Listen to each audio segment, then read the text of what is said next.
made it here to the do or die month. The final chance through this Clash Royale League season for players to punch their ticket to World Finals or face the daunting last chance qualifier coming up in September. 16 players, some of which have to win a golden ticket today or they are done, some who've already locked themselves in to their trip to Shanghai, China, and some who are on the bubble. Lots of excitement today and tomorrow for our August monthly finals. Hello and welcome. I'm Rich Slayton, joined by my good friend, the one-time world champion at the World Cyber Games, Jackson Juicy Wall. Jackson, this is what we always wait for. This final month where everything is on the line. Yeah. I know you're totally excited. Really excited. If you guys are excited too, you want to join into the action today, go to event.supercell.com. You guys can make predictions, win some rewards. Yeah, there's so much to be excited for. I like that you mentioned this is the last monthly final. We do have a last chance qualifier, but this is the last monthly final where those points really matter. And we're going to get into a lot of that here in a little bit. Let's take a look at how our players made it to this stage as we look at the overall CRL format. Some of you familiar with this by now. Some of you maybe not so familiar with that as of yet. We'll get that graphic on screen here in just a moment, of course. We've got points they're playing for. We've got prize pool they're playing for. And we've got, most importantly, that trip to World Finals. Here you go. The method they made to get here this weekend. I would tell you, you could do this too, but not anymore in 2026. 1,500 players, the top players from our in-game ranked season, got an invite to our monthly qualifiers where they played through the grueling 9-round Swiss stage. If they ended up high enough in the Swiss stage, they're invited to the top 64, the group stage, and the top 2 of each groups after their round robin get to the monthly finals. 16 players, double elimination bracket, but Juicy, there can only be one golden ticket winner. Yes, indeed, only one. And as we head into the prize pool, guys, we are going to check out how much money we are playing for today. The champion is going home with $14,000. And obviously second, third, we have 8,000, 6,000. There's so much money on the line. There's a golden ticket on the line. There's extra points on the line. So much to play for today. But most importantly, it's the glory. These players want to win. And this is the most important story of the weekend. We'll be coming back to this graphic a lot today, everybody, because this is the points leaderboard as it stands for qualifying for Worlds and for the last chance qualifier. These current points you see on screen are all the points made through last weekend's group stage. They do not yet account for the points players get simply for making it to World Finals. So keep a close eye on slots 10 through 12 today. And this is unofficial. I'm just going to say this right now. But unofficially, Sub, Adriel, Vitor, Asaf, Riley, and Mugi should have enough points to qualify for Worlds. Mugi gets 150 just for being here this weekend. Keep an eye today on Morten, Viper, Greco, EGW, and Baton. EGW, Baton, and Greco all in this weekend's championship. Morten and Viper have to watch and see if they get knocked out of World Finals contention and forced to fight through the LCQ, or if they can hold off those 3 players as those 3 control their own fates, Juicy. Yeah, wow. I love how excited and how much passion you have for these points and for everything going on, and it makes sense. I mean, these are World Finals qualifications here that we're talking about. Everyone else, like Ian and Wallace and Lucas and some other fan favorites, they might need to hit that last chance qualifier in order to get that final last qualification. That's going to be next weekend, same time, same place. But for now, let's head in, check out the group stage and see how these players made it into the monthly finals here today. That group stage, Jackson, can be so difficult, you know, between the you might get a really easy group, you might get an absolute group of death. You take a look down, for example, Group F was brutal. Arden, Riley, Ian, Betfus, Sandbox. Like, those are all people who've been at the top level of the game. Group G was a difficult one. You see Morten just barely missing. Morten and Viper, both the guys who were on the bubble today, both missing just barely behind Pedro and Asaf. So lots of challenges in that group stage. Of course, you see the gold names, the top 16 make it. Here are our matchups in the first round. The upper bracket, double elimination, 2 losses, and you are out. We'll kick things off today with Clown and the 3-time world champion Mugi. On to Coco and Evolve on our second match. World finalists now for once more sub against Saudi. Yeah. Mugi's the 2-time. The 3-time world champion Mohamed Light up against Doom, who has had some of the most fun moments we've had, and maybe notorious moments in World Finals history. Baton and Asaf. Pedro making his way back to Worlds again against Grieco, who's looking to secure a spot in the top 12 this weekend. EGW and Riley should be a fascinating one, and then Arden Toas and Adriel. So lots of firepower, lots of star power, and of course, lots of opportunities for players to etch their names in the history books this weekend, Jackson. Yeah, this is maybe the most stacked monthly finals that we've had. I feel like we've had every single month some couple like breakout players where it's like, okay, we haven't seen this guy before. Let's see what he has. But this one, I recognize every single name on this list. I know all these players have what it takes to make it to World Finals.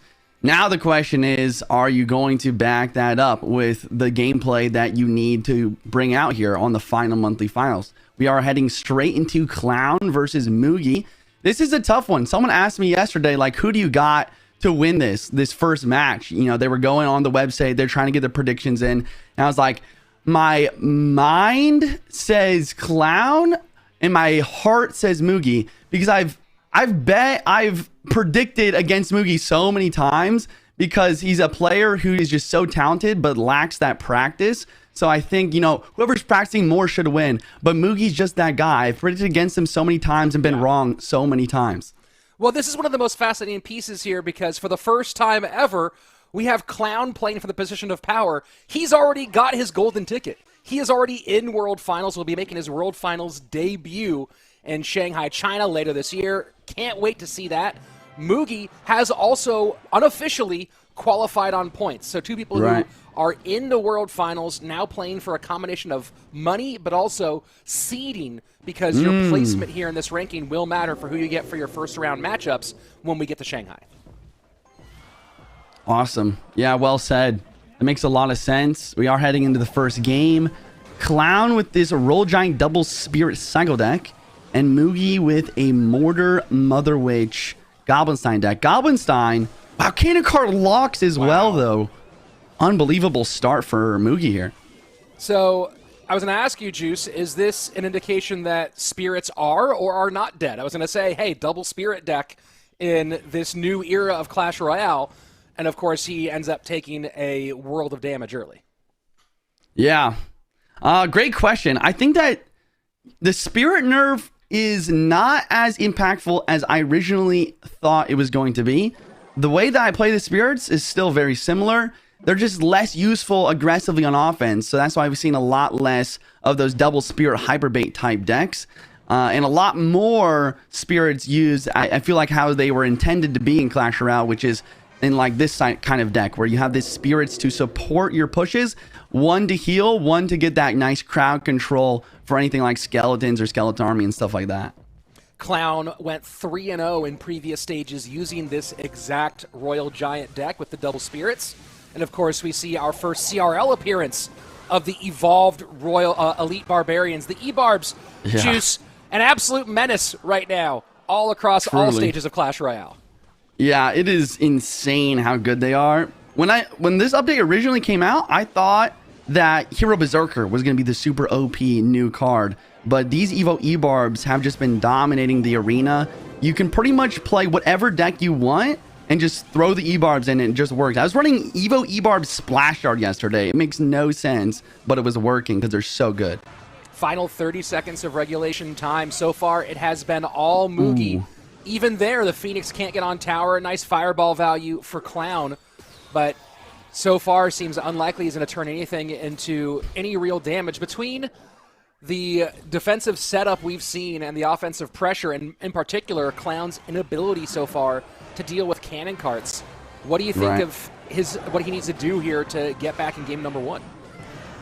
Another great question. That's why I love commentating with you, Rich. You bring the important questions, but to answer it, I would say the big thing is you need to get those Evo E-barbs in cycle. And you need to get a nice defense with those and then counter push. I like what he did on that last play where he dropped the E-barbs directly onto Gobstein Scientist. Gobstein is a really nice counter. Gobstein plus ability, great way to deal with E-barbs. But if you can get the E-barbs on top of the Scientist and then get a quick fireball on that mini horde with a double dual lane RG pressure, I think that's what he wants to do. But at this point, I don't know. Maybe Mugi's just happy to sit back and defend and take this damage lead with a win. Evo minion horde split. Clown opts to take out the 4 on the right-hand side. And with a minute 12 left, so far both of Mugi's towers completely untouched. Clown has not made it past the bridge much at all through 4 minutes. Unbelievable pressure. Fireball's going to come out, a successful defense, but then the Evo Mortar as well. Cannon Car actually takes out the cage, and the Evo Mortar will lock on tower, Rich. And this is just a massive downhill flood. Clown with an uncomfortable position, recognizing that this one did not go his way. 3-0 with this deck in the previous stages. 0-1 here on our Saturday morning. And he'll have to go back to the drawing board and come up with another solution in game number 2. Jackson, obviously a lot of good pieces there for Mugi to contend with the Royal Giant deck. How much of this was pure matchup and how much of this was a couple of early mistakes that gave Mugi too comfortable a position to play from? I think that there's definitely a combo of both. I think that Mugi definitely has a solid matchup, especially with this RG variation not having a Fisherman. That the Fisherman is kind of difficult to, like you said, to deal with those cannon cards, and they provide so much value. On the other hand, there is a couple times where the cannon card just locked on the tower. There's a little bit of, I don't know, there's just insane pressure. Like, I think it's less about, you know, a mistake that Clown made, like maybe a couple of small mistakes here and there, but more just Mugi completely outplaying with ridiculous amounts of pressure, dual lane pressure the whole time. If you are forced to defend for 5 minutes straight in Clash Royale, it is inevitable that you're just going to lose. Mugi played a variety of mortar decks with this combination in previous stages, primarily based around the Goblinstein Cannon Cart Fireball combo. Overall, went with 4 wins and 2 losses, adds 1 more here on this stage, and a very important one at that. But obviously, keep in mind, Jackson, as you know, the meta is going to be dramatically different when we come to World Finals in November, or it's likely to be. We have a long time. We have a couple of months of potential changes and balances between here and there. Do you imagine that players are thinking at all, if they've already qualified, about just kind of playing more simple meta decks and not exposing ideas yet, or is it way too far to even be thinking about that, and they're just kind of playing whatever because they know the game will be very different come November? Yeah, I think it's the latter, right? I think that this game is in a state where every single month there's new cards, there's new Evos, there's new heroes that are getting added to the game. It's becoming like back in the day when I was a pro, it was definitely something where it's like you have to be very secretive. You have to be very careful about revealing decks because decks would kind of stay in the meta for a lot longer. But now, like, Clash Royale is becoming more or less about practicing, grinding, becoming extremely skillful in certain specific decks, and more about being able to really adapt at a very quick and high level. Well, the adaptation has been one of the most important skills. And, you know, when we look at our current World final qualifiers, most of them, and again, these are unofficial people who have qualified, but out of our people who have unofficially qualified, we have official qualifiers of Mohamed Light, Sandbox, Clown, and Pedro. But unofficial on points, Sub, Adriel Vitor, Asaf, Riley, and Mugi. Only 2 of them have never been to World Finals before, and both of those 2, and Clown and Asaf, are guys who have been on the bubble, guys who have been in the Clash Royale zeitgeist. Asaf, of course, very well known as a top-tier ladder player. And then Clown has just come close but not quite so many times. Everyone here has had to show that adaptability to a variety of metas over the course now of multiple years of solo competition. Yeah. All right, we're hopping into game 2. Clown's in a must-win-ish scenario. There's still the lower bracket for him later. We have a drill deck for Clown, and then Mugi with this giant skelly bridge spam type deck, a lot of the times either has piggies or Evo Battle Ram. This time with the Evo Battle Ram, but also a bowler to deal with this drill. Honestly, I think it's just a really solid matchup for Mugi. He has not only bowler, but also ghost to defend drill, and he's able to apply a lot of pressure as this game continues on. Is there any out cycle ability? And the pre-arrows for the connection, and that's going to be a lot of nice damage early on, as Clown is going to once again find himself in an early hole. Not as bad as last time, as he has actually touched the tower, and he's already to his first evolved drill. Evo drill down, snowball to try and slow everything as well. We do see a hero berserker ability to take out pretty much the entire giant skeleton. I honestly did not expect that, but a counter push for Mugi now. 3-1 split on the pigs. The giant skeleton will go down far away from tower damage danger. So, as we are entering into double elixir, it seems like this matchup continues to favor Mugi more as it gets heavier. But Clown does have a very, very, very fast cycle. But does the fact that it's both the bowler and the royal ghost mean that damage is going to come very rarely for Clown? Yeah, I think you make a good point there. You could usually be able to outcycle one drill counter, but having maybe 2.5, even if you count the skeleton dragons, is going to mean it's very, very difficult to get some damage on offense. And then it wouldn't even be so bad either if it wasn't so difficult to defend this deck as well. So you're just in a situation where it's like you need to have somehow perfect defense versus the most consistent damaging win condition in the game right now, which is Evo Royal Hogs, while also somehow getting a drill to connect without spawn damage anymore, because drill got nerfed, so it doesn't even have the spawn damage on tower. You need goblins to connect, and that's just such a difficult task. And you can see Mugi playing all of the poison value high up at the bridge so as not to give Clown the secondary option of potentially poison cycling on the tower. Right. Yeah, I'm forcing a defensive poison now as well. Honestly, this is a beautiful defense from Clown here. This is unbelievable. I love the idea of drill to keep your Tesla alive for longer while cycling to Evo drill. But once again, like you said, he needs to get poisons on tower, needs to get goblins on tower somehow, and Mugi, his pushes are going to just get more and more difficult to defend as the clock is about 20 seconds away from triple elixir. Evo Berserker definitely putting in a ton of work here. Or Hero Berserker putting in a ton of work. Low Tesla has to come out to deal with the skeleton dragons surround on the bowler. My goodness. Clown is peaking in his gameplay right now. This is unbelievable defense. It's perfect. No damage taken. He has to get a poison on the bowler. This is really going to be the push. If he can somehow defend this, maybe he has a chance to win. I think it's too difficult. And the Hero Berserker ability does get activated. 2 giant skeletons, skelly drags, a hero bowler in hero mode. Yeah. Pigs opposite lane. And Clown playing out of his mind right now. Unbelievable. He stops the bowler. He stops the piggies. The assault continues to happen from Mugi. He knows that he needs some damage right now. Not having a big spell. There's 20 seconds left, Rich. A piggy's going to escape. Couple are going to escape now. Snowball trying to make some room for the defense. That's going to be a lot of damage. That might be the death now. Evo Drill plus Poison is in. Can any of these goblins get on tower? Poison ticking. 8:59, 8:30, 18:37. One more tick. One more tick. Not going to do it. Mugi, 17:58. Just by the arrows gets the win. And Clown with maybe the best loss of the Clash Royale 2026 season.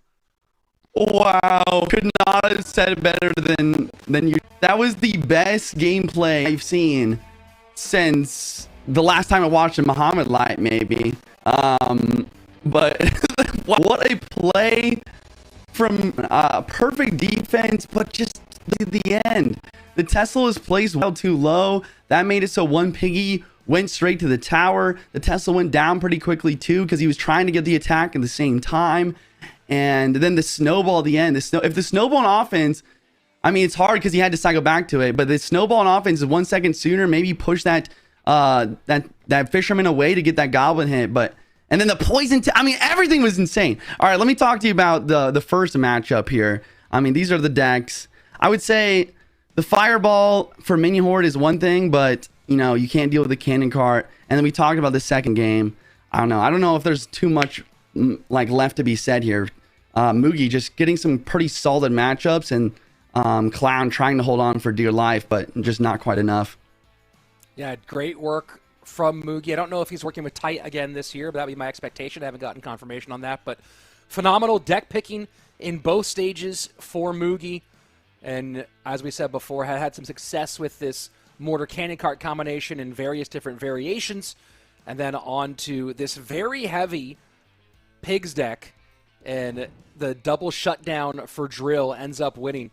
Well played by Mugi. It's rare that you say that the defensive player had a more impressive game, but Clown, what a performance despite the loss. Mugi moves on in our quarterfinals. He'll await the winner of our next match between Coco and Evolve. Clown in our double elimination format will drop down into the lower bracket where he will await the loser of that match. So they will both be facing off against someone from our second matchup of the day. And again, reminder, Mugi and Clown. Clown officially has a golden ticket, having gotten one from a monthly final. Mugi is unofficially within the range of qualifying on points, and we're going to say that we believe he's qualified for Worlds, but that, of course, will all be left to be decided by the end of this weekend.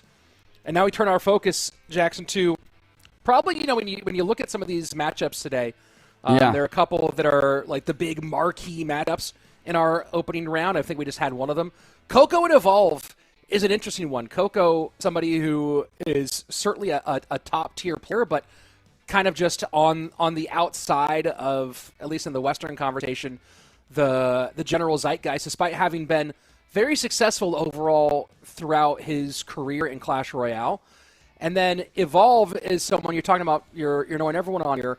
Evolve primarily known for his ladder play, a few top 30 finishes. But have you seen Evolve at all in much more competitive play? Yeah, honestly, I'll be honest. I'm not super familiar with Evolve. I'm a little bit more familiar with Coco, like you're saying. This will definitely be an interesting best of 3. And I'm just interested to see like what Evolve has. What does he go with? What is his strength? I feel like every Clash Royale player, whether it be a specific card or a specific play style, they always have a strength that they try to leverage to give them, the best chance possible against other better players. But yeah, I'm not sure. We'll have to see what it has here. This is Evolve's first making it to a monthly final. He'd made it decent far in the other stages in previous seasons, but had never cracked into that top 16 or 8 when it was a top 8 season or top 12. The top has changed over the years. Never been able in the previous years to crack into a monthly final. First monthly finals appearance, of course, has been compete since around 2023, both in some of the primary leagues and in some of the smaller leagues. And here we get our first look at Evolve as he squares off against Coco in our first round. All right, Coco bringing the Mother Witch. Mother Witch, another card this season. For some whatever reason, Mother Witch is meta this season. There's like, I think 50 out of the top 200 players are running Mother Witch, whether it be in Bridge Fam decks, mainly just Bridge Fam decks. I guess it's just the synergy with E-Barbs, right? Because E-Barbs are just so oppressive. They're so strong. What's the best way to counter E-Barbs? Some sort of swarm. What's the best way to counter some sort of swarm? Mother Witch. Makes sense. And not a lot of Mother Witch run by Coco in the previous stages of this month's competition. Not a lot of Mortar run either. Did run some Mortar Cannon Cart in the previous stages. Had some success, mixed success with Mortar Cannon Cart. Of course, I expect that we'll see lots of varieties of that deck combination today as it opens up very nicely for Coco in the early moments. Yeah. Yeah, just insane connection, actually. I don't know. I'd love to like go figure out why Evolve ended up taking so much damage there. I guess the one thing that Evolve has going for him right now is he's already played his E-Barb, so he has that Evo and Cycle. And the last card should be Fireball, so maybe you can use that to break through a potential minion horde. There it is. Oh, but look at that. And that's a huge amount of damage as the evolved E-Barbs get on tower. 874 the mark, and both players now taking big chunks out of their opponent. Yeah. I mean, kind of called it there. Just Evo E-Barb's bridge. And this is what I mean by they're so oppressive. They're so punishing. Coco, just a small mistake there. Just cycling his Goblin Sign. You need your Goblin Sign and cycle to deal with the Evo Barbs in that situation. And not having that, they just make it to tower despite every effort he had there. Final 30 seconds of regulation lead for Evolve, although now with that, he does finally get damage in both lanes and pretty much evens up the bottom right to the top left tower. Coco has had one of those careers in competitive Clash Royale that's been enough to get the name, right? He's made it to our monthly finals a couple of times, made top 4 in last year's LCQ, has had certainly some appearances in Clash Royale League, was on stage at DreamHack in Barcelona in 2023, has had some big plays and has not quite reached that precipice, hasn't gotten to World Finals yet. Should be a really nice Gob Sign ability. There he goes. Doesn't hit the cannon card though. That's going to force out more elixir on that later. I don't know if Skellies are enough. No, not quite up to the task, and that's a connection for the cannon cart. Lots of damage in that lane. I bet Coco may be opting to give a little bit to try to get some here with a very healthy Evo Mortar on the left-hand side. Can he find a connection? Even for one shot, he will. Wow. And the Mother Witch spawns 3 piggies. Evo Mortar gets another shot. Goblinstein at the bridge predicting the Evo Elite Barbarians, and the ability hits tower while melting those barbs at the same time. But now it's Evolve's turn to make an attack. Swarm cards forcing out the ability up high. And now here we go. Final 50 seconds. The overall lead for Evolve. That bottom left-hand tower getting chewed up by a pair of Elite Barbarians early on. The E-Barbs already rearing their heads early in our August monthly final. Mortar will not connect for Coco on the right-hand side. 30 seconds left. I love this play from Evolve. It's just so principled. I'm up damage. There's 30 seconds left. I'm just going to drop a defensive mortar. It's so difficult to break this through that because if you play the fireball there, you're not hitting the minions, not hitting the Gobstein, and you also just need to prioritize troops in this situation. You can't prioritize playing spells. And look at this mortar. It's just hitting the Mother Witch. It should shoot one more time, take it out completely, and he just fully locks down the defense. Fireball in will not be enough. Insurance Fireball for Evolve, and game number 1 goes to the newcomer. Welcome to Clash Royale League, Evolve. Wow. Yeah. He's just shaking his head a little bit. I don't know. Maybe he's not happy with the win. Maybe he's like, oh, Evo E-Barbs gifted me the win. I don't know what happened after that. I just offended. But yeah, that's just kind of the name of the game right now. You get those Evo E-Barbs in cycle and single elixir. Your opponent mismanages their cycle by 1 card, and all of a sudden they are connecting. They're raged up. They're throwing spears every which way. 1 E-Barb stayed alive at 1 HP, and that was enough to do literally thousands of damage. And well, the other thing we're not thinking about, Jackson, is the stress of playing on the big camera for the first time, right? You know, you can play thousands of games of Clash Royale, but until you do it with everybody watching you, you don't know how your body's going to respond. You don't know if you're going to have an adrenaline rush, if you're going to be freaked out at all. And looked relatively calm on camera, but we have no idea what's happening between the ears, which is where most of this game is won and lost. Yeah, such a mental game. Someone asked me the other day, you know, you've participated in esports, you've done the pro side, you've done the commentary side. Do you think esports or specifically Clash Royale is a sport. And I didn't really know how to answer because it really depends on how you define a sport. But I think a lot of time when we think of sports, we think of physicality and we think of preparation. And even chess can be very physical. If you're sitting at a table for hours and hours on end, you have to be in a really high physical shape. And yes, your physical shape can affect your mental, like quite a lot. But I think Clash Royale is just one of the most mental things or activities that I've done in my life. When you sit down and you're in there for a high level game, it's like your mind enters another world because of so many different things you have to think about. And if you want to talk about the physical side, anyone who wants to know the quality of the physicality of these players, just come watch what has almost become the annual CRL soccer game, or football for those of you in the rest of the world. There's definitely some players out there who got some moves. Yeah. Okay, Hog in. Coco with a Hyperbait deck. Wow, this is really interesting to me. I don't like it. We'll see if he's able to make it work. But these spirits are no longer able to tank these towers, making the Goblin Barrel much less impactful. But looks like wall breakers are still doing the trick with their connections on tower. You know, one of the other big changes, of course, being the inability to use a hero ability more than once.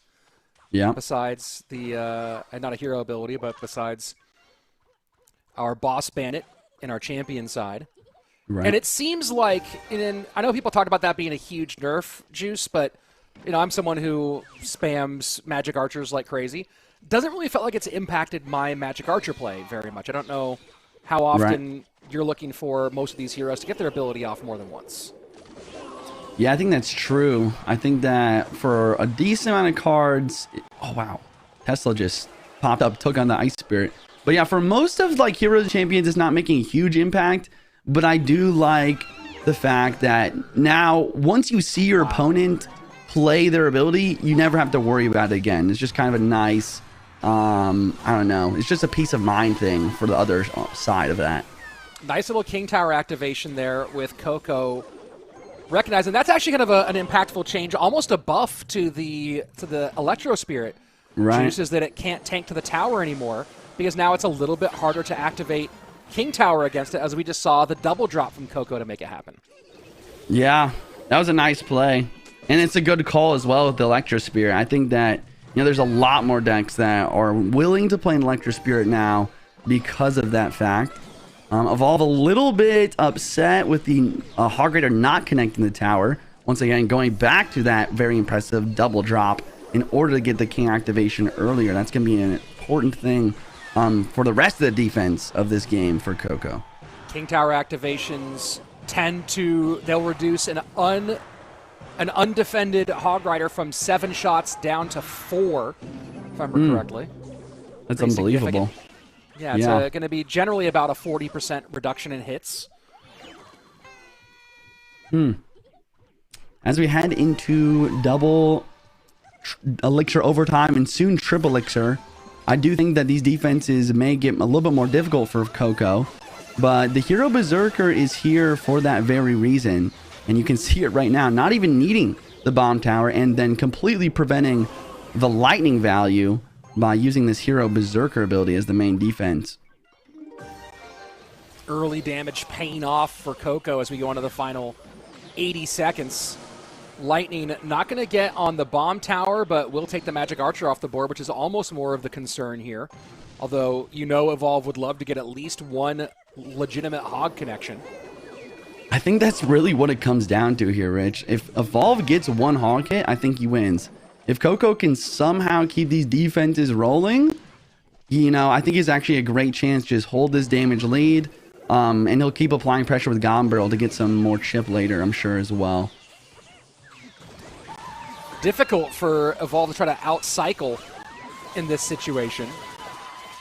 He's going to need to both outcycle, get a Hog, and then try to get a Lightning on a late bomb tower. We'll see if this is the situation here. Lightning gets down. Hog doesn't get the shots. It does. Wow. 1841. And for the moment, Evolve has the lead with 27 seconds left. Now it just comes down to solid defense, and he has it. He's got the goblins. Wait, Magic Archer bridge left side. Will we see the Marcher ability? We don't. We have Marcher connecting right side as well, though. I didn't even notice. Fire Spirit on the right side on top of that. And now Hog needs to break through for Evolve, or it's going to be it. Not going to happen. Lightning touches, but we're going to game number 3. And unbelievable. What an effort from Evolve at the end to try to get back in it. But Coco on the top right-hand side, just a couple of sequences where the Fire Spirit, you talk about that Spirit nerf. Jackson, if something else is taking the shots, that Spirit can still get there. The Spirit leapt onto an Electro Spirit, got the splash damage on the tower, huge chunk there, and then the lineup for the Magic Archer put the nail in the coffin, and Coco sends us to game number 3. Man, I am honestly so surprised. I gotta say, I was wrong. I mean, Coco, he plays the bait deck that the Spirit nerf was meant to destroy, and it still works. The Magic Archer's connecting. The Goblin Barrel's still getting there. Yes, the Spirits aren't tanking for those barrels anymore, but you still have a super cheap cycle, and you have effective defensive cards in order to get more Goblin Barrel connections, and that's what we saw there. Even though Evolve had the E-Spirit, the Goblins, and he had the log for the Goblin Barrel, just getting that out cycle, getting that pressure in, and then I guess, like you said, it just comes down to Marcher, right? You apply enough pressure, you outcycle the log, you force your opponent to play defense with a card they do not want to play defense with, like that Valkyrie, or the Archers, the Goblins, and all of a sudden, there's a target for that Magic Archer. And that's where the Magic Archer can really shine, is when chaos begins, right? Most of these players, all these players can control a Magic Archer when it's simple, when it's slow. When the game gets chaotic, and you were talking earlier, Jackson, about the choice of using this Hyperbait deck. What does Hyperbait do when you get the triple elixir? It creates chaos. And that chaos gets out there. You're having to make choices. You're worried about everything on all different points of the board. And then you lose track of a Magic Archer for a moment. And, of course, the Fire Spirit before that was a huge chunk as well. But, man, as we will see here in the replay, Jackson, take a look at this on the right-hand side. These final this is after what we're talking about. This is when the game is already over, so not what we were hoping to look at. But you can see the damage is already there. Yeah. Magic Archer is definitely capable of doing some work. This was just the ending sequence. It was probably about 20 seconds before that where we had the Fire Spirit jump on and the Magic Archer connect. But it was a brilliant sequence, and like we said, the chaos of Hyperbait. Yeah, I think the other thing there that really made a big difference for Coco was he just had this realization of, okay, this Magic Archer is valuable. Yes, the lightning's annoying for my bomb tower, but the lightning is a lot of elixir to spend on a single Magic Archer, especially if I cycle it on my strong side tower lane. So he cycles the Magic Archer in the back and the right side. He sets up some solid defense, and then he pressures. He has that chaotic pressure with the Evo Goblin Barrel. There's defense forced out in both lanes. He plays another Magic Archer on the left in order to lock in the Goblins. It takes all of Evolve's attention, and all of a sudden, you look back onto the other side, and that Magic Archer they cycled in the back 30 seconds ago is lined up on whatever it was, and that damage is just insane. I feel like the further that the pros push the skill cap of Clash Royale, the more that every single little HP matters. You know what I'm saying? Oh, sure, right? We don't see very many 3-crown finishes, much fewer on 2-crown finishes. What we see are a lot of very, very tight, very, very close finishes. And I would be curious, and I don't know if, hey, someone out there who loves data in the Clash Royale world, because I'm not going to do this one.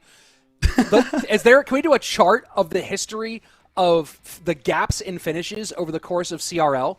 I would love to see if that chart continues to, if it goes down and closer as time goes on. Love the data. Yeah. All right. Hopping into game 3, Evolve versus Coco. Coco looks ready to go. Evolve looks ready to go. And they're leaking elixir. Gold Knight in the back to start the game. We'll see what Coco has to respond. And we've really come full circle. For a while, champions kind of disappeared after the change of the 3-card cycle. Did not see as much of them. But now that we're in the era of the slots specifically for Evolution's heroes and champions. It feels like they have really bumped up in their usage rate. Yeah. Huge shout out to the Balance Changes team. It felt like when heroes originally came out, they were so much stronger than champions. There was no reason to ever play one. Wait, I gotta stop talking because how is he defending this? I don't think he is. King Tower activation. Okay. That might be good enough. I don't think the Giant Slayer will hit tower. The Monk needs one more shot, and the Berserker doesn't get it. Tombstone forced. And then the Battle Ram. And this is... but the Tombstone's going to pull. I don't think he's a way to take it off. What a defense. Still a lot of damage, though, for Evolve, eh? A lot of damage, but you also see Evolve with a little bit of a, hey, what the heck was that? In his expressions. Maybe thought he'd get away with a connection there. But yes, you're right. A lot of damage. 2169 on that left-hand tower. Good chunk taken. And as we talked about, not really often going down to 3-crown games. King Tower advantage right now for Evolve. Wow. This is an interesting decision to go Evo Witch in the back, same lane as a Gold Knight. You're basically inviting the Gold Knight dash. It is going to go to tower. Witch will heal herself a little bit. I just don't know if I agree with this play. You know, Double Elixir is going to hit, but then the Giant Skelly is just great at lane blocking as well. And now opposite lane work from Coco as the Royal Giant comes out behind the Monk. Monk will pop the ability, do a little bit of tanking here. No. Wow. That's insane. Wow. The Hero Berserker just melted. I'm pretty sure, didn't the Hero Berserker melt it while the Monk was in ability state? That's why I was that confused. Much damage. That's what I was confused about. I was like, maybe the ability didn't pop. It looked like it was going to. I didn't see any reflections happen. Yeah. But and then the Mother Witch. Wow, Gold Knight Mother Witch pressure. So much damage for Evolve. This is... I was looking at Evolve's profile a little bit. It does seem like bridge spam is his bread and butter. And it makes sense. Like, bridge spam is very strong. There's a couple different really solid bridge spam decks. But then, look at this push. Where did this come from? What a push from Coco. And that's going to be enough to kill the tower, win the game, and send Evolve down to the lower bracket. Coco, perfect timing, perfect execution, wins it in game number 3. This is crazy. I feel like we were just having a good time. We were chatting about the matchup. We were chatting about, you know, all the, you know, the stuff going on. And then Coco just builds this unstoppable push. Just too much elixir spent from Evolve in the other lane, I guess. The Giant Skeleton. Coco realized, okay, till he's out, he's kind of used lane defensive cards. I'm just a Witch, the Monk, and the RG together. And the time ticking off the clock there. A very common idea, right? It's like, okay, there's a few seconds left in the game. Let me just throw everything on the right side. I know that I have enough elixir to take this right side tower. And then on the defense, he just has to stall. He just has to stall for the last couple seconds with that Tombstone. Looking at the decks here, game 1, Evolve. I mean, very similar matchup. It just seemed like Evo E-Barbs kind of showed up and took the win for Evolve there. Coco wasn't able to basically come back from that original damage deficit. Game 2, Hyperbait. Still working, apparently. Magic Archer Hyperbait. Magic Archer got a lot of value. Evo Archers from Evolve. They did get nerfed recently. They just weren't able to apply enough pressure, give enough value in order to make any push happen.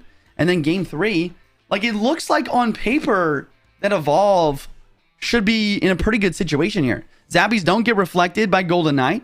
Zappies did not get reflected by Monk. Golden Knight's able to deal with the Tombstone, the Witch, and the Zappies very well for Evolve. The Arrows is a nice supplementary spell for breaking through those types of things.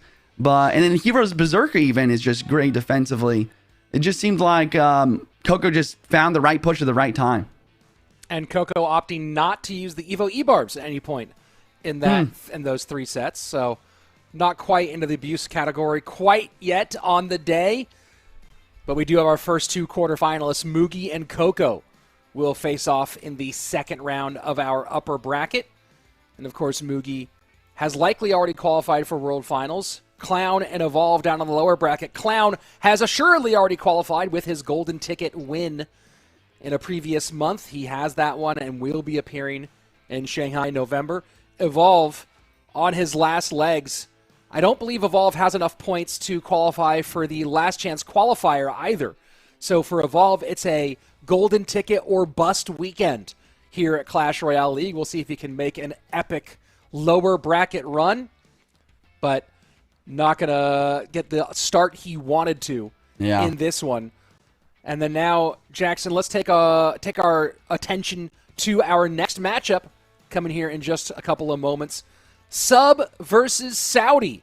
A very interesting pairing between these two. Of course, Sub did not get a golden ticket yet from the overall competition, but is our points leader.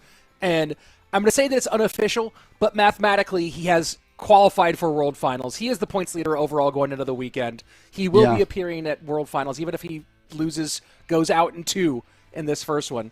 Saudi, the other side of things, though, Juice, he's one of those guys who it's a golden ticket today or die kind of situation. Yeah, we did talk about it earlier with how the meta shifts with these new cards added to the game. And, the best players in the world, they need to be basically geniuses of adaptability. But the other kind of thing that happens with these big changes to the game and new cards being added is sometimes we just see players who are, I get what would be the word? They're just very proficient with a certain type of deck. They start to really kind of, get into the monthly finals here and there. And we've seen it kind of like last year with OP Sam with that beatdown meta. He was just really showing up. He's really powerful. He's able to really use that type of deck that he's really good at in order to really show up at World Finals. And then you have Saudi and also Evolve, 2 really good Bridgeman players that are just kind of taking advantage of the E-Barbs meta, because E-Barbs are, what would be the word? They're just very strong. They're just really great to supplement a Bridgeman deck because they apply so much pressure. Saudi is someone who has made some appearances on Ranked, had a top 10 finish last year, has tried to make his push into CRL in past seasons, but hasn't ever been able to get past those stages and on to the monthly finals. Another first-time monthly finals appearance here for Saudi. Of course, Sub has become a regular in CRL, now a multiple-time world finalist. And we will see him one more time coming up this November. Sub, of course, last year at Worlds, number 2 in an epic finish for him. Best finish, beating his number 4 from the season before that. Yeah, I remember the days when he called him king of consistency. Now he's starting to not need a modifier to that sentence. He's getting closer and closer just being called king. And Sub is someone who really benefited from what the really robust semi-pro scene of a few years ago, right? From 2019 through about 2022-23, there was a pretty strong semi-pro scene in Clash Royale. SK Kalalis had a lot of teams that performed very well. He won GKR 7-7 in 2022.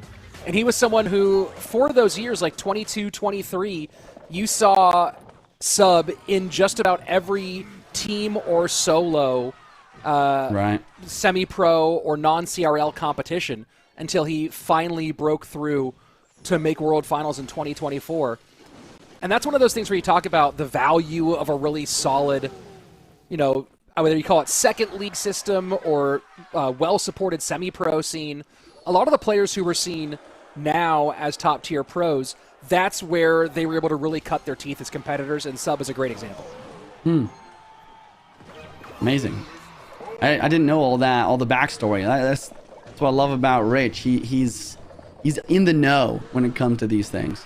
But I commentated a lot of Subs semi-pro or outside of CRL matches.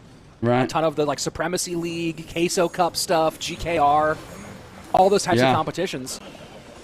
Sub was one of those guys where you're like, oh, he's gonna do it one day, and of course now he will be making his 3rd World Finals appearance in a row. Amazing. All right, as we hop into Double Elixir here, let's take a quick look at the matchup. I think that this is just classic Hog EQ solid matchup. Any mortar deck, you just drop the Earthquake on the mortar. You have Firecracker, you have Delivery for solid defense. Mighty Miner ability is great as well. The only big threat is this Evo Inferno Dragon. If the Evo Inferno Dragon can somehow make it to the tower with an arrows on the Firecracker or something like that, because Sub's only air defense is the Firecracker, then he has a really solid shot. But look at this defense, just delaying and defending, stalling for as much time as possible to get that supporting units off the board, and eventually Evo Inferno Dragon is going to get taken out by the tower. Good reflection for Saudi. Arrows trying to clear the path as the miner tanking for the Inferno Dragon as it does a little bit more work. Earthquake to clear the mortar. Hog should get a little bit of damage here. Wow. And it connects plus Firecracker Splash. Yeah, I was going to say, I just love the idea to actually not play Mighty ability there, but instead go Firecracker instead. Because now you get more tower damage, but you also keep that Firecracker alive in order to get another Hog in front. That is classic Hog EQ Firecracker protection program. You get so much damage off that play. People forget maybe that when Firecracker, it's so standard in the game now. But when Firecracker was introduced, I want to say in 2019, it was so controversial.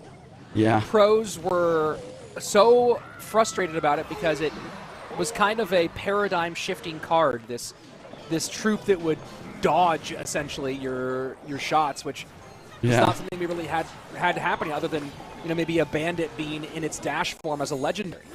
But for a card that is so much more easily accessible, the Firecracker does so many things.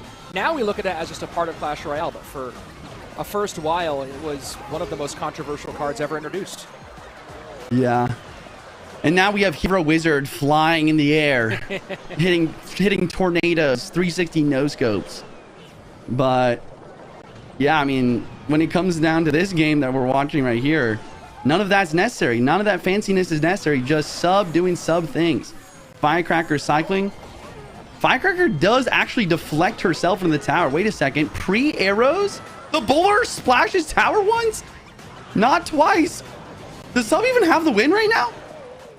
935, 442. Sub barely holding on to that 335 to 442. Sub just barely holding on. Saudi turning it into a foot race at the end. And you saw him getting a little excited, but couldn't quite close the deal. Oh my goodness.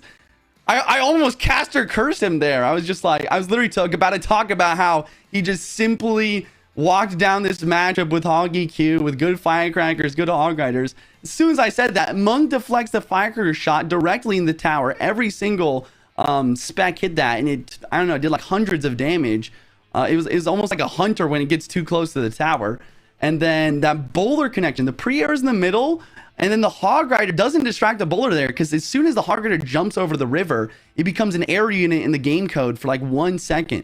So the bowler, as a ground targeting unit, all of a sudden locks in that Mighty Miner, gets one shot. If that bowler splashed a second time in the Mighty there, I think Saudi actually had it. That was an intense ending. Huge ending for Sub though, as Saudi almost able to seal it. And you saw a couple little pieces there that worked well for Saudi. Sub, and what's nice about this for him, when you talk about the ebb and flow of a overall dual mode matchup, is when you talk about using Firecracker. I guess you could put Firecracker makes her appearance in some RG decks and some Hog decks. Not a ton of other places that you're relying on Firecracker for. Mighty Miner's kind of small overall in the meta compared to a lot of the other cards that would take that hero/champion slot. Right. Hog Rider here, Earthquake. The more you can use cards that you don't cannibalize other decks, the harder you make it for when we get to game number 3. Whereas for Saudi, there's a little bit of easier preparation in some spaces. One thing I do want to ask you about, though, Jackson, and this is I've noticed this a lot throughout the day, we've seen a lot more of minions, whether they be classic minions or minion horde. What do you attribute that shift to? Is that mostly because of the rise of E-bars and the need for some damaging swarms that they can't reach? That's a good question. Man, I don't know. I mean, minions, like a minion horde itself, did get a slight buff so that when they're in their ability state, when they're in their invincible state, they're able to hit slightly faster than they were originally. So that makes sense why it's like edging itself into the meta a little bit. But we're also seeing regular minions. I mean, I think that, you know, yeah, you're right. They are able to fly above those E-barbs. But I think a lot of the times when you see stuff like minions and mini hordes, it's a lot about the spell choices as well. Like, you know, it seems like there might be a little bit less arrows in the meta and maybe a little bit more of that fireball log, fireball barbell, lightning barbell combo. Interesting. Well, when we look at the overall deck choices for Saudi as he has come through to this stage, not a ton of use of minions, class minions throughout his earlier stages. Minion Horde, definitely something he has leaned on pretty significantly when playing minor and mortar combinations or mortar cannon cart. So we'll see if he does go into a mortar minion horde direction later on as we go into these ones. Of course, oh, he already played mortar in that one. My error. But we'll see if he gets the Evo minions involved, or if he goes to lava or golem as the beatdown direction he is so comfortable with. Bridge spam for game 2, though. Wow. Evo E-barbs in the back. Makes sense to counter that battle ram. Saudi with the Goblin Demolisher. Goblin Demolisher is another card where it's starting to be used a little bit more this season. Sometimes with Rune Giant, it does have a pretty quick attack speed, and Rune Giant after the buff is actually somewhat viable. I have to give another shout out to the balance changes team. They're doing a great job with the heroes balancing that I talked about earlier. But the fact that they've gotten Tombstone to be a legitimate win condition, as well as a Rune Giant to be a legitimate win condition now, is honestly so impressive. Tombstone, what a fascinating change, or fascinating adjustment or addition to the game. And, you know, you wonder about what the conversations are. People are conceptualizing ideas. And they're going, hey, what if we just made the Tombstone go bigger? Yeah. I think someone told me that the Tomb Queen has more HP than a Lava Hound now, which is just absurd. It is so tanky. It does so much damage. It's definitely awkward, but if you can find a good place to actually hit that ability after a good defense, it can provide like insane amount of value. I don't know why I'm talking about the Tomb Queen right now. There's no Tomb Queen in this matchup right now. Talk about what you talk about. Looking like likely Royal Giant here for sub. Unbelievable battle ram connection there. I have a big mistake. Oh, tried to get that Phoenix respawn with the Electro Spirit. So bridge spam versus Royal Giant Cage. I mean, it feels like Sub is in a decent spot here. Like, he has Fireball for Goblin Demolisher and Ewiz and Goblin Demolisher. He's got a quick cycle to get more Fireballs out. He's got good defense. But that one mistake on the battle rams earlier is just putting him in a tough spot. You talk about the margins being thin in this game. And that's one of those ones where you have a bad sequence and suddenly the entire conversation changes. E-barbs split in their evolve form as the classic variation splits to meet them. They'll do pretty well to defend. It's almost similar to recruits in the way of, like, whoever plays the E-barbs first loses. Because you use those E-barbs to counter the opposing E-barbs, and then you're able to get a counter push. The problem is for Sub, he can't really afford to do that right now, being down so much damage. He needs to find a way to connect. Saudi played a few different bridge spam variants during the earlier stages, but none that looked quite like this one. Very different view for bridge spam. A lot of giant skeleton bridge spam in previous editions, and here is a big downhill push that Saudi has to contend with. And the freeze! Oh my goodness, the freeze is not enough though. E-barbs get into tower, Phoenix respawns, and the evil E-barbs to the bridge. I think it's over. And Saudi is trying to cheese his way into a win, and he's laughing here as he realizes that the cheese absolutely failed. You know, there's such a razor-thin moment there, Jackson. You can see the idea where if somehow he had let the Demolisher explode, get its damage, and then hit the freeze with the perfect timing, he could have saved his tower. Right. But a half step early with that freeze, the Demolisher just runs off and explodes in the middle of nowhere. Right. And, it's kind of like, you're just throwing a Frisbee at a parking lot. Like, there's nothing there. It's just going to get scratched. Good luck. You can always count on Rich for a Frisbee analogy. Sure. But, yeah, I mean, it's true. I did the same exact thing yesterday with a Skeleton Barrel and Vines. I was trying to do a defensive Skeleton Barrel for an Electro Dragon to drop down and do damage and then defend it. But I played the Vines too early. The Skeleton Barrel just ran off to no man's land, and it got no value. If he waits 1 second on that freeze, that Gob Demolisher not only damages the E-Barbs, but also kills that Phoenix Egg and maybe has a chance. But going back and looking at the bracket, Sub is going to move on, sending Saudi down to the lower bracket. Next up, Mo and Dominic. Rich, what do you think about this matchup? This is a fascinating one. I mean, it's hard to ever pick against Mohamed Light. Doom is one of those guys who's... There's not many guys who are super fiery and crazy passionate in Clash Royale. Dominic, of course, has had some World Finals appearances mixed with some commentary appearances over the years. Definitely one of the more passionate people in the scene, and one of the ones who's more willing to take creative risks. And it's one of those moments that you wish we could go and get back. But World Finals, I want to say it was 2022 World Finals in Helsinki, where Doom had gotten prepared to play. He had a Lava Hound Hog Rider deck that he had prepared, and there was an unfortunate issue with where I remember that. The League Ops thought that an Inferno Dragon was a replayed baby dragon, and then they stopped the match mid-match, which they should have let it play out and then adjusted at the end. But we're not going to litigate what happened 4 years ago.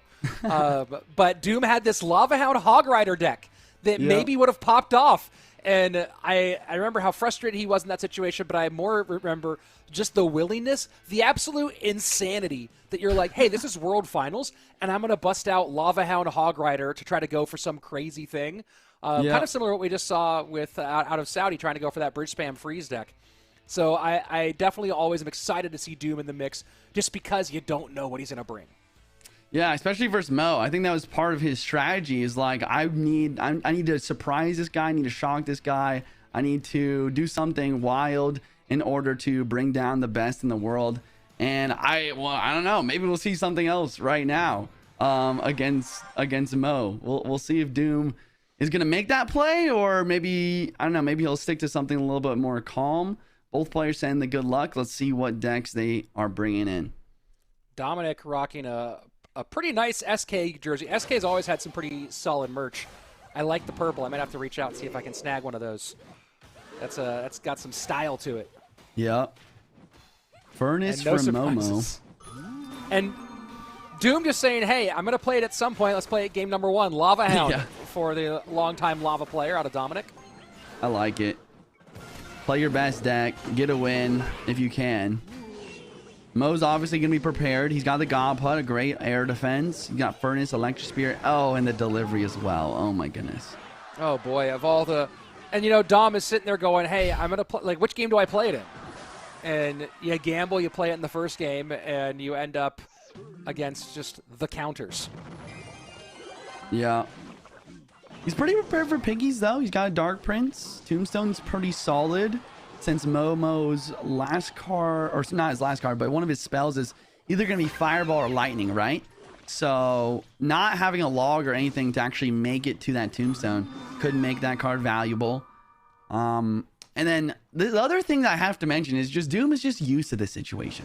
He streams getting to #1 in the world with Lava all the time, and you inevitably will play against stream snipers. So even though it's like a really tough matchup against the best player in the world, he's been in a situation like this before. Delivery down. Interesting Void here to clear things out. Smart play from Dom. And he's keeping this one close early on despite having not touched tower yet. Yeah, and he's continuing to be prepared for these Piggies. So even though it's like really weird because both players just completely counter each other. It's going to be very difficult for both players to break through. A little bit easier for Mo just because piggies are a little bit more consistent. But don't count Doom out here. He could make a miracle happen. And, you know, we might have just seen some of the trick to it as pigs go opposite lanes. Will be an interesting one for Doom to contend with as he gets the Evo zap out to get him on the floor. Do you think the play over the middle is going to be critical for Doom to try to break through? We just saw, of course, the Dark Prince hop over. It is the hero Dark Prince, so we can always kind of secondary that as the win condition with the Rhino. Right. Yeah, I think it makes sense, right? Dark Prince over the middle, trying to get to the Gob Hut. Skelly Drags over the middle, trying to prevent roll delivery value. Yeah, I think that could be helpful. But really what's going to come down to is if this Lava Hound can get some chip damage on tower, especially with Void not being the best way to get tower damage. And Mo's doing a great job of just cycling what seems to be infinite Goblin Huts and infinite Goblins right now. One pig gets away. Dark Prince going to work on that first one, then turn its attention to the pack. Minute 42 remaining here in sudden death overtime. Evo Inferno Dragon burns down the furnace. Yeah, that's just not what Doom wants here. He needs that Evo Inferno Dragon in a lava push to make something happen. And yeah, Mo just continues to apply dual lane pressure. It's really difficult for Doom to deal with all of this with a much heavier deck. Oh my goodness. Yeah, and that left-hand tower is just dead in the water. 7:02 remaining. You see Doom trying to sacrifice some HP to turn it into a real push here, but simply doesn't have it. Zaps the flying pigs onto the ground. Tombstone to pick them up. They will get some significant damage, though, and just doesn't get enough out of the offensive push. Fireball down. It'll just take one more for Mo to win game number one. Yeah, GG's. I think Mo's just... I mean, both players seem ready for each other, but Mo's just a little bit more ready. You know, the fireball and the delivery. Two really solid air defenses along with a cheap cycle. And then once again, just going back to the Evo Piggies. Like, yes, Doom has the Tombstone and the Bomber and the Dark Prince for the Piggies. But Evo Piggies, they just always seem to get to the tower. And then at the end there was just so textbook for Mo as well. Just applying pressure while defending. Like, Doom was saving up Elixir in order to get a Void on tower. 5 Elixir to get that new Void on tower, plus taking out the Furnace. But then the Evo Piggies came at the same exact time. And all of a sudden, you know, Doom has a decision to make. Do I want to try to break through this push? Or do I just let these Piggies take this tower? And it's just a lose-lose scenario. Doom, a Lava player, went 12-8 in previous stages playing Lava Hound. First of all, playing 20 Lava Hound decks over the course of your CRL qualifying stages is crazy. But also, you know, that you've got to take a step back here, Juice. If I told you that a player you were coaching with a certain deck or archetype was going to go 12-8 over the course of the competition, would you think of that as a win because that's a positive win rate with that deck? Or would you think that that margin is too thin to be playing that deck so much throughout CRL? You know, I was actually thinking about this question even before you asked about it, and it's difficult. I don't think I would be happy with the 12-8. I think that, you know, in this game, you need to shoot for that 70-80% win rate, because that's kind of like becoming what these best players are able to achieve in these dual formattings. And I think that if Lava's going 12-8, you know, it really depends on the situation, because, like, yes, it is a best of 3, so maybe some of those losses in those 8 losses were in a situation where you're still able to get that best of 3. You're still able to force out some cards from your opponent, like if they're really worried about that Lava Hound, and get that best of 3 win. But I think that's a difficult question. 60% is kind of a rough win rate for someone in the CRL level of competition. But of course, he did make it all the way here to the monthly finals. So, you know, 12-8 seems to have been enough. But then you look at the other decks he played, and they really pulled up a lot of the value. And that also raised another interesting question, right? You talk about having the counters for a certain deck.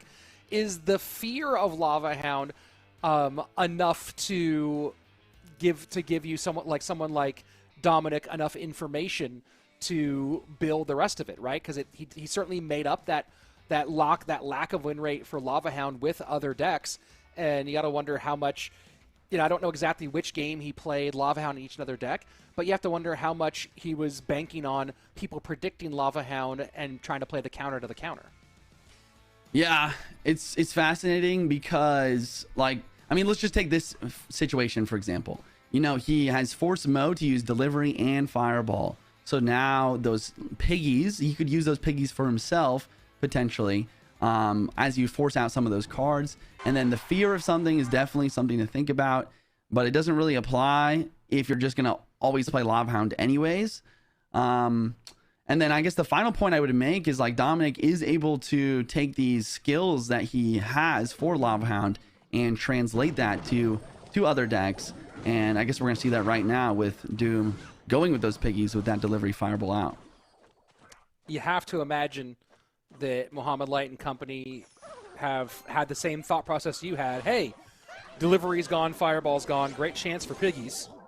And there you see Wizard, which should help reduce some of the problem. Evo Wizard, though. Interesting choice out of Mohamed Light. Yeah.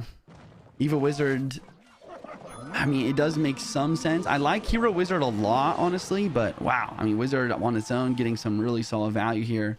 This is a kind of an old school type of deck that's really, or not old school, but this is like a deck from last year, CRL, with like Hog or RG, usually with Monk and then the Evo Wizard.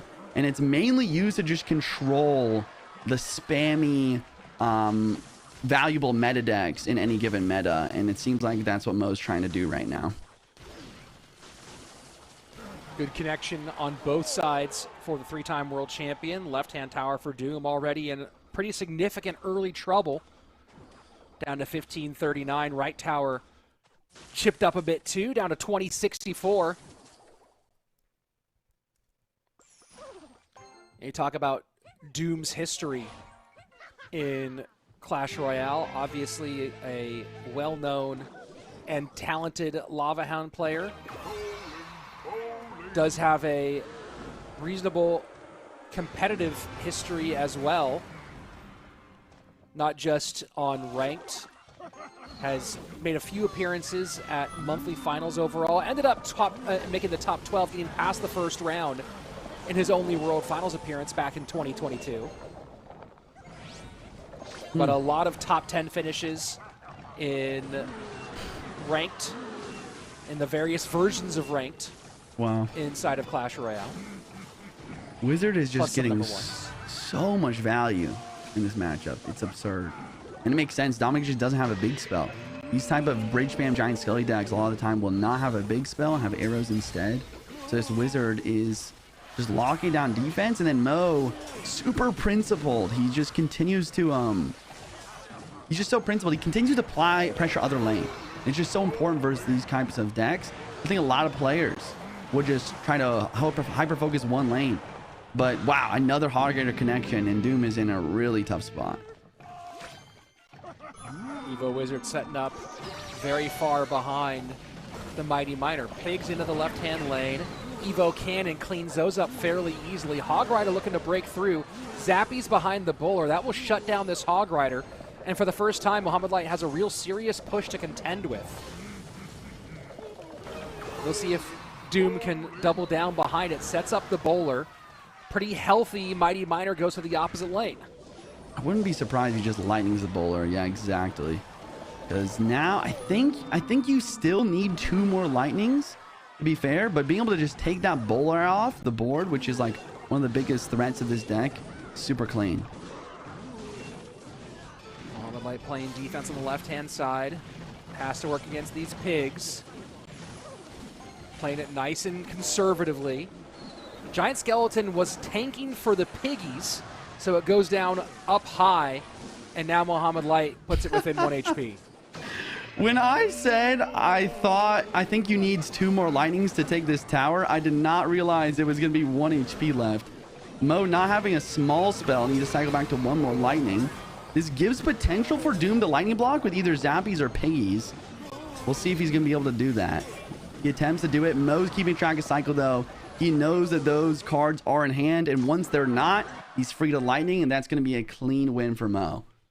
And it would have been quite a move out of Doom. Probably wouldn't have been enough for him to win the game with how far he was behind, but Dominic falling 0-2 to Muhammad Light, as many before have also done.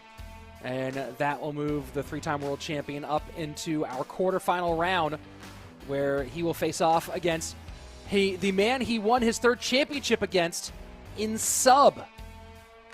So a rematch of last season's finals. Nice.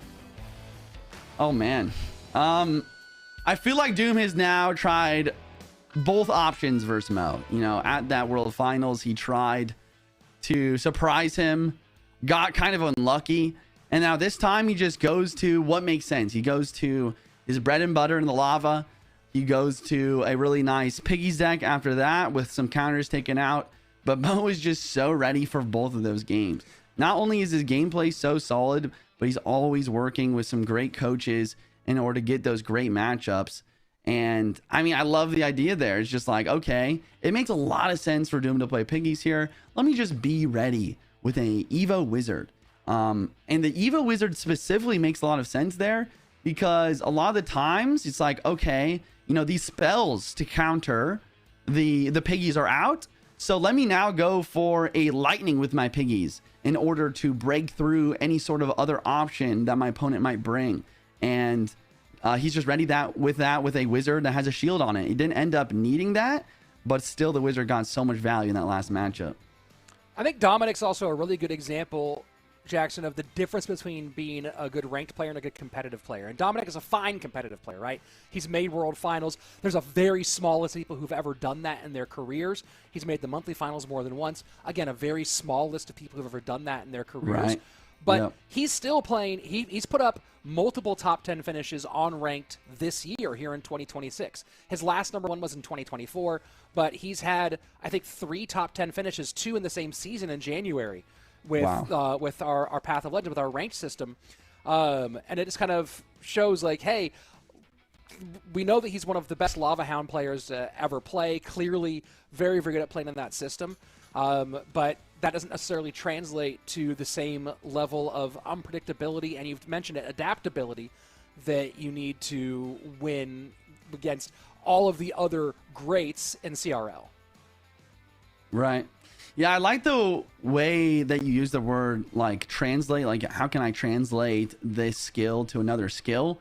And I think that's like where actually the best CRL pros kind of do that, is that they have this cycle deck usually, whether it's X-Bow, if you're Ian, or if you're Surgical Goblin, that was Log Bait. You know, a lot of these players start off with some sort of control cycle deck that they use to translate and proliferate to many other decks in Clash Royale. But then you have certain players like Doom, like Remy Eli, like Viper, who are very good with these more niche decks like Lava Hound or Hog Tornado Rocket or Magic Archer Miner deck. And these decks are so unique that they are able to get a lot of success on ladder, but it's very difficult to use those skills in those decks and transfer it to others. It's still possible, but it is a little bit more difficult, and it doesn't translate as well as maybe like a Hog Rider player to a Roll Giant player, for example. You're obviously known first and foremost as a really good E-Giant player, and you talk about that transferability of skills. Those control cycle decks seem to have the most other things that you can translate to, which is why a lot of people in the past used to say, hey, start by learning 2.6, because you'll learn so many things about the game from developing those same skill sets. It seems almost like the hierarchy is the cycle control decks give you the most transferability of skills. Next, kind of learning the bridge spam meta, right? Whether it be like Ram Rider, Battle Ram, you can even drill spammy decks. It feels like Beatdown is the hardest skill set and style to translate overall. And is that your experience, both observationally but also being an E-Giant forward player? Yeah, I think you're absolutely right. I think that those type of heavy decks, like whether it be Golem Lava or like P.E.K.K.A. Gob Giant or like some sort of other beatdown deck like maybe even just giant, like double prince. These decks are a lot more difficult to transfer those skills because I think that at macro level, they're just very different, right? Like with a cycle deck, you can make a mistake and make up for it very easily. With a beatdown deck, you know, it's every single card matters so much. So you have to be very focused on every single play that you're making. Whereas with a cycle deck, it's much quicker. It's much more fluid. And then when it comes to like E-Giant, I mean, E-Giant is also very, very unique. It makes me, it's honestly kind of feels like it's similar to Splash Yard, where it's like, okay, this deck is not a cycle deck, but it is a control deck. You know, where like these decks that are control but not cycle, and you focus on getting the right push at the right time, they're very unique, and it's very difficult to transfer those skills as well. But yeah, I like how you broke that down with the different decks. I never really thought about it in that way, but I think it's very true, especially at this high level where not only defense is super important, but being able to attack aggressively at the right times is also very key. And our next match is just about to get underway. We're just waiting for the players to get readied up. Baton and Asaf coming here. Take a moment now if you can. If you have not already yet, go to event.supercell.com/Clash Royale to play along with us throughout this competition. As I know we've already begun our journey here in August, but a lot more left to go as we get ready for Asaf and Baton. And Baton is an interesting case here. Asaf has, and this is again unofficially, Asaf has earned enough points to qualify for World Finals, to end in the leaderboard spots, and have a World Finals position. Baton has not, but Baton is one of the players who can make it in. And for those of you who are watching to see if Viper or Morton are able to make it in, Baton is one of the 3 players who can push them down out of the leaderboard. Greco, EGW, and Baton are all active in the competition this weekend. Their success or failure will directly impact whether Viper and Morton are qualified for World Finals at the end of this weekend or whether they have to go through the LCQ. Wow. Okay, so a couple players that aren't in the monthly finals are rooting for a few players that they need to win and continue on. Baton has a different idea here, though. This is not his first time making the monthly finals this year. He's really showed up quite a lot. He's starting to become a little bit more familiar face. I've always known Baton in the community for a very long time. He's really cemented himself as a great Clash Royale player. Asaf, though, he just has a little bit of a leg up when it comes to competitive play. But both players kind of just known to be really solid ladder players and grinders. So this will be a fun match to experience. Yeah, Asaf certainly a talented ladder player, but a guy who, again, we talk about people who've taken that skill and translate it. For a while, it felt like Asaf was going to continue to be a drill one trick. Right. And it seemed like he wasn't able to break out of that mindset, out of that spot. And really a talented drill player, someone you see at the top of ranked play pretty consistently. But this year he's finally put it together and had his best competitive season. When you think about Asaf and what you've seen from him out of this season, is there anything that you view as the big difference in previous versions that have made versus this version of Asaf that have made him now a world finalist? Is there any big differences? I think that he continues to cultivate his skills. I think he is continuing to basically get more decks in his like main strong deck pool. I think that specifically this season, though, I think the Evo E-Barbs definitely can make a or like a solid reason to note as well, because as you mentioned, these bridge spam type decks, they kind of do a great job of transferring over skill wise to, you know, drill decks and just spammy decks, any sort of high pressure deck.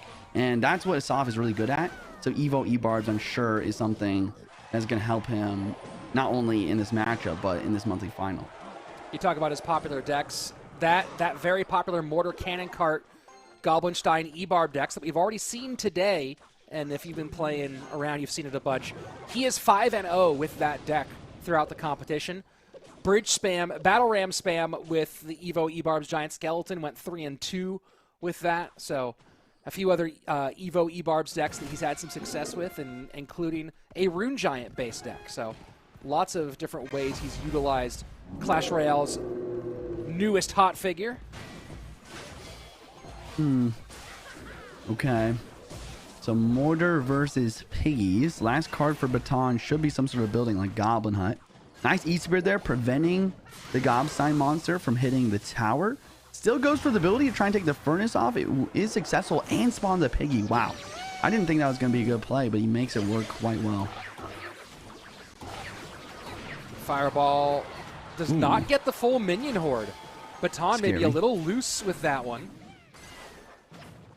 Furnace will do a good amount of pickup here, but gets peeled off the board as well. Slight lead for Baton as we go into our final 30 seconds of regulation. Man, this Mortar deck is just so interesting. I honestly don't have enough experience against or commentating this Mortar deck to really understand its matchups at a high level, because we're very used to seeing these Skelly Barrel Mortar decks. But in this situation, the other pressure card is just your Evo Minion Horde. You also have that Gobstein as kind of a secondary win condition as well. Baton does have the Fireball. He has the Quick Cycle. He's got decent crowd control with the Tesla and the Bar Barrel. But at the same time, you know, having the cards doesn't always mean it's going to be easy to defend. And I think Asaf is the exact kind of player that's going to make that difficult to defend with these high pressure, just like we saw in the first match of the day of Mugi. Baton making his second monthly finals appearance in his CRL career.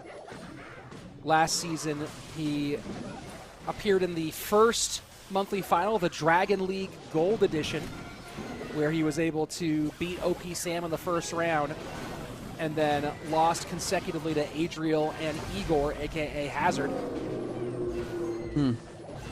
Has fought his way back here. Of course, this season has had a relatively solid run, enough to at least put him in contention points-wise. Wow. But Baton is going to... Go ahead, sorry.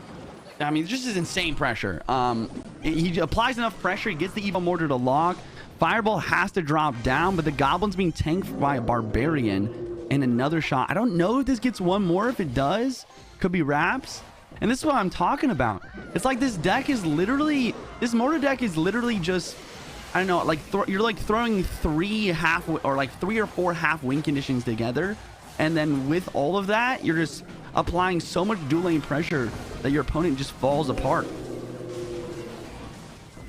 And big swap note here for Asaf's deck. He did opt for the Mother Witch version versus the Evo E-Barbs version, which is the one he had so much success with.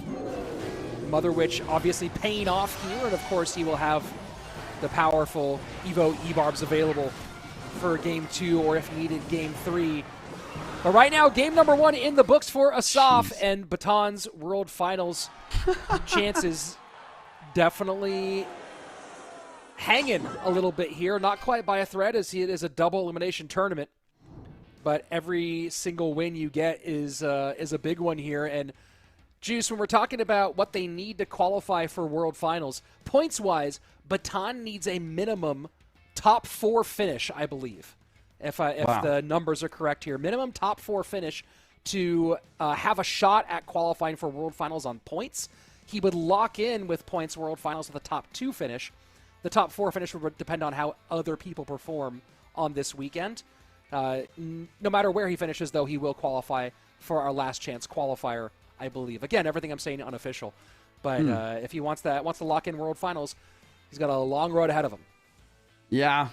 Yeah, I think staying in the upper bracket is probably like your first to do thing on your checklist, right? Because you drop down that lower bracket, all of a sudden getting top 4 is really difficult. He's got a tough one here versus Asaf too, being down 1-0. I mean, Asaf just applied so much pressure there. And once again, it's just this situation where it's like, if you defend the entire game, you're going to lose.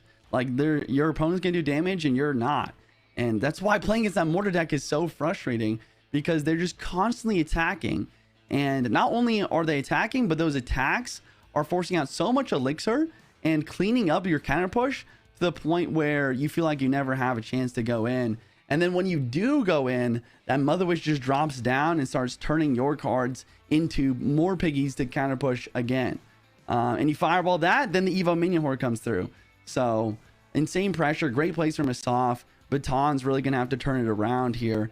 Like you said, both players do have Evo E-Barbs still available. So we'll see. I'm sure we're going to see someone bring them out here in game 2. And, you talk about how annoying that deck is in particular. Baton has a lot of pieces available for that exact same deck.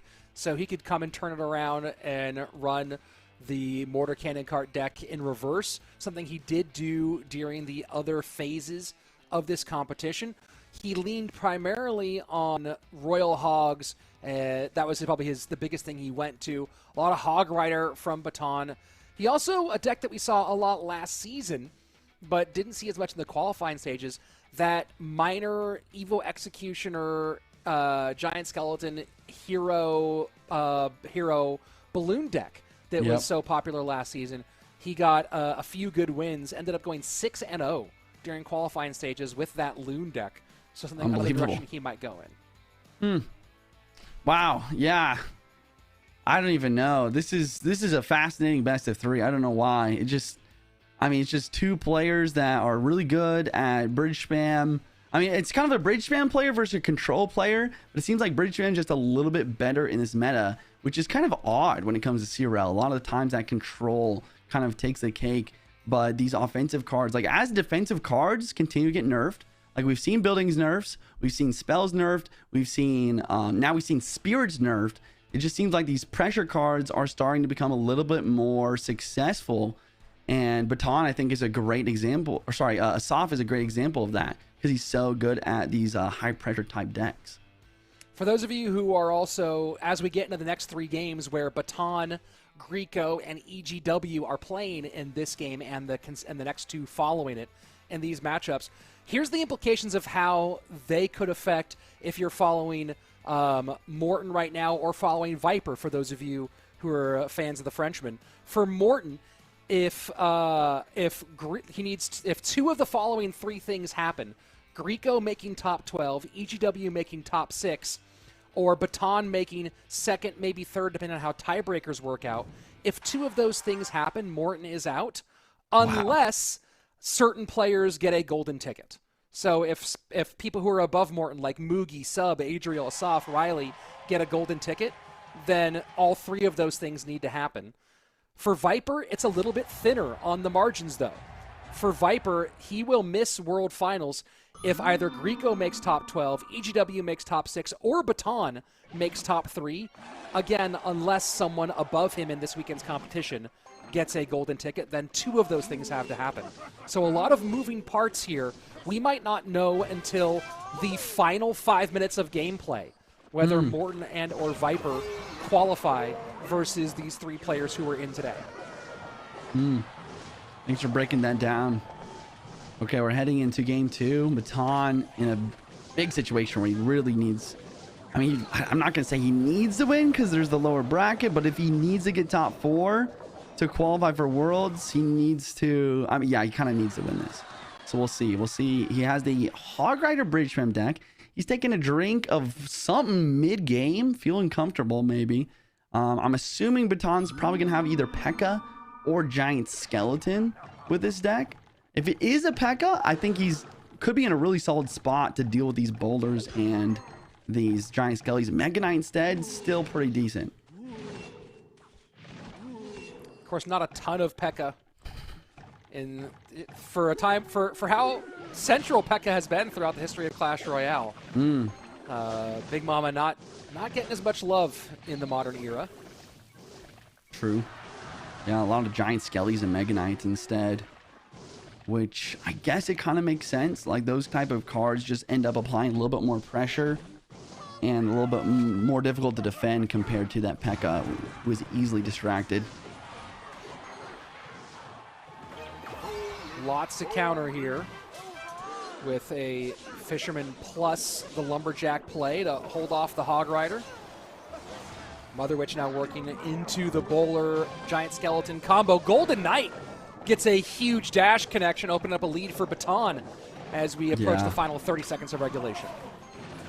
Yeah, just a small mistake there with the giant skelly placement. I always tell people, like, if you guys are confused about how the Gold Knight works, just place things directly in front of it. That's the best way to prevent those really wild dashes that seem like they should be impossible. And that's a great defensive dash. Baton completely in control, has not been touched in the first 3 minutes of play in game number 2. And that's an interesting activation of the bowler. Yeah, I like it. Just keeping the boulder really far on your side of the map while also forcing your opponent to play something for the Mother Witch. And then that something ends up just ending up letting the boulder line up and kill the Mother Witch anyways. And he's just playing super solid defensive. It's almost like just saying a defensive mortar there as he just continues to basically completely block down this lane. The problem is blocking down this lane isn't going to be enough. Playing defense is not going to be enough. You need to find a way to break through. 90 seconds left. Mother Witch has been an absolute menace despite the bowler working against her spawns. Now Hero Bowler going to go onto the cannon. And Asaf just trying to turn this into a bridge spam, win it at the bridge, and then roll downhill kind of fight. But the Mega Knight pushes these units backwards, allowing the Skelly Drag to splash everything. Piggies do come on the left lane at a really solid time, but now look at this push. Wait, the Giant Skelly cleans up quite a lot. Hog Rider in with the Mother Witch, though. Zappies do enough. No Hog Rider hits. That could be the opening Asaf needs. Dual lane pressure now. Baton splitting his Skelly Drags. Splitting Skelly Drags. Boulder ability does lock on Mother Witch. Golden Knight not down in time. Mother Witch dies. Big dual lane pressure. Arrow's going to drop down. Skelly Drags take out Skelly Drags. And now the Piggies into the Mega Knight. Mega Knight is low in HP, though. Piggies plus Skelly Drags. Just trying to spam the heck out of it. Skelly Drag does connect on that left-hand side. 1272 to 1124. Both players have arrows, so no advantage there. Asaf needs to connect, or that's it. Golden Knight Dash could be a game changer. Does not do anything with it. Golden Knight Dash does 0. Mega Knight down in its evolved form. Arrows trying to make enough room to get through. Do any touches happen? 1197. Not going to be enough. Baton holds on. 1049 to 1197. Another close one, and we're going to game number 3. Honestly, I thought when the Golden Knight Dash mess up happened, it was over. I thought he was going to wait until the Fisherman pulled the Golden Knight in, then hit the dash, hit the Zappies, get to the tower. But he locks down the defense just enough with the cannon. And then that Mega Knight. That Mega Knight was so close after the Mega Knight Evo nerf to not hitting those Piggies backwards. But with the splash damage and the help of the towers, no Piggies making the tower, and he holds on by a thread. Mega Knight, just such an impactful piece in this one. And you think about that. I mean, the Mega Knight obviously being big. Royal Ghost doing a lot of work here on the defensive side for Baton, getting a little bit of splash damage, especially when that Mega Knight was otherwise engaged. Cannon, of course, pulling stuff into the middle. But Golden Knight, both on the offensive and defensive side of the board. MVP, in my opinion, for Baton in game number 2. Yeah. Yeah, man. Wow. I think the other thing that was nuts, like a lot of damage came through on the left from the Piggies, but that Mega Knight at the bridge to block while then using the Mega Knight pushback in order to get your Skeleton Dragons to splash. I mean, that was a very impressive play. Dude, I totally forgot about this screen that we have. So we're looking at the lock cards. Ladies and gentlemen, if you guys are watching at home, this is your first time watching CRL or competitive Clash Royale. These are best of 3 duels. What a duel means is that you're not allowed to repeat any cards in the best of 3. So if you see a little blue ribbon or a red ribbon around any of the cards, it shows which cards these players are not allowed to play for their last game of the best of 3, respectively. Piggies out on both sides. Of course, Piggy counters have been used pretty dramatically on both sides as well. Neither player allowed to use bar barrel, fireball, or arrows. So that's eliminated. Of course, lots of cycle cards still available. But when you talk about things that are available in an important way, Asaf still has drill open. And so we imagine that Baton will try to cover drill. We might see a Valk or even a Hero Valk, maybe even Evo Valk. Lots of different Valkyrie variations available for Baton to use in that one. So we'll expect to see some sort of coverage against the drill in game number 3.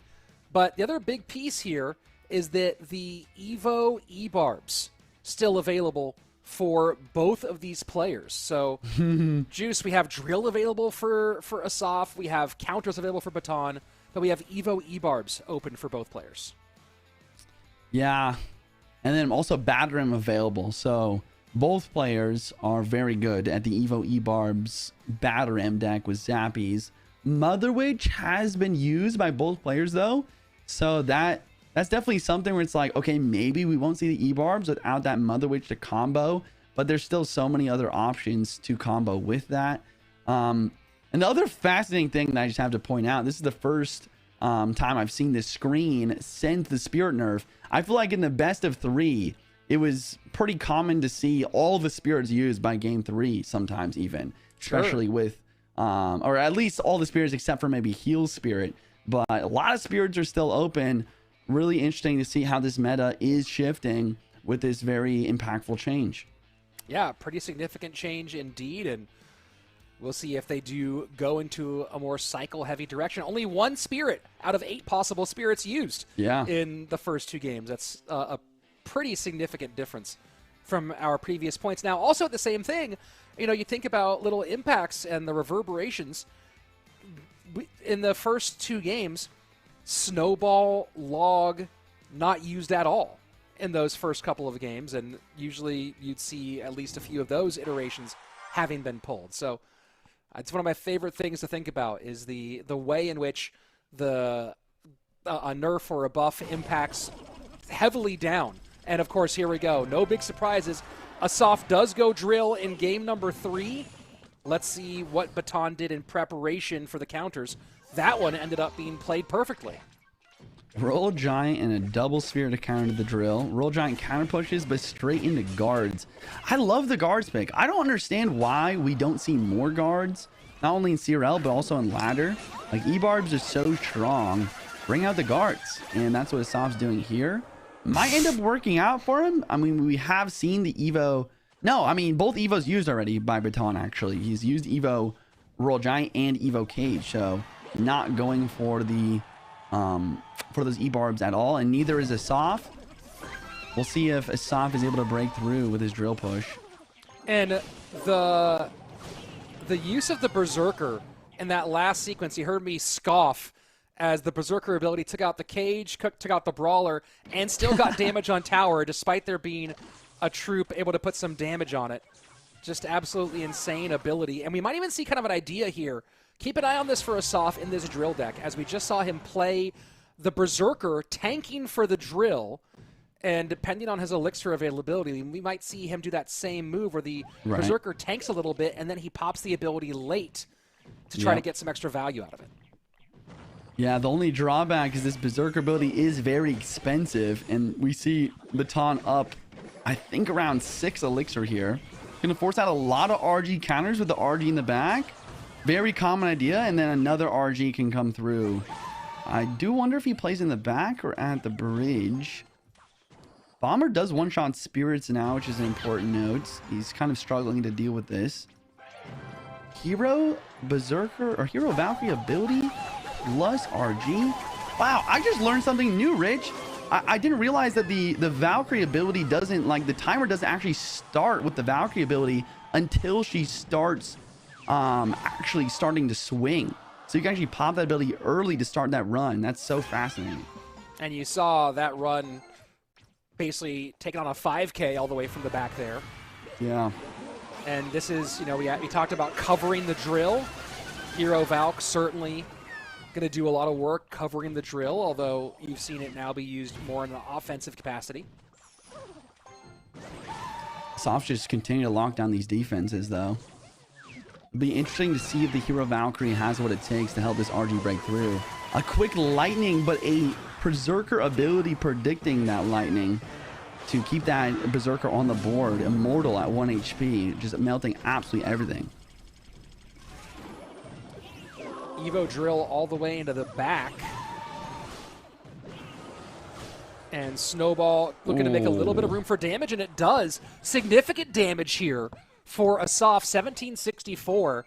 And if there's a guy who's played every single possible matchup combination for drill, you're looking at him at the top of your screen. Yeah. What a play. Double RG on the board, but the guards are strong. The drill's actually pretty tanky defensively. And this Valkyrie Phoenix gets easily cleaned up by Tesla. And Baton cannot find a moment to get some damage on tower. Maybe this will be one with the Phoenix respawn.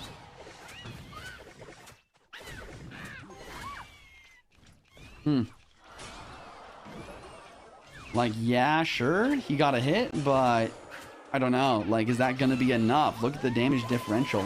Soft decides this ability and gets even more damage right lane as well. Expensive late ability, but has the counters available. Poison working on the right-hand side, and back to another Berserker on the left-hand side.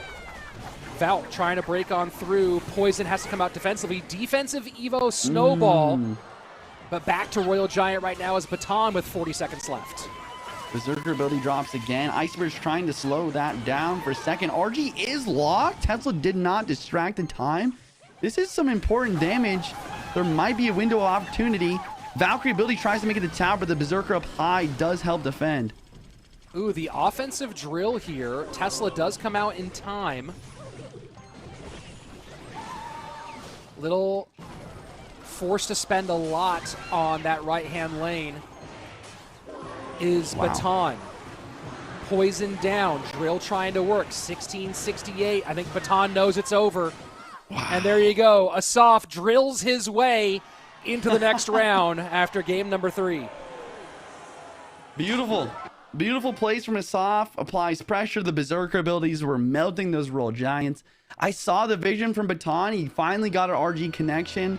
He hit the lightning cycle on the bomber. And his idea was, okay, I'm going to do my very best to fully defend this Evo drill while cycling to my next lightning. But not only was there not enough time, those goblins continued to connect. Despite the log, despite the spirits. Great pressure, great plays from Asaf yet again. That dual lane pressure, bread and butter. And for those of you who are fans of Morton and Viper, this, of course, has not yet changed the fate of those two. But Baton will move into the lower bracket, and we'll talk about that more in a second. First, taking a look. Asaf now moving into the quarterfinals alongside Mugi, Coco, Sub, and Mohamed Light. He will await the winner of Pedro and Greco. Pedro, of course, has already qualified for World Finals. Greco needs to not do a whole lot to qualify. As we're talking about Greco, we'll get into him in just a moment. Actually, no, Greco doesn't need to do a fair bit to qualify in terms of World Finals directly. But Greco will be trying that later. But those of you who are keeping an eye on whether Viper or Morton can hold on to a spot at World Finals, Baton in the lower bracket is good news for you. If Baton can go out early enough, that is a big win for both of those two players. Yeah, I had someone ask, I saw a chat say, what are these guys playing for? There is a spot at the World Finals guaranteed with the golden ticket. There's points every win, every time that you progress in the bracket, you are going to get some extra points. I believe, I don't even know how many people, what is it, like 8 people that are qualifying via points for the World Finals this year. And then as well as, even if you don't get enough points to qualify for Worlds, if you can push yourself up that leaderboard, you can also get points for our last chance qualifier for that last golden ticket to be given away next month. So yeah, a lot of moving parts. There's a lot in the line, but most like I don't know if I can say most of all, but there's also there's over $50,000 on the line. Grand prize here is gonna be $14,000. So there's just so much to be played for here. The next dual best of 3, we got Pedro and Garico coming right up. Pedro already with a golden ticket from a monthly final, so fully secured for Worlds. Official lock him in. You will see him in Shanghai. Greco has a little bit more difficult of a road here. On this weekend, if Greco can finish in the top 4th, in the top 4 positions, he'll have enough points to qualify for World Finals, no questions asked. Again, unofficially, if he finishes anywhere else, he will have to make it through the last chance qualifier. So he will be in the LCQ, but a top 4 finish means he can avoid the LCQ and go right to Shanghai. Wow. Okay, so Grieco and Baton vying for that top 4 spot. Top of the game, Pedro immediately dropping regular E-barbs in the back to cycle the Evo. It's part of the strength of Evo E-barbs is that just that one cycle that you can get those very punishing rage speared E-barbs, and he's just trying to get them going right away. And a little correction there. Grieco can finish somewhere else points-wise, but it depends on how other players finish to make it to World Finals this weekend versus going to the Makes LCQ. sense. A lot of double spirits this weekend, Jackson. I know. Yeah, this RG double spirit deck from last season seems like it is not hugely affected. Fireball coming down, but look at this Hero Berserker. Hero Berserker is such a great way to counter the strength of Evo E-barbs.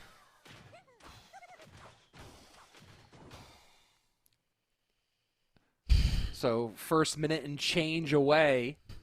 Just a little bit of chip damage done on the top right-hand tower of Grieco. Same thing for the bottom right-hand lane of Pedro. Yeah. So looking at the matchup, we have Piggy's very strong Piggy's deck. Sometimes used with Evo E-barbs instead of Ghost, but Ghost version not going to be as great, honestly, versus the Royal Giant. You probably prefer to have Evo E-barbs for the RG. Despite that, this Goblin Hunt is extremely strong defensively versus Barb Barrel. Barb Barrel just is not able to go far enough on the opponent's side of the map in order to take out those Spear Gobs and help the RG break through the Gob Hut. Classic Barb Barrel versus the Hero Barb Barrel. Fireball in to break up the cage, get some damage on tower. Immediate E-barb split for Pedro. Once again, just try and get that Evo E-barbs back in cycle. It's really about the breakthrough for Pedro because, as you know, the Piggies, they're going to find a way to get damage. It's just so consistent. For the Royal Giant, perfect defense is truly possible for Grieco here. But if Pedro can get a really solid RG plus Evo E-barbs push with a Barb Barrel potentially over the river for that Goblet with the Hero Barb Barrel ability, that's kind of like what he's vying for at this point. Grieco really shutting things down as this whole area is totally clogged up. No damage for Pedro there. Grieco looking to make his 3rd World Finals appearance. First made it in 2021 when we had that extra round of 32, the single elimination round before making to our top 16 and double elimination. Grieco ended up dropping in that opening round. And then a top 8 world finalist in 2024, the smallest world finals we ever had with only 8 players attending. He ended up making it in that one. Went out in the first round again. Would love to make world finals and make it out of the first round for the first time here in 2026. And there you have it. This is kind of this idea that I was talking about. He gets the dual lane pressure with the E-barbs plus the Barb over the river. The Barb Barrel over the river for the Goblin, it's not as great as the Log, but it can still do the trick, start taking out some of those Goblins that they spawn in with the Hero Barb ability as an opportunity as well. And as Pedro continues to cycle these Evo E-barbs split in the back, it's really hard for Grieco to actually find an opportunity to attack.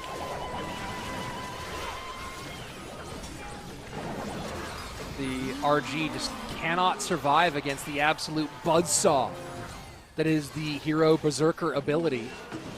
Pedro needs to find some other way to get tower damage here if he's not going to be able to get breaking past that Berserker. Fireball might be it.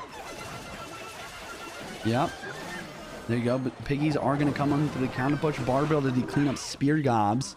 Fireball is used on offense and cycles back for defense to try to hold on this damage advantage, but now Grieco taking the opportunity to fireball the tower and take that damage advantage back with only 20 seconds on the clock. Single lane game here. Double spirits down, trying to do anything to keep a Royal Giant on the board. Fireball comes down against the Piggies. Oof. RG at the bridge. Hero Barbell trying to break through. Fireball will be the insurance for Grieco, and he gets game number 1 in a defensive battle that had about as much damage as a light breeze. Yeah, I mean, really interesting game. I wonder if Pedro has a slight macro mistake here. My idea for this matchup is, okay, it's hard to break through. The piggies are consistent hitting my tower despite my fireball. If I do fireball in defense, then you see Grieco start to just fireball cycle to your tower and then keep locking down the defense. I wonder if instead of fireballing defense versus these piggies, if we need to see E-barbs dropping. My idea is like RG the back. If he pressures opposite lane with piggies, that's where you drop E-barbs defensively, and that's where you try and build your dual lane pressure in order to make that attack happen. It's still really difficult because, like you said, the Berserker ability shreds everything. The Godpud's difficult to deal with, and then even the Furnace, the Fireball, not able to one-shot that off the board, makes it so that is usually staying alive just long enough. I'm not going to say it's easy for Pedro, but I just think at the end there, those fireballs defensively on the piggies, I just don't know if that's ever the answer. Well, I mean, the other thing too about this matchup, Jackson, is despite having the double spirit variation for this Royal Giant, we never really saw Pedro able to get the double Royal Giant push down, right? True. We never saw that thing where, hey, we go ahead and we suck out that Berserker ability, but then a second Royal Giant comes down and you're not quite there again yet. So that was one of those ones where talk about the defensive pressure, both how difficult it was to break through and the expenditure that he needed to break through, but also the defensive pressure forcing more heavier elixir spent on the defensive side of the board, making it so he could never get into that 1-2 punch that we see so commonly with the faster cycle Royal Giant decks. Yeah, a great game from Grieco all around, though. I think his defense was top tier. I even think that the fact that he didn't play offensive piggies till triple elixir was just a really smart idea. It's just like, yeah, I'm never going to give you the opportunity you want to defend and counter push for my piggies. I'm just going to fully lock down this defense, get some fireballs in your towers here and there. So great plays all around from Grieco too. And then we're heading into game 2 straight away. Of course, stakes much higher for Grieco on this one than Pedro. Pedro already has his golden ticket secured for this season. He will be making another appearance at World Finals. This will end up being his 4th consecutive World Finals appearance after 23, 24, and 25 appearances. And also put this in context, the World Finals appearances for Pedro so far, a number 2, a number 6, and a number 3 finish at Worlds. So Pedro gets one more shot here in his 4th consecutive season at a world title. Grieco fighting for the opportunity to break out of the first round for the first time. Yeah. Honestly, I'll never forget. What was that? I think it was it 2023? Yeah, it was 2023. Pedro made the World Finals, and so a lot of people were like kind of surprised. It was like, oh, this ladder player is actually making it to Worlds. This is interesting. He's a really good ladder player, like multiple number 1 finishes. Does he have what it takes to, be a competitive player? And I remember him basically just showing up and then just using his strength as a minor mortar player, as a minor poison player, and just using that to propel himself to number 2 in the world. And now at this point, it's just like, it's a no-brainer. This is, like no one says Pedro is just a ladder player anymore. This man is a veteran Clash Royale League competitive player. Well, people also need to remember that breakout moment for Pedro early in 2023 is when he did something that I don't know how many players have ever done. He put 3 accounts in the top 10 on ladder. Then that was the same month where he made his CRL monthly finals debut in 2023. I think it was maybe he made his debut I think it was that month or the month after. But in 2023, it was the 3rd monthly final where he got 2nd place, got his golden ticket. But he had this 2023 was a breakout year, and I don't, when someone puts 3 different accounts into the top 10 on ranked, it's hard to imagine that person's skill set ends at being just a ladder player. Right. Yeah, so true. Well said. As we take a little deeper look at this game, honestly, you would think on paper that Hog Rider is in a difficult spot here versus E-Barbs and versus the Vines of the Firecracker. But after playing this matchup a decent amount, I would say that the Hog actually has a really solid advantage, especially with the delivery version actually, instead of log. And it really all comes down to the quick cycle. You can out-cycle that Vines with your Firecracker very effectively, and she is a defensive menace to be dealt with on the other end of the screen here. Evo battle around to the right-hand side. Ice Spirit to slow it down. And back to the cannon just in time to save the connection. Yeah, Final I mean, 90 seconds. Yeah, I was just going to say, like, this is exactly what Pedro needs to do. Just spamming cannons and spamming Firecracker. You outcycle the Vines with a Firecracker. The cannon can't really be dealt with very easily. You know, it's Vines, it's not lightning. And then every single time you have Evo Cannon and Cycle, it's just so valuable. Earthquake was once basically a win condition. Now, not as commonly so, but we do see it creating some separation as we go into the final minute. Triple Elixir starting. Advantage Pedro. Lead Greco, looking like game number 3 on its way here if things remain the same. Skelly's trying to block the Zappies, but ends up being Mother Witch targeting. Really nice last-second Ice Spirit trying to keep the cannon alive after that connection. Evo Firecracker, great play, out-cycling those Vines. And Greco's trying to cycle back, but it's definitely a difficult task. Decides to Vines the right side, but at this point, there's only 30 seconds left, and Pedro's defense continues to be stellar.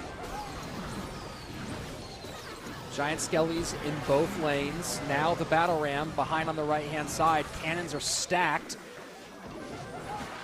And now a third cannon. My word. The cycle for Pedro.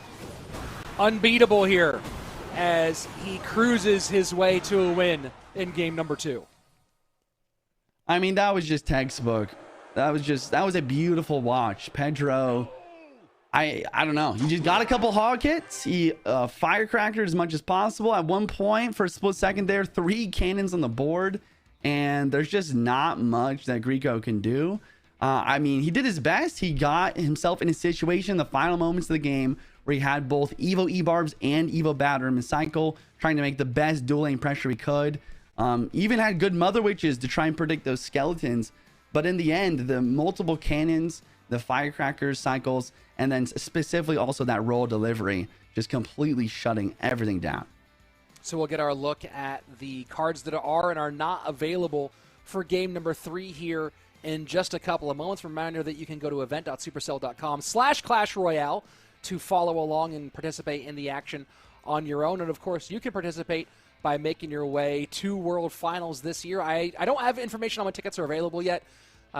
Maybe we'll announce it at the LCQ, but in Shanghai, China this year. And, you know, Jackson, this is going to be kind of an exciting trip for World Finals. We were meant to be in Shanghai in 2020, and then a thing happened, and we weren't able to go to Shanghai that season. So the final return, if you will, or true trip to Shanghai for CRL finally coming. I know that it's going to be a pretty fun one. Here we go, taking a look at the usage so far. Spell-wise, both players locked out of the Barb Barrel and Fireball. They have not gone over each other on win conditions. And then this time a lot more Spirit use, both Electro Spirit and the Heal Spirit. It took me a moment to process that for a second, but Heal Spirit and Electro Spirit out on both sides. Makes sense. Yeah, I mean, Fire Spirit, Ice Spirit were the best spirits for making it to the tower, tanking for Goblin Barrels and stuff like that. After the nerf, after the HP nerf, E-Spirit and Heal Spirit makes a lot more sense. You have the E-Spirit, the best defensive spirit, not making the tower also is kind of a good thing, preventing some king activations. And then Heal Spirit as well just does a great job in combination with Elite Barbarians and other bridge spam type decks and stuff like Roll Giant as well to heal those cards up on that offense behind whatever your win condition is to get some connections. And then another thing that you guys really should pay attention to here is that spell area, because the spells, they're just cards that can be used in many different decks, and when you start to lose some options for those, it kind of limits which win conditions you can play, because certain win conditions synergize specifically with certain spells. So we see Barbarille out on both sides. That means Graveyard is pretty much not available. You can't play Graveyard without a Barbarille. I mean, you can. It's just very difficult, as one example. And then the other thing to keep an eye out, you mentioned earlier Pedro being a great Mortar Miner player. Mortar and Miner, both things that Pedro has access to as we go into game number 3. Of course, deep deck pool for the multiple-time world finalist, making his 3rd monthly finals appearance here in 2026. Got 2nd place in our 2nd month, where he secured his golden ticket. Got 4th place the month after that, and looking to continue to add both to his cash total, his points total, and his seeding position for that first round in world finals. And with Miner and Mortar both open, certainly a lot of opportunities here for Pedro. Grieco, of course, as we mentioned, in order to directly qualify for World Finals this weekend, most likely has to make top 4. He can do it in other positions, but it depends entirely on how other players shake out. And, of course, we'll know a lot more after we get through our first round of the lower bracket later today. That should give us a ton of information. Here we go, game number 3. This is what I like to see, Rich. 1-1 in the best of 3. 2 pros duking it out, and Pedro coming with his one-trick deck. We see a Miner. Very, honestly, it's like after, I don't even know how many times Miner's got nerfed at this point. I think maybe like 5 or 6, or who knows how many tower damage nerfs it's got. But Pedro's going to bring it out, most likely with a Mortar to supplement, and a big mistake on Goblins to start it off as well. Everyone knows Miner heals the tower now. Interesting choice. Yeah, but that's what I mean. That's the interesting thing about this Mortar deck. I mean, I talked about it a little bit before. I honestly just I just think it's gross, but it's like, it's just, you basically have 3 or 4 different attacking cards. You have the Minion Horde, you have the Gobstein, which has that monster who goes straight to buildings, and then you have the Mortar, which is a great win condition for sieging the towers on your side of the map, and then the Miner just to add 1 extra way of getting some chip damage. So Grieco has a lot of different cards he has to worry about potentially reaching his tower.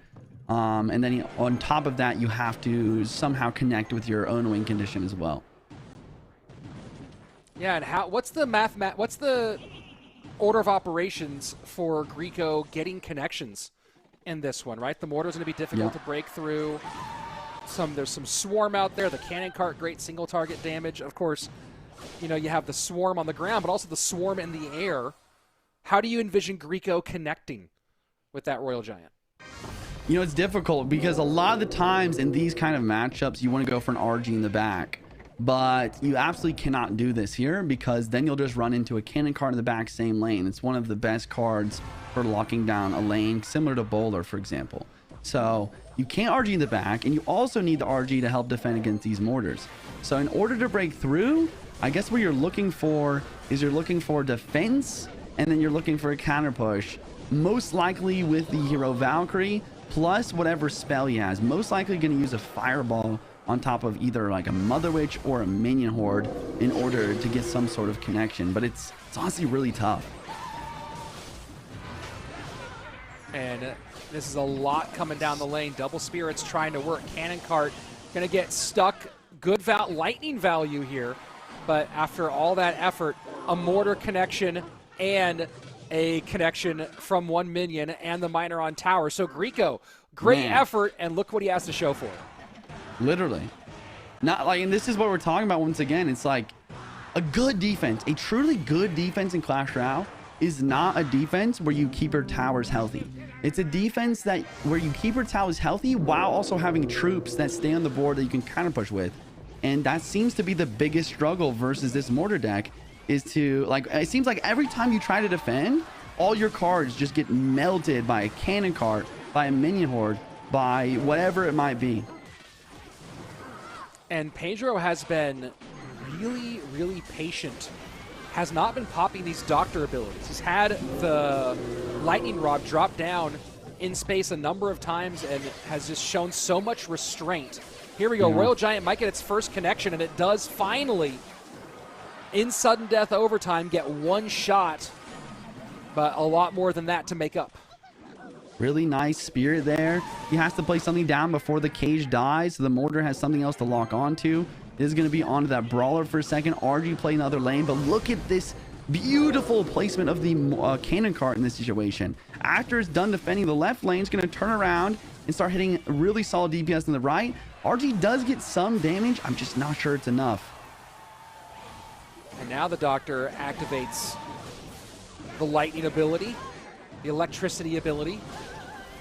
1741 top right-hand lane, 1163. That's the big one that Rico has to worry about. And he's committed most of his damage to the right-hand lane, and he does go behind tower with the cannon cart played high here.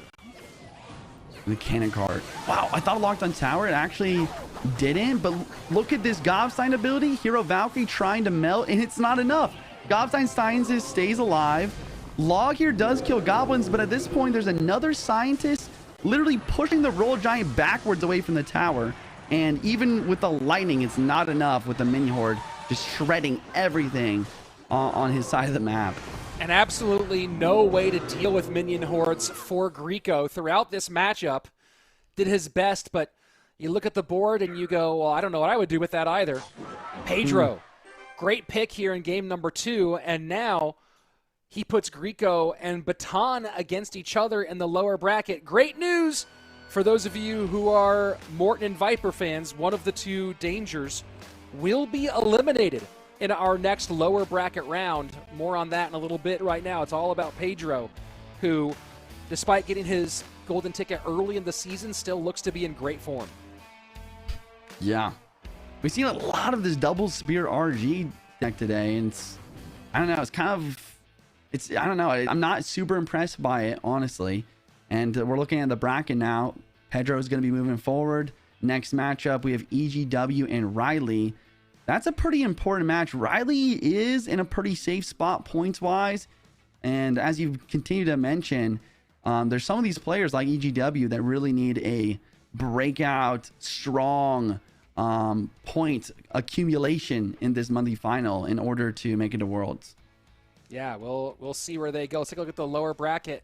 Clown, Evolve, Saudi, Dominic, but most importantly, Baton and Grieco against each other. One of them will be eliminated in our first round of the lower bracket. And remember, when you talk about Morton, if two of the three things happen, if Grieco makes top 12, EGW top 6, and Baton or Baton second or third, if two of those three things happen, that could knock Morton out depending on who wins the golden ticket. But with one of those two eliminated, Morton's chances for World Finals will dramatically improve. Right. So we will keep an eye on that one very, very closely when we get there. But right now we are moving down to our last couple of upper bracket matchups. And for those of you who are joining us from the YouTube universe, I know a lot of you very excited for this next one. EGW against one of the most popular creators in the game, Riley. And Riley, of course, much more than a bait player now in this stage of his career, but most famous for being one of the all-time top log bait players. And we're going to jump right into this one. Riley, top of your screen, the creative EGW at the bottom. Yeah. Creative is a great way to describe EGW. Very similar to OP Sam in that, you know, that mad scientist title. I would give EGW a similar kind of, you know, he has a similar vibe to him, and it makes sense for this meta as well. I mean, look at his win rate. It's actually insanely good. Yeah, and I think the Evo E-Barbs just kind of really play into EGW's play style. And we're seeing this mortar deck all over today. We can't seem to get rid of it. Yeah. EGW went 6-1 in matches in the group stage, 12 wins, 3 losses overall in groups this season, this month. And his group consisted of Adriel, Yoko, Lucas was in that group. And EGW, 80% win rate over games through that phase of the competition. Let's go. Yeah, going back to this mortar deck, it's everywhere, but maybe Riley's found a nice way to counter it. I think I swear his mortar deck has won every single game except versus Hog EQ, which makes a lot of sense. But even then, it's not like this matchup isn't impossible, especially with these Evo E-Barbs. I mean, look at this. It kills everything left side. It all gets melted, and then he just spawns it with another spear and absolutely Tom Brady's it straight at the princess in the middle of the map. And meanwhile, Gobsine Scientist chipping away. After that buff, it does a lot more damage. Speaking of that, I just want to point out, we didn't even talk about it, the Evo Princess here in this matchup. What a pick out of Riley. Of course, Hog Princess, not popular for almost a decade now in Clash Royale, compared to at one point had a bit of a heyday back before. You know, it was already out of fashion by the time CRL existed, is the best way to put it. What are your thoughts on this pick from Riley, the Hog Evo Princess deck? You know, when I saw it, I wasn't like crazy surprised. Wow, what a fireball, and the mortar connects. But I wasn't crazy surprised because, you know, Riley as a bait player, he's very good with the princess. And it also is going to be a great way of, you know, kind of dealing with, slowing down, and taking out, you know, some of these minion mortar type decks. It is definitely odd though. I don't know. Part of me just wonders if Evo Firecracker is just a better option. Princess will go to work on the mortar. Mortar will return fire and get her off the board as EGW sets up to the right-hand side. Monster will stay alive. Lightning will take the Doctor off. Lead so far for EGW as we enter into sudden death. Fireball instantly takes out the Evo Princess. Mortar is actually going to take a nice snipe at the Tesla. Hog to try to apply some pressure with E-bars being out of cycle, but there's Mortar as well. And I guess I didn't really realize it till now, but like the lightning instead of the earthquake, and then also the princess instead of the firecracker. Just seems like this is basically nerfing the Hog deck versus this versus the mortar deck. Sorry, I couldn't think of the name. And what a bounce for that hero princess. Evo E-Barb's for the hero Valk. Evo E-Barb trying to make room for the cannon cart, can't do it. Mortar applying pressure on the right-hand side. Final 50 seconds. Lead still for EGW. And he adds a little bit to it here. That exchange going the way of EGW. Another cannon cart bridge. Tesla locked the Tesla and a bar barrel as well. This mortar is not going to lock onto the tower, I don't think. It should be on the Valk here. But this pressure is just continuing to mount. There's another mortar, and Riley can't find an opportunity to attack. It seems like that's just always the case against this deck. Hero Valk at the bridge, met by the Evo E-Barbs. Valk doesn't break through. Hog might, though. Log to predict. Mortar at the very last second. And EGW will barely hold on to win game number one. Wait, let me look at this tower HP. Okay, the lightning would not been enough to win. Just barely. But yeah, really intense push there at the end from Riley. I don't know, man. I feel like he got a little too creative with this deck. I think that the Firecracker, if he has Firecracker, he just straight up wins. Lightning or Earthquake, I don't think it matters. If he has Firecracker, I think he just straight up wins because you're just getting that chip damage. Is dealing with the minions better. Is able to one-shot minions, and then also just does a great job versus Gobsine too. Hitting that monster, doing more damage to the princess, then also getting that splash damage on anything behind. I think the princess, I'm not sure what the idea is there. I don't think you're trying to save the Firecracker for another deck. I mean, it definitely seems like it's a great card to deal or to help deal with this mortar deck. But at the same time, the princess is also just another target for the mortar. So you're kind of scrambling and trying to defend and prevent the mortar from locking on. And EGW did a great job that game of using the fireball and other cards in order to basically take any distraction cards off the board, whether it be an E-Spirit playing Skelly's High to stop the E-Spirit from being on the board, or the Fireball onto stuff like Princess and Tesla in order to get those mortars to instantly lock on the things he wanted. I mean, it was just really solid play from EGW there. You know, and you think about the Princess and why Princess works so well in bait, and it's because of the different layers of what you're requiring for spell targets, right? The Princess being more further away than the other things you're looking at. When you look at the deck that Riley ran here, you don't see a lot of other targets for that spell, right? There really are no other targets to pull spell attention. So I'm very curious. Maybe I just messaged one of the coaches to see if maybe I can get a little insight into what they were looking for with that Princess pick. Of course, everyone's currently directly involved in deck picking and work for game number 2 here. You know, one of the bright spots for Riley in that one was the hero Valkyrie. We saw one of the most significant connections by Riley was the hero Valkyrie bouncing to the tower. And, you know, you wonder, is there more ability to create uncomfortable pressure with that? Did that exist maybe for Riley in those 5 minutes? That's a good question. I think that, you know, the simple answer is maybe yes. The problem, I think, is how expensive it is. You know, this isn't a Golden Knight dash that we're talking about.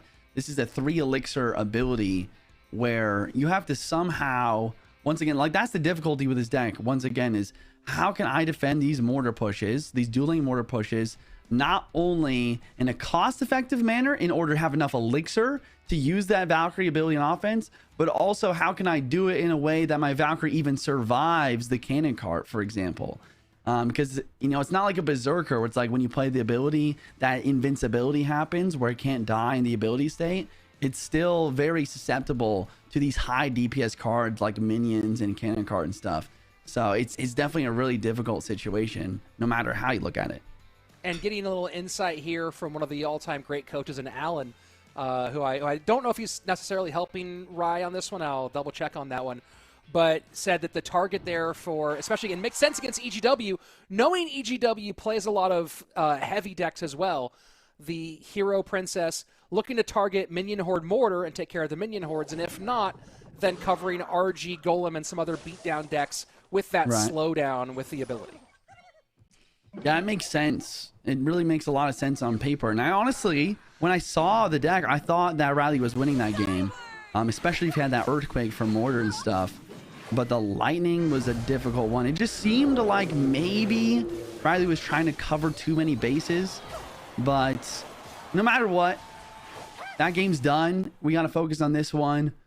EGW's up 1-0 here, and he's bringing what looks to be some sort of Bridgeman deck. I doubt it's Lava Hound. Lava Hound Lumberjack seems a little odd.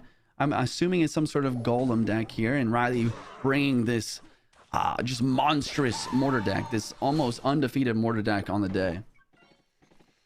And looking through EGW's picks in the previous rounds, have not seen him pull out the Spirit Empress once in those decks. And not a lot of Lumberjack either, so we'll see what direction he's going in. Very interesting composition in the early stages for EGW. It's a Hog deck. Huh. Okay, makes sense. Probably Evo Mega Knight Hog with a hero Valkyrie. I don't know if it's Mega Knight though. It might just be like a weird hero Valkyrie Hog deck. Doesn't make a lot of sense to run Valkyrie and Mega Knight in the same one, but it's very possible this last card is going to be some sort of big tank like Mega Knight P.E.K.K.A. or Giant Skelly. But I guess the other option is maybe just another air defense like Zappies. Yeah, previously when he's run Hog Valk, he's run it with Bowler. He's run it with Mega Knight and P.E.K.K.A. So either one of those technically a possibility here. He was a little low to pull out one of those big ones against the E-Barbs push we saw a minute ago. Speaking of counters to E-Barbs, that guards, I think, is just, once again, I'm just really surprised we don't see more guards. But the guards are going to be a great pickup here for dealing with Riley's E-Babes. His E-Babes? That would be a... Sorry, that was a slip. A fun variation. Yeah. I mean, I'm not... I'm yeah. Clash Royale, you heard it here. Next card has to be E-Babes.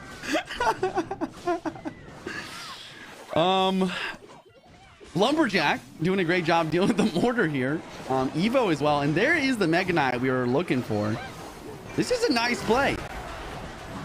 The Hog does will not sneak get on pulled by the through. cannon card. Yeah, it does sneak through. Riley can't believe it. Hog gets a couple of big shots. Lead now slightly for EGW in the right-hand lane. Close on both sides. Man, I'm on the edge of my seat right now, Rich. This is an intense game. Riley, he wants to win this. We have Hero Valkyrie guards bridge. E-Bar's pulling this up high, getting absolutely melted. But it seems like the Spirit Empress is actually the card that Riley's having the hardest time dealing with. And it makes sense, especially with arrows for minions in this deck. Hog behind the Lumberjack. Mortar goes high. Hero Valk to cover. Hog is going to die before getting close. Man. And EGW pops the ability. Interesting choice there, but I don't understand we'll see how why. he contends. I just don't understand why the Valkyrie didn't go back to the cannon card. It just stayed on that barb, and the cannon card stays healthy. Very interesting. Really nice Goblin Stein ability, and the cannon card stays alive despite the zap. Is that game? And that Valk ability might be what changes the tone in game number 2. 3 elixir to accomplish mostly damaging your own tower. Yeah. Locking down this defense. There's still 35 seconds in this game. Rage was zap. Gobstein is barely not hitting tower. EGW has one last chance for a counter push to win right now. The split E-Barbs plus the cannon cart. Valk. Mega Knight working on the right-hand side. There is no way through here. Hold on. The Hog. Does it get a shot? It gets one. One is far too few. Yeah. Riley capitalizing on the moment that EGW took his eye off the ball. Forces a game number 3. Okay. At this point, we just have to talk about what can beat this deck. I thought he had a good. I thought he had a good idea there. Guards for the elite barbarians, and then he has arrows for minions. Yes, he doesn't have a big spell, so even the Gobstein, the mortar, and the cannon cart are getting value though, and that's kind of what ended up happening, right? Cannon cart. He just focuses on the cannon cart as the main wave breaking through. He gets the lock on tower just barely, and that's pretty much all she wrote. So it's like at this point, what do you do? Like, is Hog EQ Firecracker the only way to actually deal with this mortar deck? And you know, it's an interesting question here because Zap ended up not being hugely impactful in the matchup. Yep. Had a couple of moments, but you also have the Mega Knight, which ended up doing some. But I'm wondering if I think you mentioned lightning at some point in there, and you talk about getting the cannon cart off of its wheels. You talk about kind of controlling some of the backfield that's happening from Riley. You got to wonder if maybe lightning in this deck would have been the solution. Right. Yeah, it definitely makes it expensive, but a lightning instead of zap, I mean, if you're directly trying to snipe the mortar deck, it makes sense. And as we head into game 3, here are the locked cards. Barb Barrel and Fireball used from both players, spell-wise. Spirits, not too much. Cannon Cart used from both players, since both players have used the mortar deck. What's left that's great in the meta? We have Royal Hogs available for both players, very strong. Drill's gotten nerfed, so it's not quite as good. Goblin Barrel's got nerfed, so it's not quite as good. Elite Barbarians have also been used by both players as well. So, yeah, I don't know. I guess Royal Hogs are like a big thing to watch out for. Other than that, I mean, maybe EGW runs Golem. And then from there, I guess it's like Drill Poison. Or maybe some sort of, Drill Poison, or maybe some sort of bait deck. I think Suspicious Bush is massively underrated. Well, Mortar, Cannon Cart, E-Barbs all gone for Riley in this situation. The Evo Tesla as well. That raises the question. We have not seen much success out of it today, but considering the play style of EGW, is there a Royal Giant deck that makes sense here now that he can set up correctly potentially against without some of the pieces that you see out of that are missing for Riley? Ah, that's so true. Especially with the E-Barbs out, Royal Giant makes a lot of sense. Yeah, Royal Giant with Heal Spirit's an option. I think that the difficulty is the spells, right? Like, I think that EGW could definitely run RG with Lightning.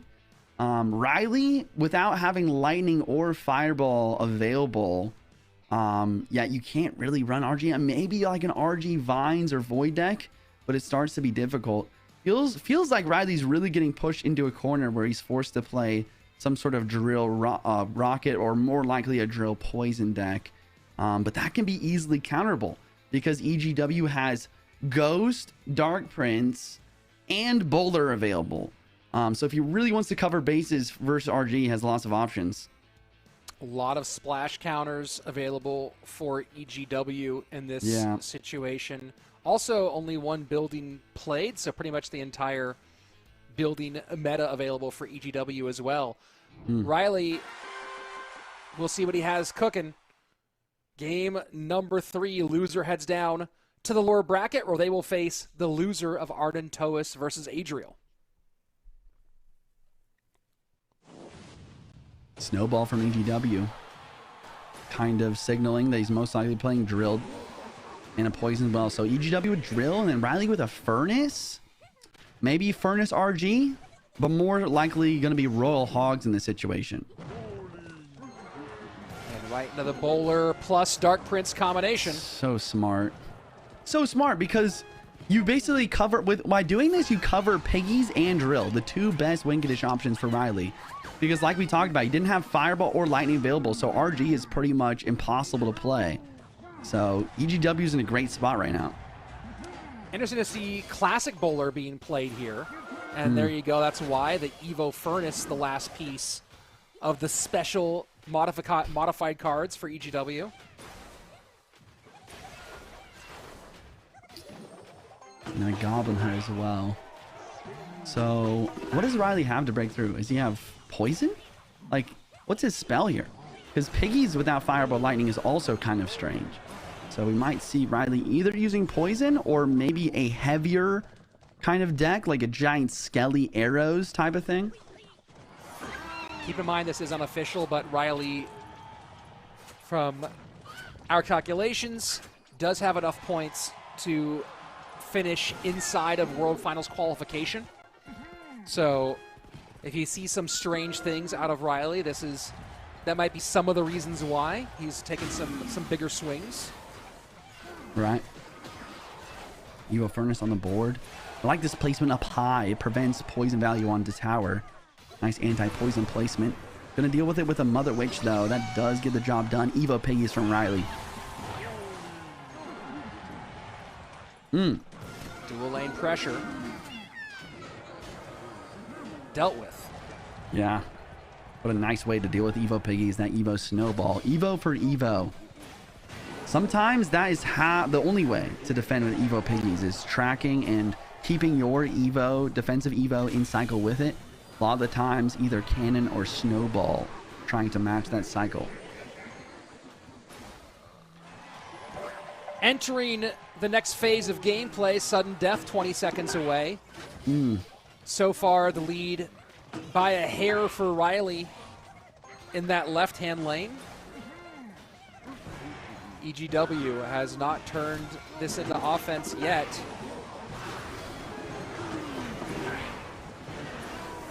I know. Yeah, that's the interesting thing, right? It's like, it's almost, I don't know. It's almost like, even though you have great counters for Piggies, once again, it's just this idea that if you defend the entire game, you will eventually lose. You need to find a way to attack. Maybe the Mother Witch is that way. One Piggy spawning, getting some damage. Wow. Love the ability there. Yeah. Just shredding the Dark Prince, but also keeping the Berserker alive long enough so another Piggy doesn't spawn. Piggy's Fire Spirit Bowler on the opposite side of the hut to also then turn and pick up the Evo Furnace as it crosses. Final 70 seconds. Jeez.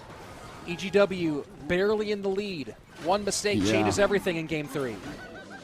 Literally, the margins are so thin right now. And both players have poison as well. And then finally we see his win condition. Graveyard drops down with the poison. Is there any damage to be had here? Really great defense from from Riley. And now Evo Piggies are in cycle yet again, but that snowball to counter.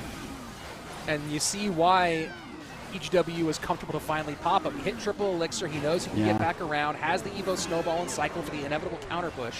Right. And EGW this time uses the ability, but the wrong direction for the Rhino. Graveyard gets so much damage though, with the Rhino still tanking the tower. And with 17 seconds left, it's looking really grim for Rye. Riley needing to throw it all. Poison down. 17:53. Poison opposite direction. Will anything connect? No connections for Riley. Oh my goodness. EGW wins in round number 1. And that is a huge win for him on his journey towards qualification. Man, I feel like EGW just played. It wasn't even like the game. Like don't get me wrong. The gameplay itself, the micro, the macro, everything gameplay was really solid. But it seemed like EGW was just simply playing chess, and Riley was playing checkers, not in the actual game, but in the best of 3. Like EGW just slowly but surely uses the right cards at the right time and gets Riley stuck in this corner where it's like the 2 best spells in the game, big spells specifically, but also small spells like Barbarrel's out, Lightning's out, Fireball's out, and EGW just is ready for Drill, Piggies, and Graveyard. He has Mother Witch, he has 2 really good splash counters as well, and he just locked that down. And this win for EGW is going to not only move him into the quarterfinals, but now with a guaranteed top 12 finish, it puts EGW into the points conversation. And it will really depend on how other players finish today, whether or not EGW can make it into World Finals. Of course, if he makes it into a top 2 finish, he'll get enough points for qualifying. But now that he's in the top 12, he might have enough points depending on how others finish. So we'll keep updates as we get those details going forward. But a big one for EGW, Riley drops down into the lower bracket now, and he'll have some work to do if he wants to maintain his weekend beyond just a Saturday morning. Wow. Okay. Well, a lot on the line. We have one more upper bracket match before we start getting into some elimination matches. Man, this has been a really fun start to the monthly finals this weekend. So much on the line with the last monthly finals. Some really close matchups. I mean, we talked about earlier as the skill cap continues to be pushed further and further, how thin the margins for these gameplays really get. I mean, even at the end there in that last game, like it looked like Riley was kind of out of it at that point, but he has this really nice attack and he gets it between like just with a couple hundred HP, and then specifically like the decks as well are just like they're very aggressive, but despite that aggression, with the skills that these players have trained, they're really able to even use these aggressive type decks to have good defenses and yet still try to apply pressure counter push wise. And now we're getting into our final matchup of the first round, Adriel versus Arden Toas. Adriel looking to will be making his 3rd appearance at a World Finals. He made it in 2023, made it again last year to World Finals in Atlanta, is one of our top players on the points leaderboard. Adriel should have enough to qualify for Worlds through here. Arden Toas on the other side. Arden is a multiple-time World Finalist, made it in 22 and 23, and he's someone who today finds himself on the outside looking in, needs to win a golden ticket today, or he'll have to fight his way through the last chance qualifier. Yeah. Arden is someone who, when he initially broke into the stage, I feel like he was just so dominant. He was doing so well. Seemed like this last year, maybe even last year as well, he's kind of struggled, maybe focusing more on content, other things. but it's super good to see him on the stage, or not quite the stage yet, but it's really nice to see him here at monthly finals. Let's see if he's able to lock in, keep a calm head on his shoulders, and we'll see if Adriel is going to do Adriel things as well, with his just super solid gameplay. Well, you talk about Arden Toas here, and in the 2023 World Finals, when a bunch of the content creators who were visiting were all filling out their brackets for their picks for who would go on, I ended up being proven wrong, but I told a lot of people, like, hey, Arden does not play well on stage. He had a really poor showing in 2022, looked really uncomfortable playing on stage in 2022. But in 2023, he played, and I can't remember what the name of the competition was, but played on a stage event earlier in the season in 2023. Yeah. Maybe got some of that fear shaken out of him and was much better. Top 8 finish at Worlds in 2023, kind of outperforming expectations. Absolutely.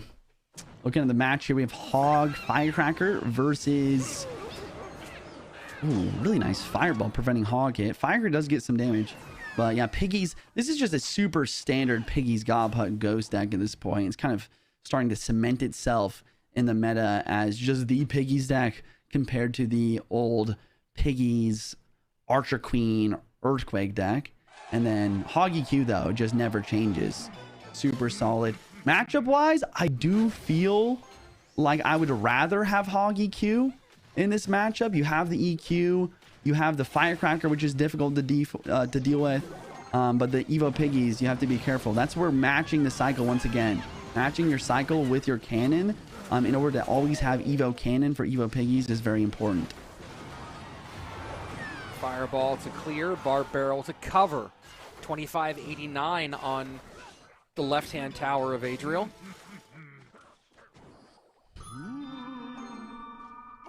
Ghost in the back, other lane, makes sense.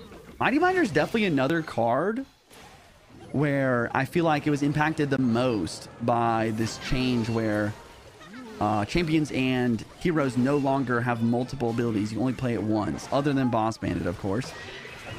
Because Mighty Miner, a lot of the time, you do want to play those abilities early to switch lanes, but then you want to play another ability onto some Swarm later. So something to look out for in this game.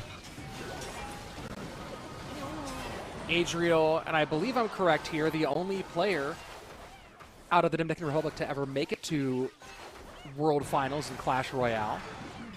You know, a lot of scenes have a lot of depth in their player base. Arden Toas out of Mexico, of course, a ton of legendary players out of Mexico at all different sort of levels. Pompeo, of course, one of the big ones, Anaban, Betfis. A lot of talented players there, but Adriel from a nation that hasn't had a lot of top-tier representation. You see Arden shaking his head. This is what I was talking about with, let's see if Arden is able to keep a calm head on his shoulders. It seems like this last year or two, he started to kind of become a little bit more of an emotional player, which can be difficult. And that it's okay to let your emotions go in between games, but during the game you have to really stay focused. But I understand his frustration at the same time that Firecracker getting that shot from the right lane all the way to the left is going to put him in a pretty significant damage deficit. Oh, and those Piggies trying to break on through. Defensive Earthquake to slow. They still get some good damage, but mitigated heavily by that defensive Earthquake. Yeah, just go to show once again how strong Piggies are in their consistency. Evo Firecracker trying to get some damage in, gets a tiny little bit of chip. Fireball can be forced out. Really nice placements, by the way, from Adriel. In the perfect position where the Fireball can't hit the tower and the Firecracker, while also playing it far enough back. I guess he doesn't have to worry about the Barb Barrel. Didn't realize Arden actually has the delivery variation here. Evo Cannon, as you said, Evo for Evo. Fireball in for Arden. Makes this one very close, 17:03 to 15:48. 20 seconds left. Adriel has the lead, needs to protect it. Arden needs to find a way through here. High Cannon. Fireball trying to clear. Piggy's looking to go. Defensive Earthquake. Skelly's to cover. Oh my goodness. The defensive Earthquake once again just surprises me in its efficacy.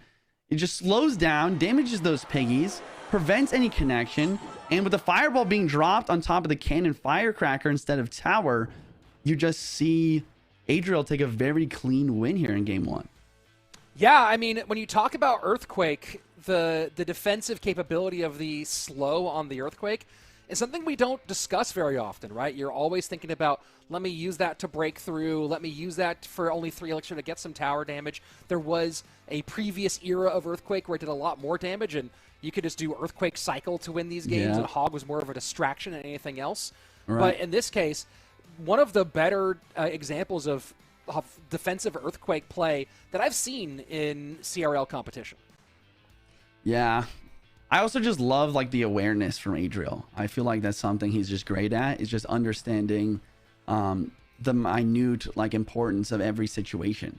I feel like for me there, I would have panicked. I would have wanted to play my Ice Spirit or Bar Barrel in the piggies in order to make sure I can get one last Earthquake on the tower there. But he's just super calm, super patient. He's like, okay, you just played Fireball. This piggies deck does not cycle very quickly because the only 1 elixir card is Electro Spirit. Let me just Earthquake on defense, keep my damage lead, and he's not going to get to another Fireball in my tower. And he does just that. He doesn't panic. He stays calm, and he makes the right decision 99% of the time. Well, definitely very calm. And, you and I have both met Adriel multiple times at World Finals. And we, when you talk about meeting these players, you encounter all sorts of personalities. Some are more bombastic. Some are very reserved and shy, and eye contact is a painful challenge. And some but Adriel's a rarity where he is just so calm and relaxed, a smile on his face the entire time, but relatively quiet, but also a high level of confidence when you speak with him. You don't talk to him and find him to be like shying away from you or from the conversation. Right. He's just very, very relaxed, and that translates really well to his gameplay most of the time. That's one of the reasons why we're seeing him here in the mix once more. Yeah, I think that you're so right. And then Arden, on the other hand, it seemed like originally when I first met him, he was very shy, but as he's kind of grown up and kind of leaned more into content, seems like he kind of wears his emotions more on his shoulders. And then I think we kind of saw that, I don't know. I think that, I don't know if it actually led to a mistake, but I think that always when you have an emotional response to something that happened in the game, it's always going to affect your mindset in a negative way. And I can say that from my own experience. When I was younger, probably about his age, I was very, very emotional. And if something ever happened in a best of 3 or even within a game, it really knocked me down mentally and prevented me from playing my best game going forward in that best of 3 or in that specific game. And I think it's just something that he's going to have to work on and learn through experience. Sure. We'll see, of course, if he can make it there. A lot more road left for Adriel to sort out as they are preparing their decks for the next game in this one. Taking a look back at the game that we just saw out of Adriel and Arden Toas. Arden with the win in game number 1. And now you see the decks there on the left-hand side. Adriel running this Hog deck. It's interesting to see kind of Hog EQ making its way back into contention after kind of a long time of being less viable competitively. And he sets up Royal Giant in the back to open up. Royal Giant in the back, it makes a lot of sense. Especially after you see Ice Spirit Snowball. That's a 3 elixir play. Like, sure, you get your Ice Spirit to the tower with the help of the snow. But if you're Adriel in that situation, I like the idea of just, okay, I'm going to RG the back. Because, number one, this is a cycle deck I'm playing against. I can confirm that based on the first 2 cards, which kind of shows how you want to play RG at that point. And now you've forced out a lot of elixir. You set up your cage, and we'll see another RG very soon, potentially for a breakthrough. Hero Berserker. High use rate on this weekend already. It's an interesting choice. Yeah, I kind of wow, and the brawler gets a hit. I kind of assumed Adriel would use that elixir advantage for an RG bridge, decides to play berserker ability instead, get a couple hits.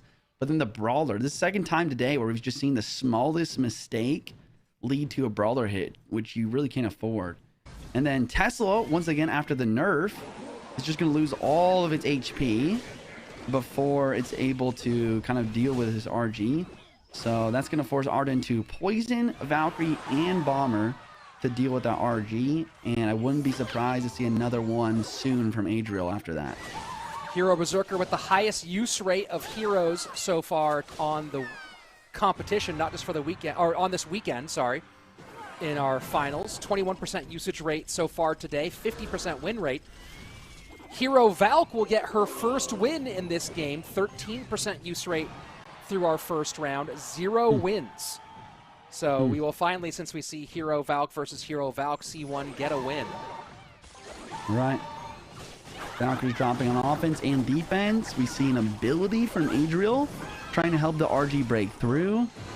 I understand the play. I just think it's so expensive is the big problem there.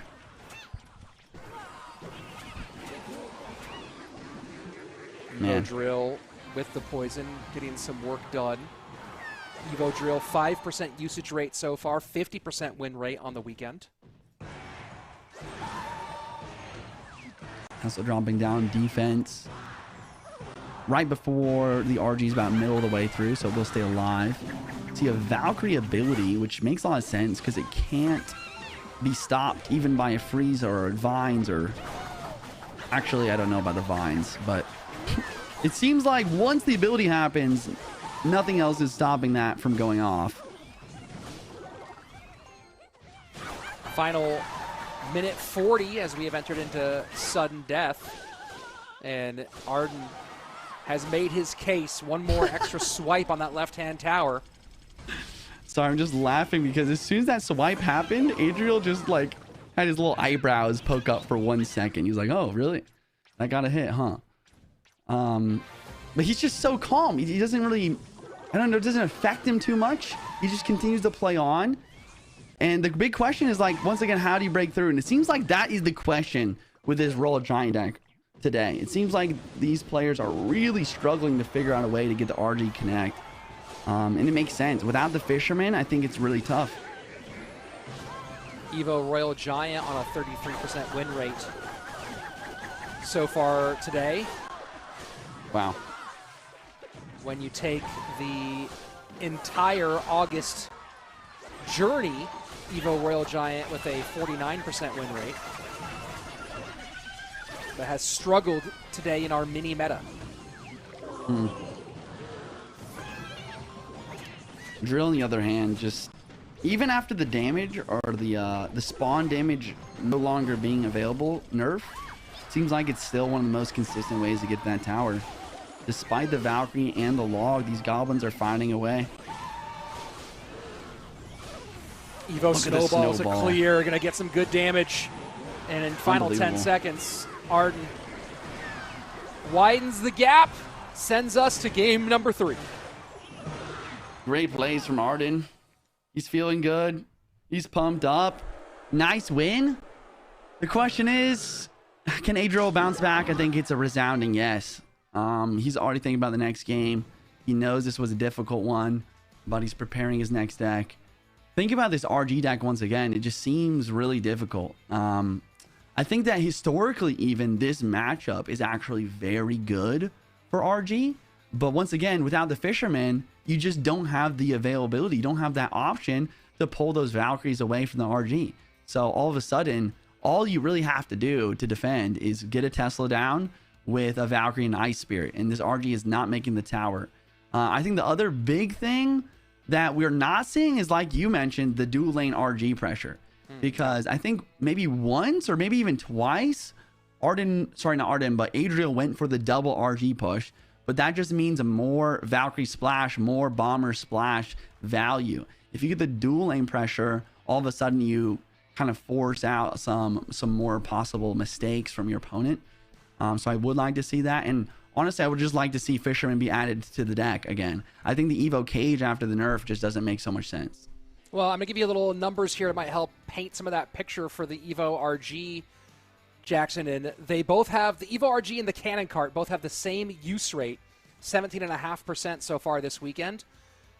Cannon Cart on its win rate for the weekend is 85.7%. Evo Royal Giants win rate down in the bottom of the barrel at 28.5%. So you can see they're both being played about the same rate, but almost opposite on win rates. Yeah.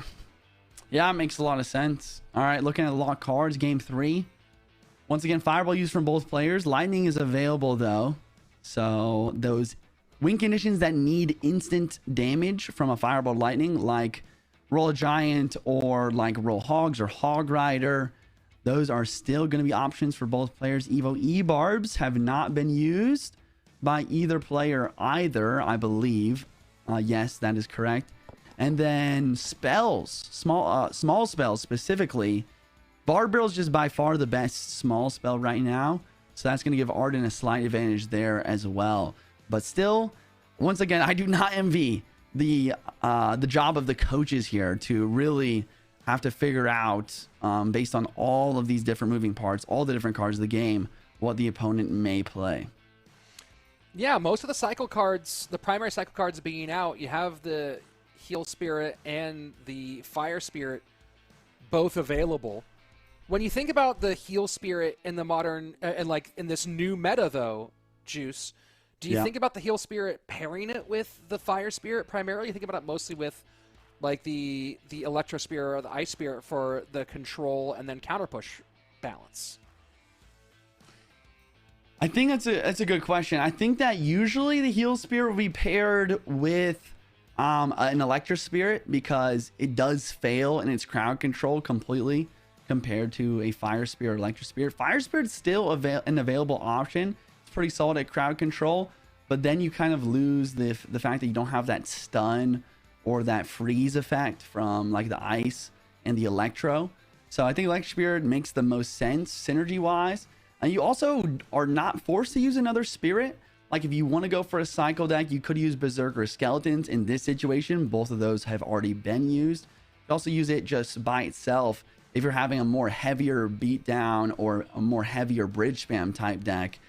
Just using that Heal Spirit as the one cycle card you need in order to keep the deck moving, or just as a really great supplement to those E-Barbs.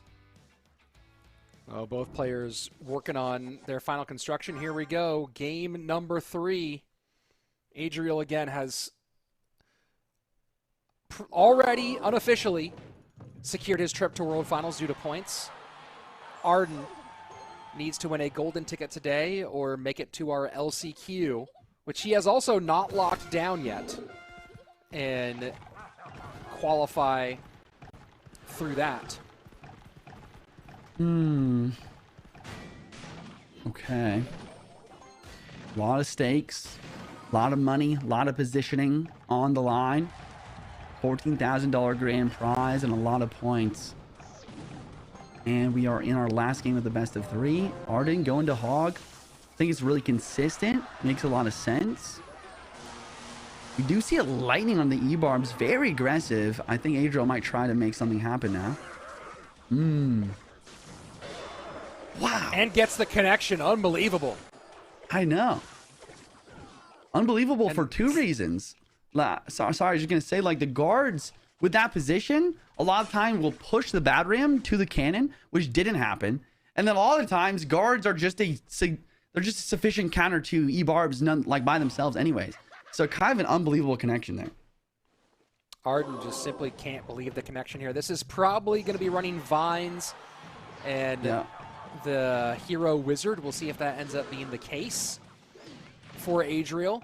And if that is the deck he's running, then he is 4-2 overall win rate with his deck through this chunk. Guards on defense. Gonna clean up pretty well with the help of the cannon. And the Hog Rider is consistent in damage once again. So Arden is starting to get that lead or that damage kind of evened out a little bit. The big thing here is like what Arden's last card is. Okay, there you go, Musketeer. I think the Firecracker is a little bit better. At least the Musketeer doesn't die to Vines, though. So maybe I'm wrong. Maybe the Musketeer is actually kind of a big brain play here. How important will that early connection be for the determination of this matchup? Arden starting to play some catch-up. Damage in both lanes. Right lane is the one where he's got most of his work done. Oh boy, and here we go. Evo Bataram. Lightning drops down. Honestly, pretty solid. It's definitely not done yet. With the Vines, the Musketeer, but the Darkbrains is tanky, and then the Hog straight away. This should get some Hog work in, and it does. And just like that, Arden takes the lead. Couple of big shots, 15-15. We head into sudden death overtime. And 510 HP lead for Arden Toas has opened up. Someone just messaged me and said, did Arden repeat Ice Spirit? Looking at the left side, did he play? Is that the deck he played game 1? Oh my. I think you're absolutely right. I think Arden has a repeated card here. He played Ice Spirit in that drill deck.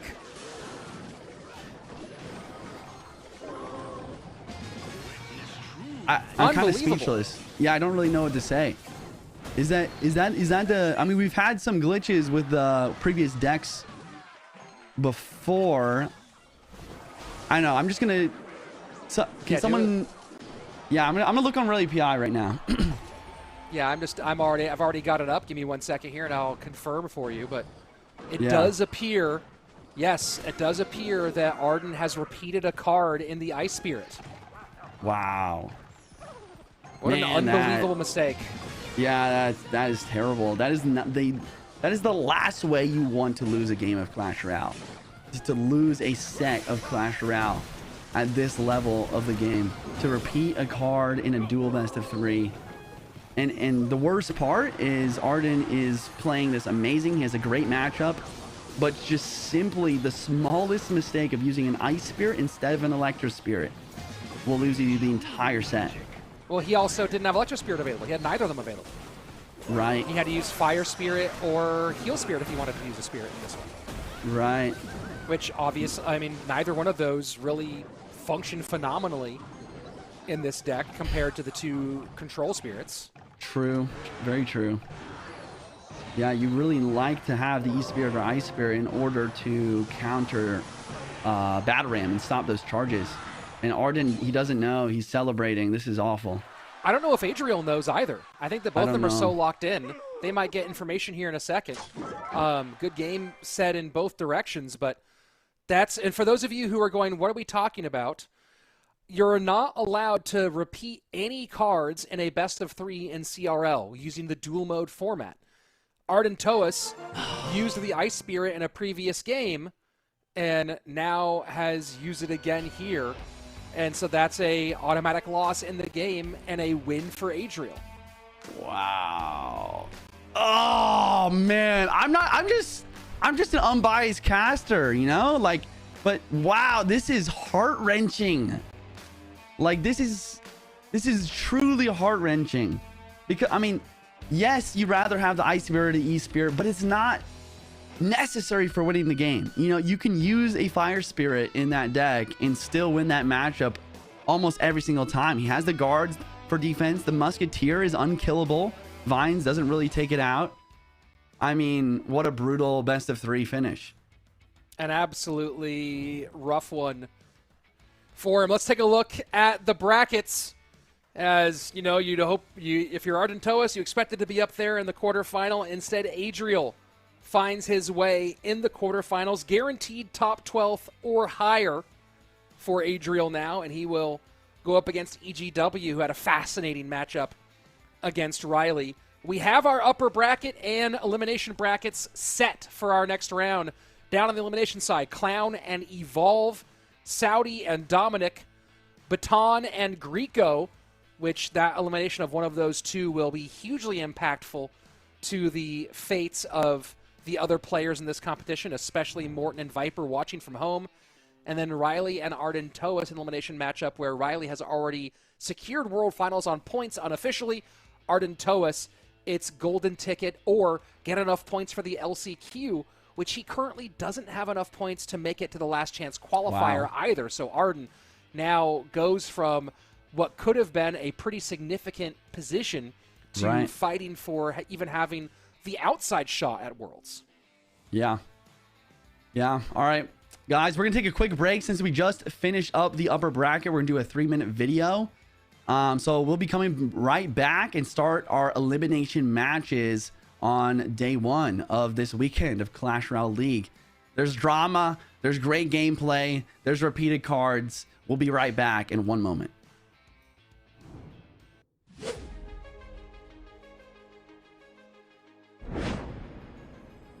Mediocre.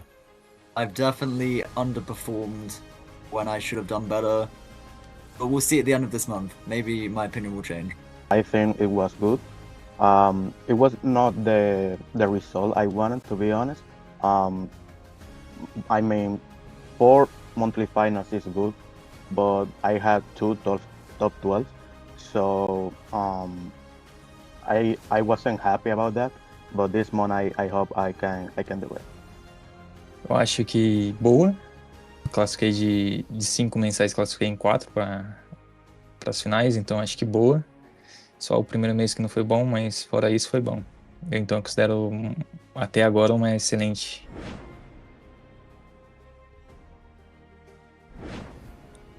The Rune Giant is broken.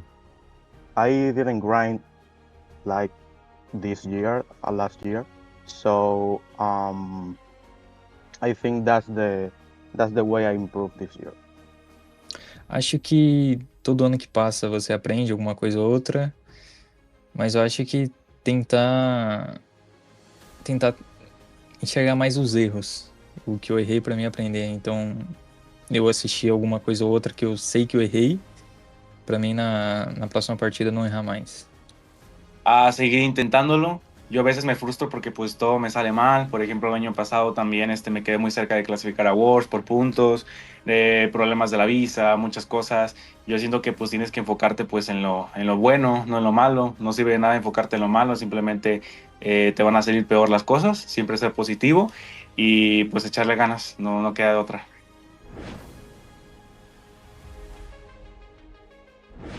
I've now thrown the E-Bobs into every deck available because you have to do that to win. The preparation, I'm preparing myself a little bit better than the previous month, so hopefully I can win the ticket.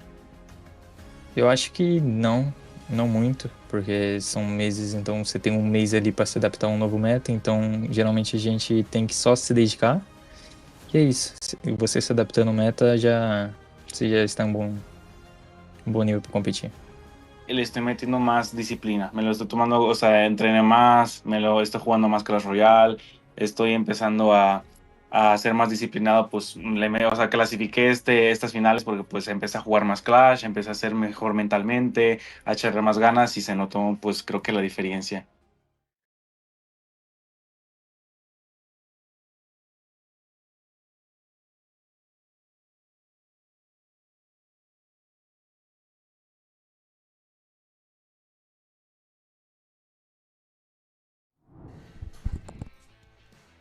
And welcome back. Hope you enjoyed that and are ready for our next round of play here in our August monthly finals. We've had some exciting results already, but now we get into the good stuff, Juicy. Yeah. As we are facing eliminations here very soon. We are entering the lower bracket. We will get to our top 12 and understand more about the fates of these players after these next 4 matches. Yeah. Well said. Yeah, this is where we really get into the important stuff, like who's going to continue on to the next day, who's going to continue on in the bracket, and who's going to be getting eliminated. And Evolve is once again one of those players. We've been talking about it. He needs to keep going. He needs to continue on. It's win now or yeah, just lose your dreams of making it to World Finals. And Clown opens up with a quick battle ram met by the Goblin Cage. First bandit of the day. True. And nice little heal spirit to give her a little extra juice moving forward. Will the Skelly Drag be enough? Yes, it will. Bandit gets taken out. Mother Witch now. This is what I call, this is like the prodding part of the game. You know what I'm saying? Like, both players just playing a couple cards, figuring out what the opponent is playing, but trying to sneak in a little bit of damage here and there. And the Mother Witch does just that with what looks to be just kind of an awkward cycle from Evolve. Bandit on the board once again. See if Clown can keep up this pressure.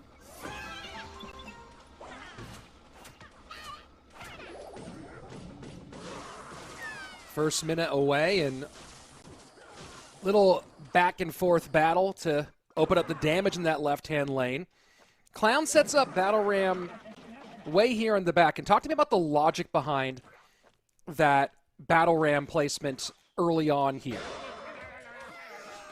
Yeah, that's a great question. I think the reason why you play Battle Rams in the back is literally just cycle to Evo. I feel like, you know, Battle Ram's always been an interesting win condition. You know, back in the day, it just like the ability to charge on its own was enough for like a bridge spam deck in order to break through. But nowadays, with players' defenses continuing to be better and different cards being added to counter the Battle Ram, just the Evo Battle Ram is really the card that you need in order to get that breakthrough to make that happen. So Battle Ram's the back, E-Barb's the back. These are simply waiting plays and plays that you are making in order to get those Evos in cycle to make your true attack.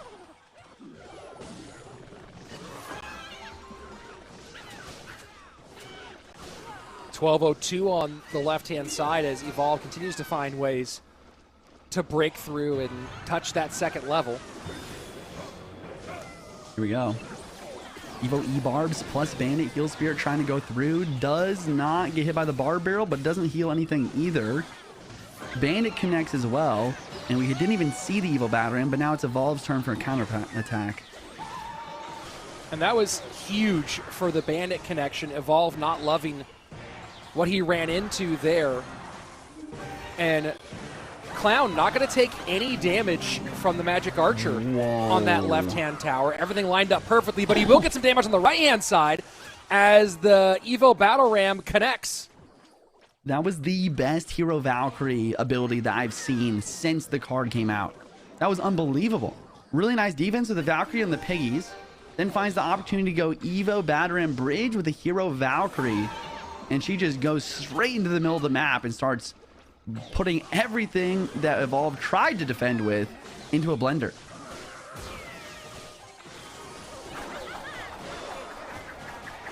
And the Hero Valk goes and does some work again. Little connection from that Magic Archer ability. You gotta wonder if maybe just switching to trying to get Magic Archer damage might be the move here for Evolve, although it's been hard to come by.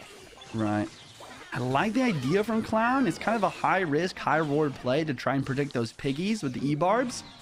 But it's high risk because it just goes straight in the Skelly Drags and dies. Now Piggies are coming through. Valkyrie does a decent job, but the Piggies are once again super consistent, and these Magic Archers are starting to get a lot of value defensively, and they're starting to stack up. Clown only with arrows, not able to clean these off the map very easily. 2 Magic Archers is a lot to deal with here. Plus the ability might be able to connect for Evolve. Instead it goes down, has to get another one on the board, but able to stack them with impunity. 28 seconds left, 420 to 662.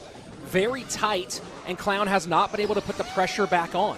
Wow, and the Heal Spirit heals the Mother Witch. It does go down to the Marcher and Skelly Drags. Piggy's connecting, lightning in, and that is all she wrote. Wow!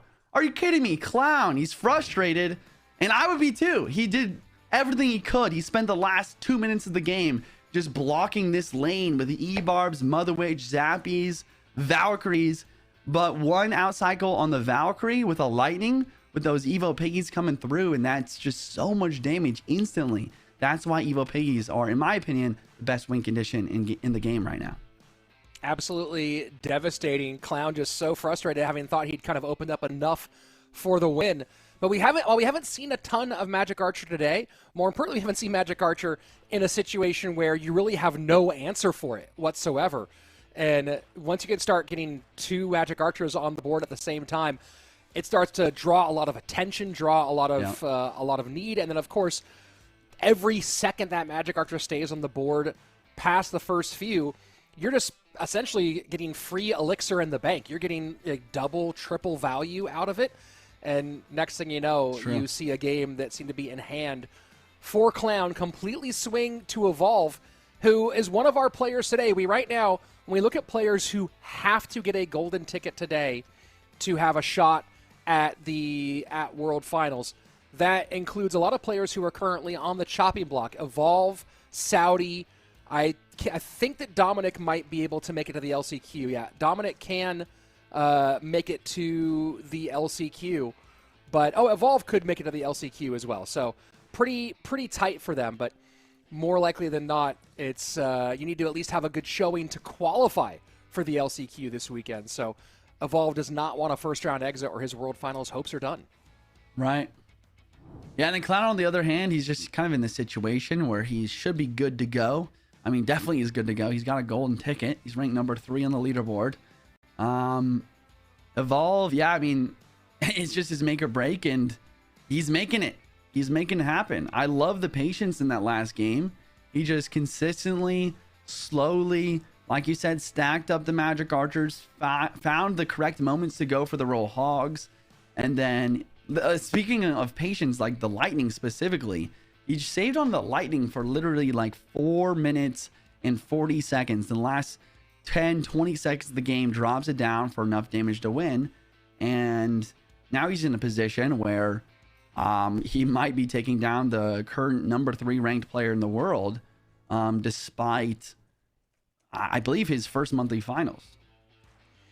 It's already been, I mean, look, you make it this stage at all, that's a pretty big accomplishment. There's very few people who ever appear on a CRL monthly final, so one that you'll be able to hold on to and remember forever. But of course, to get here and then get first rounded is one of those ones where you're like, great, I made it, but it doesn't. I don't get to walk away with much of anything more than that experience. And it's always one of the ones where you just wish, could I have done a little bit more? Evolve has done a lot so far in this one. That was a phenomenal comeback for him in that matchup. And now he is looking to see if he can turn this into a slightly extended stay. Has the advantage with the 1-0 lead. We'll see if he can extend it. Hog at the bridge from Clown off the rip. What does Evolve have? Has to play Skellies first, then to cycle the Tesla.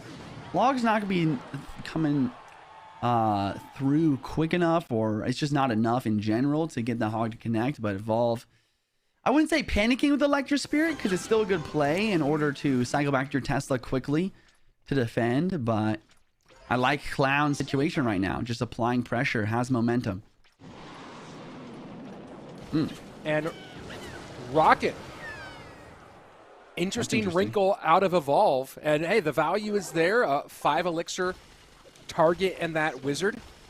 That's going to certainly make Clown think about his wizard placements a bit more as game goes on. Nice pre-log from Clown there as well, knowing that he outcycled the Tesla by 1 card, taking out those Skellies.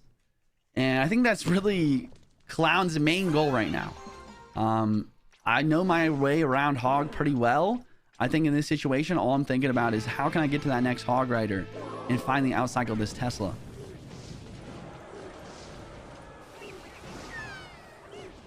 And keep an eye on that situation with the Evo Wizard versus the Rocket, because when the Evo is in cycle, Clown can be comfortable cycling that behind King a bit more. Rich, what is going on right now? Look at Evolve's deck. There's no win condition. Just like, is this? I don't even understand. Like, Evo Baby Dragon with a Mighty Miner, no win condition, and a Rocket. So he has to perfectly defend these Hog Riders while somehow playing his cards in anti-spell placements, while getting Rockets on towers, and I don't know what the Baby Drag's for. maybe for slowing stuff down so that he can use all these spells to cycle and defend. That's my best guess here. Right. You know, there's a lot of control here, right? You have the log, you have the delivery, you have the E-Spirit, you have the Evo Tesla. That's one more piece of control that then will also require Clown to have some sort of response after it does its defensive job. Yeah. Maybe like a year ago this deck could work. But I think after the rocket nerfs, I don't really see... I don't see the vision. I just don't think it's enough. Like, it feels like... I don't know. I don't know what it feels like. It feels like he forgot to put drill in the deck or something. I don't know. Hey, it's absolutely possible. Very curious what the process was here, but also fascinated to see if he can make something of it. Hog doesn't get it, or did get it. 2065. Yeah. And this is the big difference maker, right? It's like, okay, it's lightning versus rocket damage if the Hog Rider never hits the tower. But the problem is the Hog Rider already hit the tower once, so that is just such a difficult position for Evolve to be in. This is a nice Tesla placement. That's the anti-lightning placement that he needs to be going for.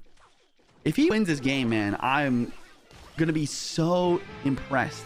Like, this would be nuts. And he's doing pretty well right now. Like, he's in the range of where he could make it happen. There's another rocket. Slight lead now for Evolve.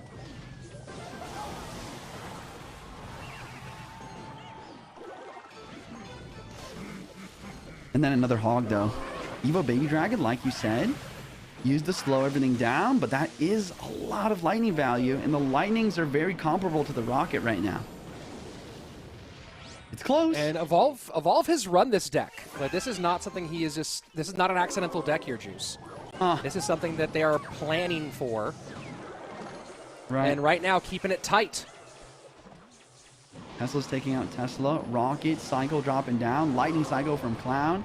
And all of a sudden, Evolve has the damage lead for the first time, and 15 seconds are left on the clock.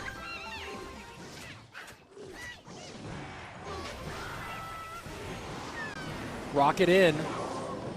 Trying to see if he can get the Hog. Will the Hog hit? The Hog hits!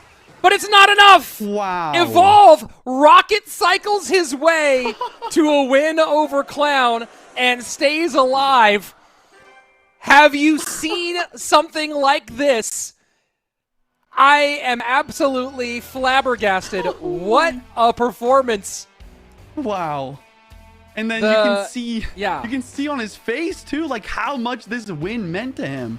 Like, this seemed like it was the culmination of all his training. Like, I'm just like envisioning an anime training arc flashback right now of Evolve, and in this very interesting deck with perfect gameplay, perfect defense, getting the rocket cycles off, despite taking 2 Hog hits in that game and giving lightning value at certain moments. He was still able to win with just really solid timings on his rockets.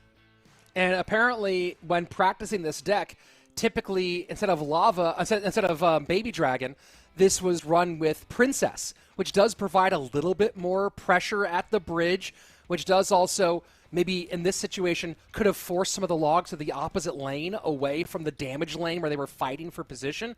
Yeah. Either way, Clown will be at World Finals, has his golden ticket, but Evolve stays alive. And now a quick note for you guys. Evolve has to win a golden ticket for World Finals or qualify for the LCQ. He cannot make World Finals on points directly. He needs to minimum make top 6 to have a shot at the LCQ, depending on how other people end with their points on this weekend. He does not lock in the LCQ without a top 3 finish, but top 6 is the minimum he needs to make. So more work to do for Evolve, but job number 1 done. Yeah, really impressive stuff.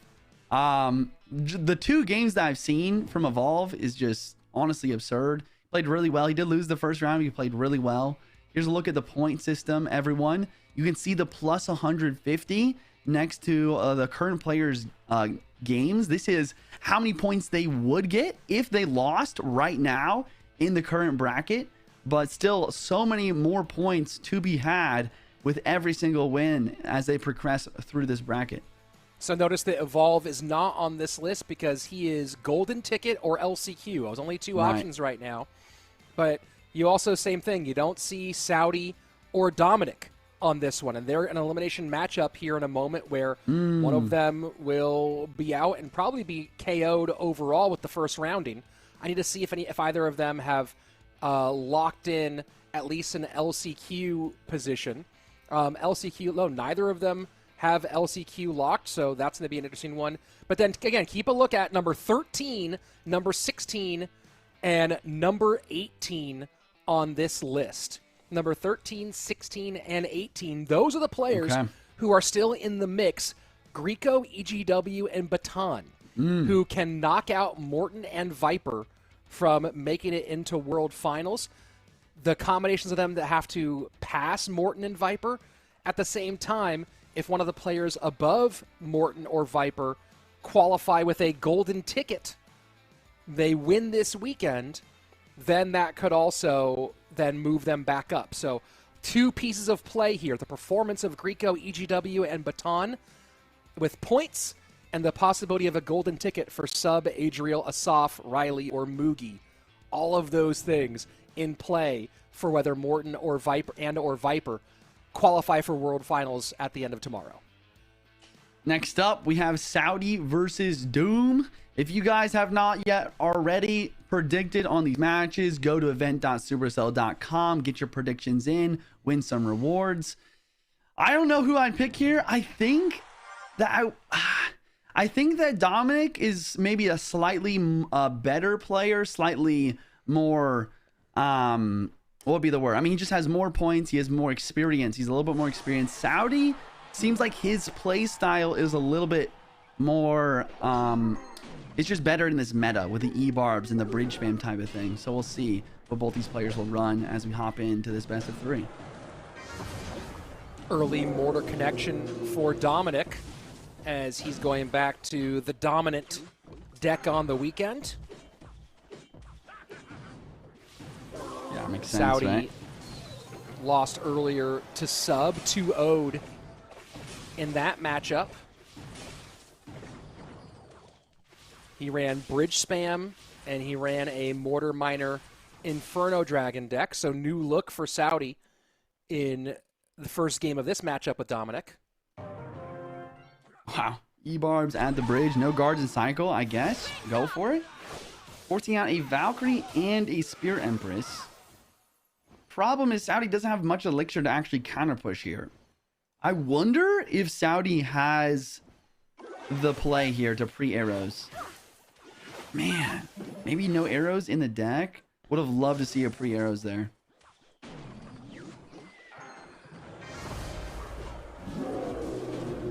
And once again, the monster on the board.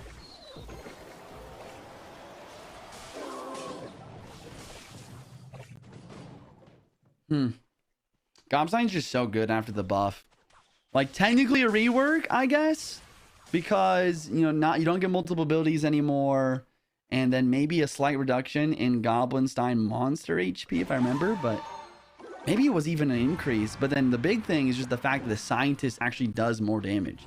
And you can already see, like, yes, some more damage came through, but a lot of this damage on the right side was just from the scientist chipping away after it got that buff.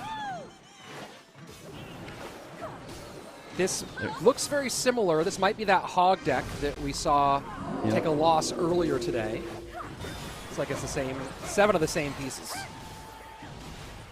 Oh my goodness, I love this play from Doom. Take some damage on the left side to increase her elixir advantage, and then have a massive counter push with Evo, E-barbs, Gobstein, 2 cannon cards. Evil Lumber's doing a good job, but look at the cannon card minions combo left side. And Saudi will lose that left-hand tower. Easy defense for Doom, and Saudi just absolutely shut down in game number 1. Just so ridiculous to me, because I feel like Saudi, like, This deck is made to counter this mortar deck, but it has no chance. It just seems like no matter what you do, you can't counter this deck. I mean, you have arrows for minions, you have guards for E-Barbs, you have a Mega Knight for those big tanky cards like the Cannon Car and the Goblinstein, but it just doesn't, it seems like it just doesn't matter with the amount of pressure you can apply. Well, especially with the Cannon Car, once again, it just comes down to that Cannon Car just absolutely shredding. I think that, like, if Saudi was truly going to win this game, I think he needs to actually hit that pre-arrows, knowing that that's the only card in hand. Because ever since that Spirit Empress died, he over-defended versus the first E-Barbs with Valkyrie plus Spirit Empress, and then he lost his Spirit Empress to a very cheap defense. And then ever since that counter push happened, it seemed like it was just a constant attack that he had to deal with that he couldn't deal with. And they just got worse and worse. Now, Saudi, after that one, when he goes and takes a look at the deck pool he has available, he can return in kind. He's had success with the Mortar Cannon Cart variations throughout this competition. He played a lot of Mortar Minor earlier on, but that Mortar Cannon Cart deck, as we've seen, has been absolutely insane.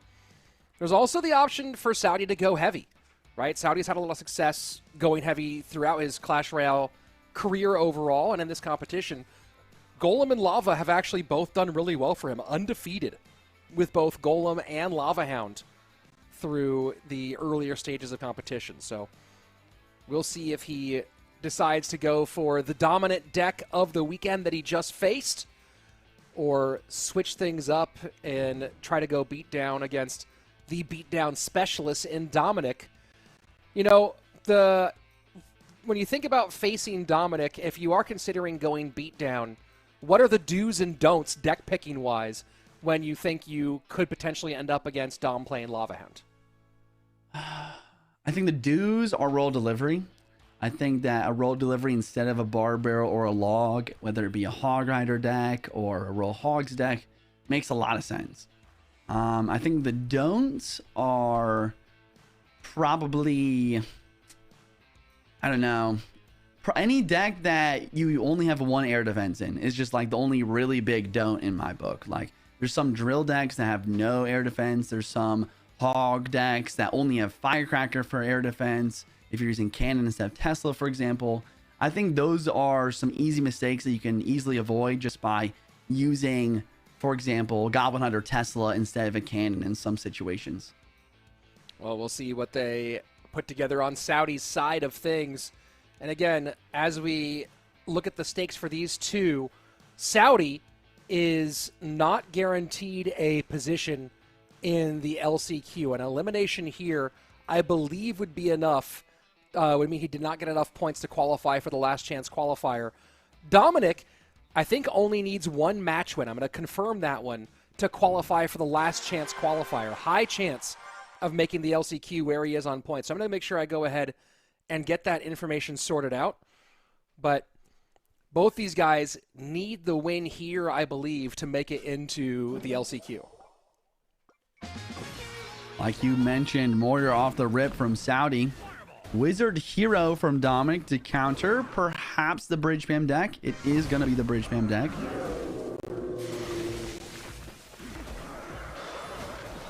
Oh my goodness. And still connects. Jeez, forget what I said about needing Evo Batarim to break through. Regular Batarim at the bridge on a counter push and a Vines, and that's already 1,000 damage. And a couple pigs the opposite direction. And they'll touch Snout. 1919 on the right-hand side. Cannon counter pushing. We do see the Ghost variation instead of E-Barbs, which makes sense since you played E-Barbs in the previous game of this best of 3.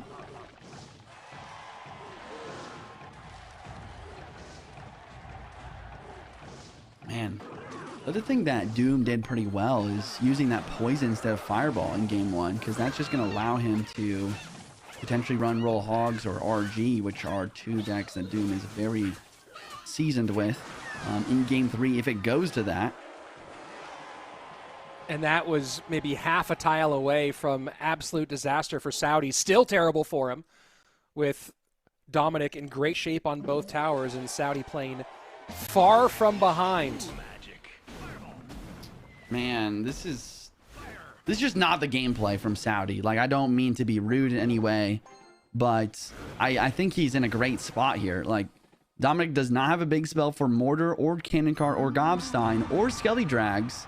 The Wizard can be helpful versus Skelly Drags, but versus everything else is not so great. Zappies are a fantastic counter to Mortar, and it just seems like his Mortars on offense... Sorry, the Zappies are a great counter to the Battle Ram, and the Mortar on offense just needs to be a little bit more protected from the Wizard. I mean, and Dominic's timing on those Wizards has been impeccable. He has absolutely seen it coming. Saudi, very predictable so far. And the Wizard ability... Oh, does go down. Nice play with the Vines to bring that Wizard ability or Wizard back to the floor. Very common idea. Fascinating that Saudi even has Vines in the first place. As we go into sudden death overtime, lead so far firmly in the side of Dominic, who might have finally broken apart this nasty combination that has been so dominant today. Wizard ability, I stand corrected. Maybe Wizard is a good counter to Gobstein. Vines are really late here. Does help out a little bit. And then Mortar. It seems like Doom is just pretty happy to just defend and take the win here. We'll see if it's possible. I think this is the first time we've really seen this Mortar deck down so much damage here in overtime.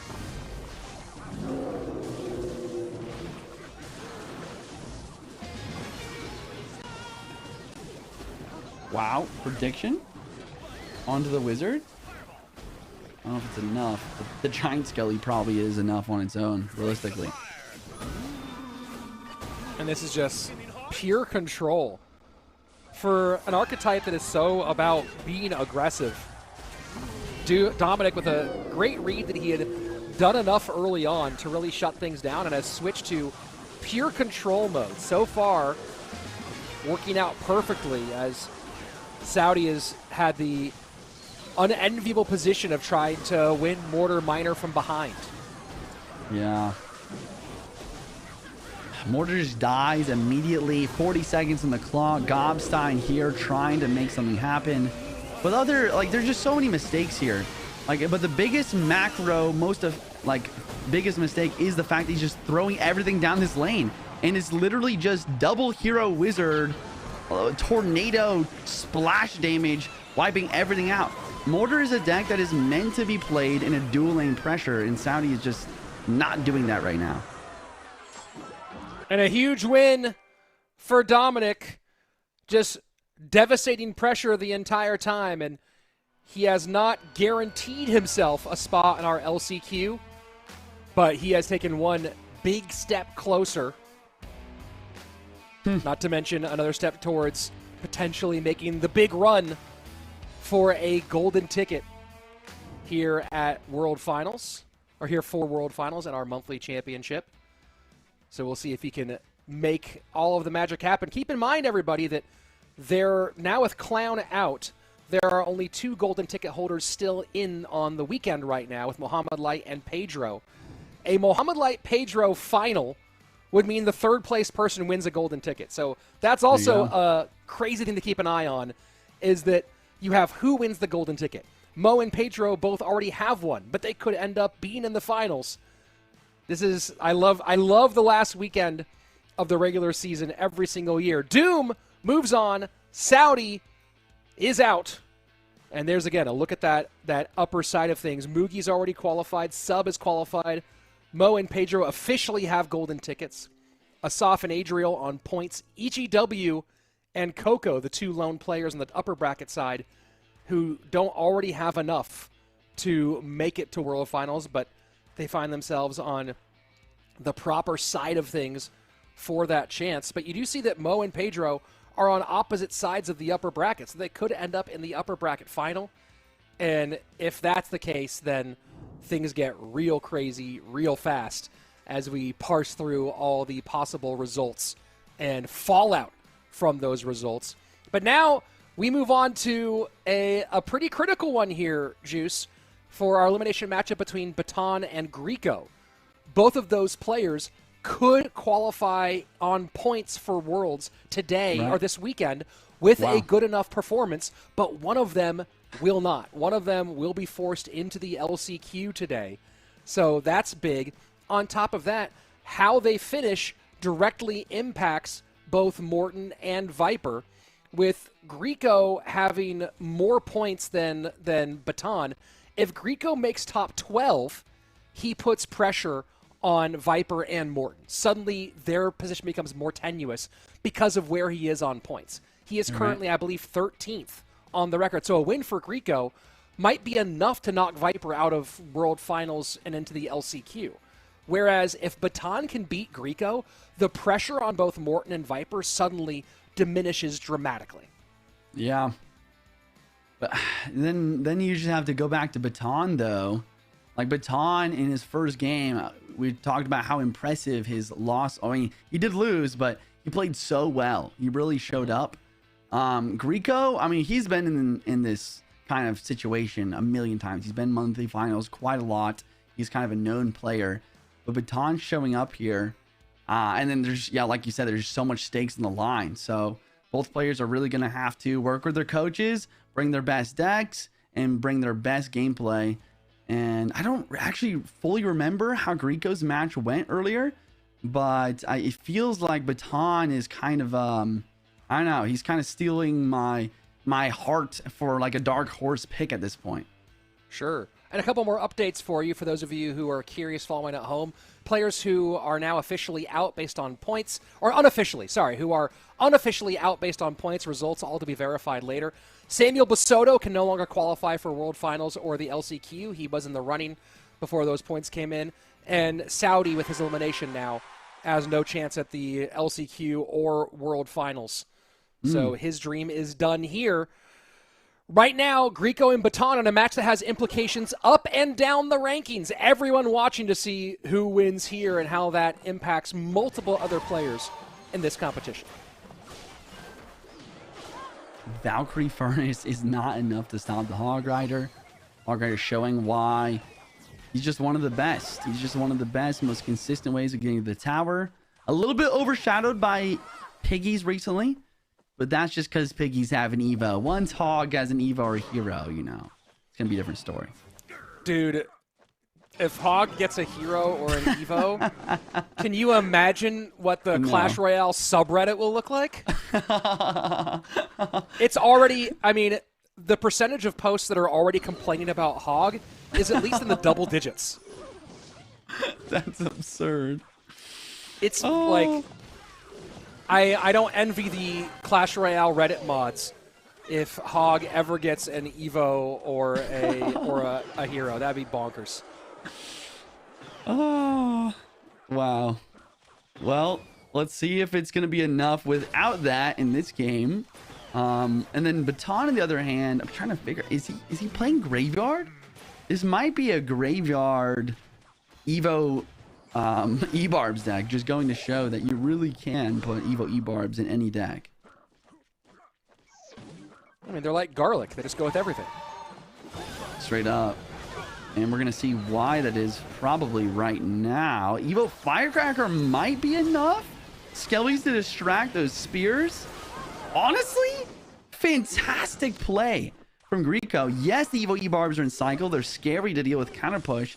But if you can get that Firecracker Evo, not only getting damage, but clearing the counter push, you can even afford to hit your Mighty Miner ability, which switches the other lane and gets so much damage. Baton didn't defend that Mighty Miner because he assumed that he could counter push with those Evo E-Barbs and take the whole tower on the left lane, but he was very far from being able to do that.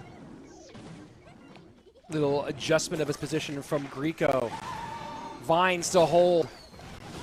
Hero Valk working on defense. Golem down for Baton. And we haven't seen a lot of golems this year. Man, I really think we should just see more of this Hog deck. I think this Hog Firecracker just straight up, it just counters so much the meta. It should beat the Mortar deck, it really beats these E-Barbs beatdown type decks. And this is just domination from Grieco. Baton in a really tough spot. See the little eyebrow raise? He's all right with it. He knows that he's got to prepare for this next match. I don't know. I mean, that was just, it looked too easy for Grieco there. Yeah, interesting choice to go Golem here. Overall, on the whole competition through this last 2 weeks, Baton 1 and 2 with a different variation of Golem. Goes for Golem here, but Golem overall hasn't been super strong. It's, you know, I understand maybe trying to switch things up a little bit, but a Golem first game kind of seems like a bit of a risk, a high risk, low reward type of opportunity. Yeah, I would agree with that. I think on paper, like this match, no, I can't even say that. I was gonna say, like, yes, he has a couple hog counters, but I can't even say that he's even close to having a good matchup here because the Mighty Miner just shreds the Firecracker. I mean, once again, even if you have Vines for Firecracker, it doesn't matter if your deck is heavy and you can't cycle back to a Vines before they cycle back to Firecracker, because one Firecracker without a Vines and cycle, just one, is all it takes. And we saw that. We saw that in the left side there. One good Evo Firecracker and your tower is taking a lot of damage, but once again, then the counter push is also prevented. That is the strength of Firecracker.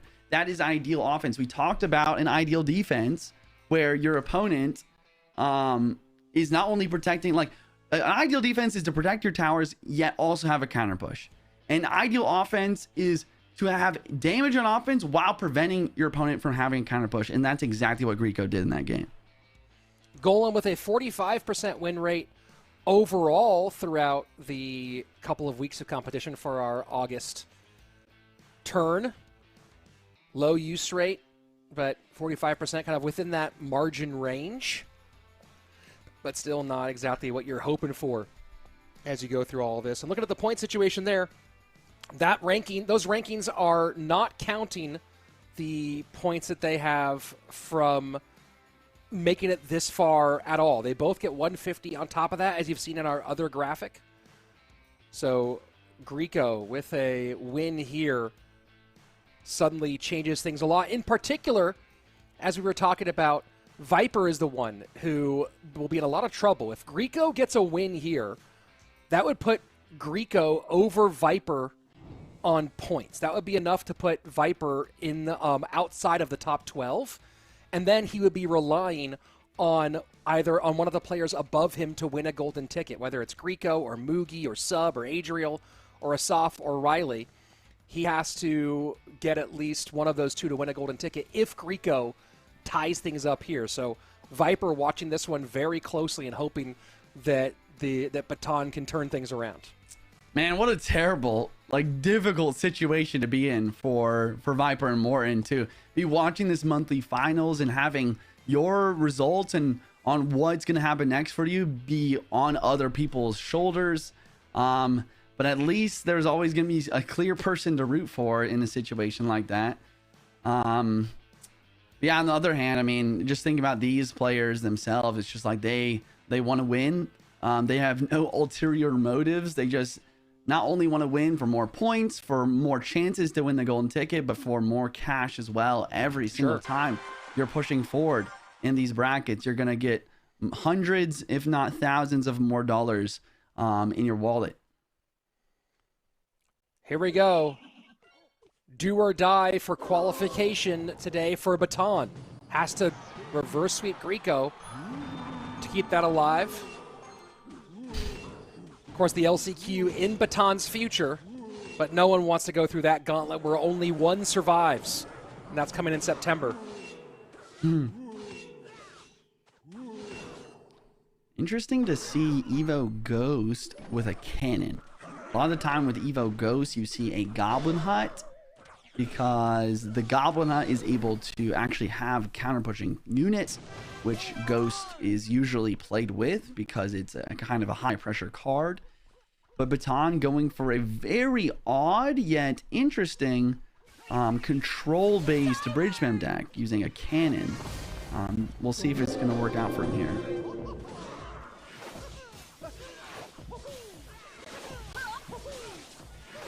First minute 15 away. Nobody has made a true claim on the win for game number 2.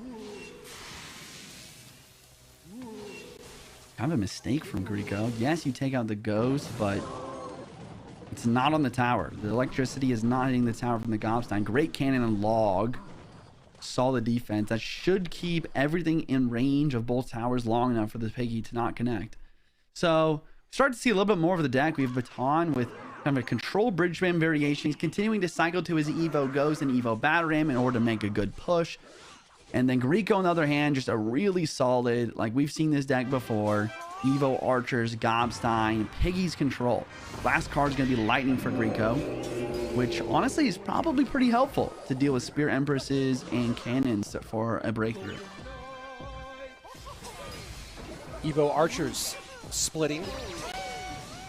And we'll get some support for the right-hand side. Fireball to 2 of the Piggies, the ones in the middle being controlled. Giant Skeleton to hold. And we've gone through almost all the 3 minutes of regulation juice, and no one has found any meaningful way to create offense. I know. You're so right. The ability's not going to hit the tower again. He goes for it yet again. Giant Skeleton defense. So I think Baton is now in a situation where he has Evo Ghost and Evo Batarang and Cycle. We'll see if that's enough to break through, but the Bomb Tower E-Spirit combo to stop the Batarang is definitely a menace. Oh, I was wrong. He needs to play one more Ghost to get that in Cycle.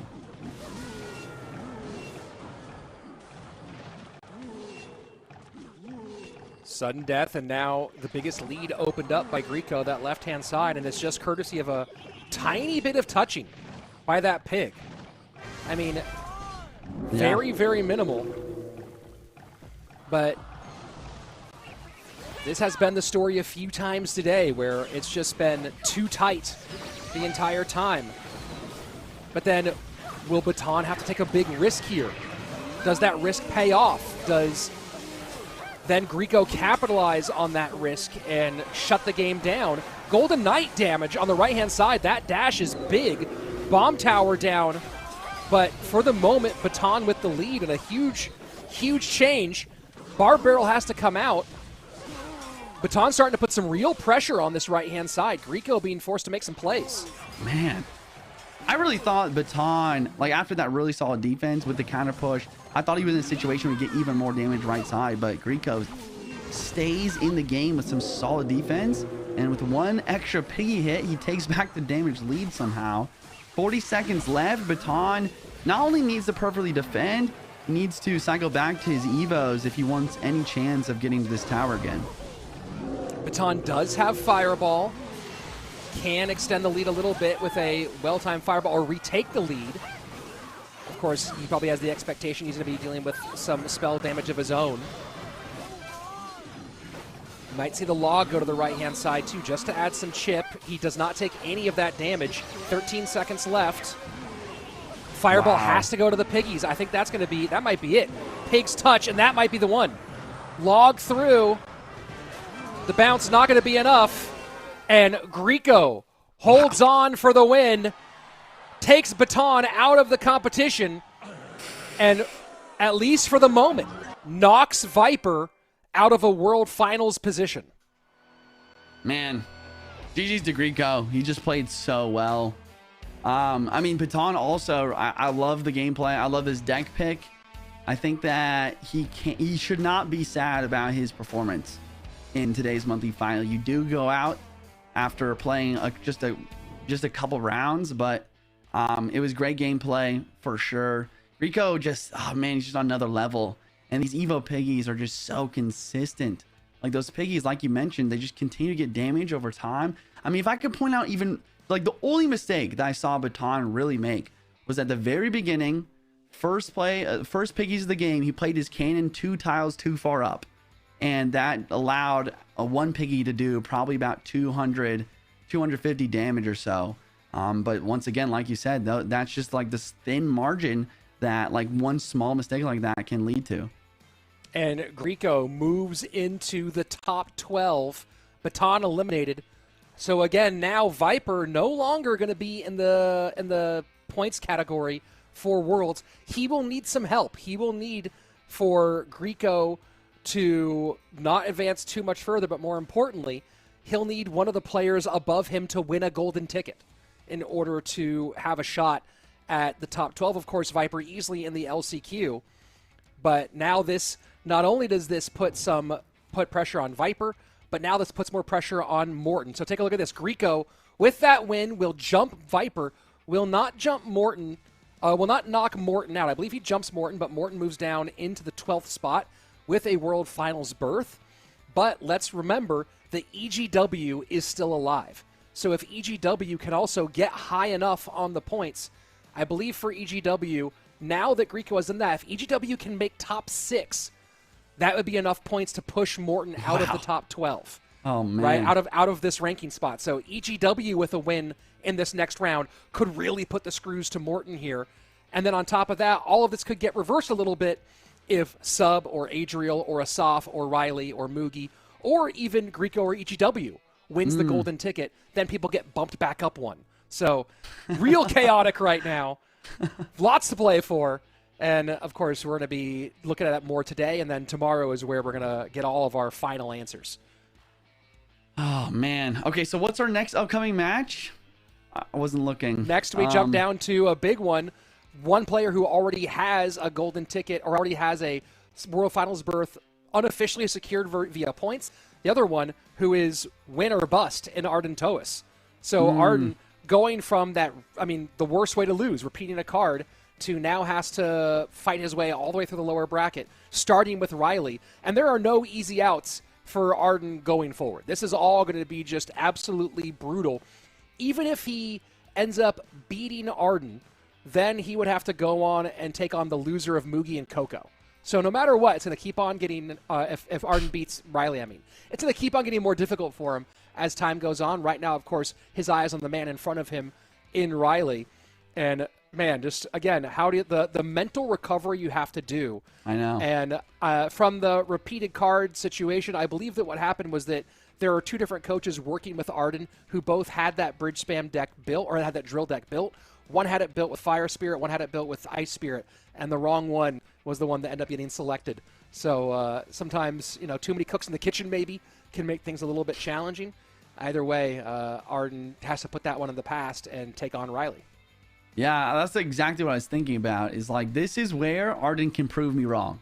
If Arden bounces back, he completely proves me wrong when I'm talking about, his emotions and kind of letting these things get to him. And even in the 3-minute interview, or the 3-minute, kind of intermission that we had about, 30 minutes, an hour ago, he was talking about this idea of like perseverance. And I think that, I just love to see it. I love to see Arden prove me wrong and make this happen, especially since Riley already has enough points to make it to Worlds. I think I would love to see Arden there as well. E-Barbs for E-Barbs to open things up. You know what those horns mean, folks. That one of the most maligned cards in Clash Royale history is on both sides. And I say that because E-Barbs has always been viewed as kind of cheesy. Yeah. Right? Even going back to early CRL days. Yeah. E-Barbs are viewed as kind of a cheese. Like E-Barbs Rage is a meme in and of itself in Clash Royale. And then taking one of the most memed cards in Clash Royale history and then giving it this insane evolution. It has certainly never been one that has avoided the cheese label. Yeah, so true. And the fact that that evolution literally allows it to rage itself. That's why it's so strong. That's why it's so punishing. We're going to see Arden go for that punish right now. Riley has his own E-Barbs to counter and a really nice Skeletons to boot. So now, this is what I was talking about earlier, this idea of like, sometimes defending E-Barbs with E-Barbs is how you win a game. You just are able to defend and then counter push. Arden maybe a little too aggressive to start this one, and you see the E-Barb. There's the spears and big damage, and there goes half your tower. Small mistake, but there goes half your tower to E-Barbs. And if there's anything that you talk about as a knock on Arden's gameplay historically, I think that you just hit the nail on the head, right? It's this over-aggression. It's not having a good sense of when to put his foot on the gas and when to slow down a little bit. Interesting. Makes sense, though. Fireball in. And, I was putting the whole conversation I was having, I just want to distract for a second here. I was having the whole conversation about Morton and Viper. More importantly, with that win for Grieco, I believe he has qualified for Worlds on points. So I was making the conversation about Morton and Viper, but more importantly, it's that Grieco will be, unofficially, will be appearing at World Finals in November. Well done to Grieco. All right, back to this game. I thought this really big mistake from Arden was like game losing, but I don't know, maybe his weakness is also his strength. Maybe it's a double-edged sword. This over-aggression is actually going to work out in this scenario. Get some solid damage in with the help of the vines. Now Evo E-Barbs in cycle. Riley with some as well, but the raged so like the spears of the E-Barbs not only rage themselves, but rage other cards as well. That raged Battle Ram speeding straight to the tower, but now we have another counter push situation from Riley. See if Arden can hold on. And Riley now putting dual lane pressure, gets the Evo Mortar lock, and now Arden has to pick his poison. Chooses to go for the weak side tower. But that Evo Mortar very healthy, plus the Doctor and the Monster doing tons of work. The Battle Ram doing nothing. And that right-hand tower forces out arrows. And Arden playing whack-a-mole on his defense and getting absolutely overwhelmed. Yeah, I think it's a great way to describe it. He's just trying to put out fires, but more fires just keep popping up. And we do see another wizard ability, just barely keeping the monster off the tower. But it seems like every time Arden has the opportunity to get some damage, Riley bounces back and gets even more. Maybe one last Evo E-Barb push takes the tower in overtime, and then there's no time left for a counter push. I think that's Arden's goal, his one chance to make a win happen right now.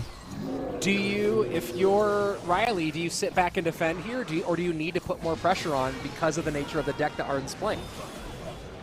I think that setting up full defense makes more sense, mainly using the cannon cart and the mortar and the god sign like he is right now. There is multiple Mother Witches on the board, though. Maybe there's a play to be made here.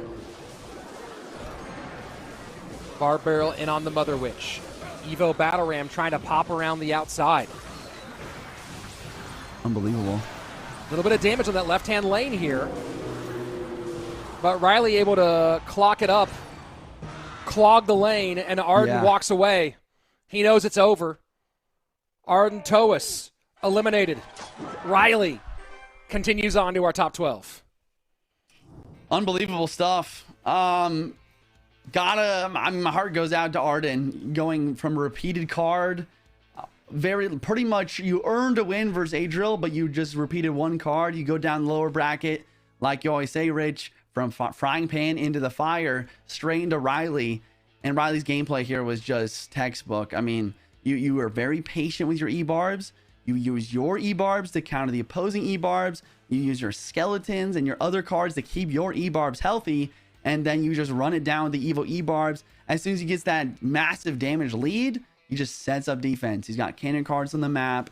He's got mortars ready to go. He's got fireballs out on Mother Witches when he needs to. And from there, it was just so difficult for Arden to break through. Well, a rough one for Arden. Riley, of course, now playing not just for cash, but also to improve his seeding position at World Finals, as those points are going to be critical for who you get in your first round matchup.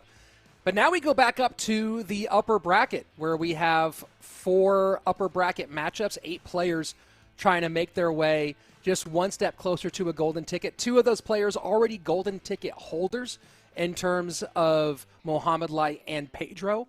And most of those players already guaranteed for World Finals. Sub, Mugi, Asaf, and Adriel, all with enough points to unofficially lock in a World Finals berth. It's Coco and EGW both trying to make their case, both trying to get that done this weekend. And again, the point situation here is absolutely fascinating. We'll get some adjustments here as some of these players, you see on the where it says plus 150.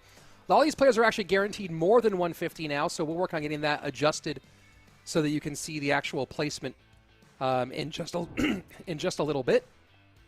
But with that win for Grieco again, Grieco now guaranteed top 12, which unofficially locks him in for a World Finals berth. So congrats to Grieco. Okay. And I was really confused because on the graphic it said that Riley won, but then I was reading some chatters and they were like, that was only one game. So I think we actually have game 2 Riley Arden. I apologize. I did not catch that.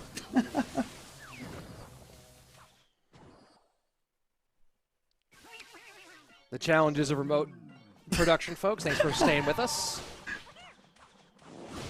I was just like waiting to see what you were going to say.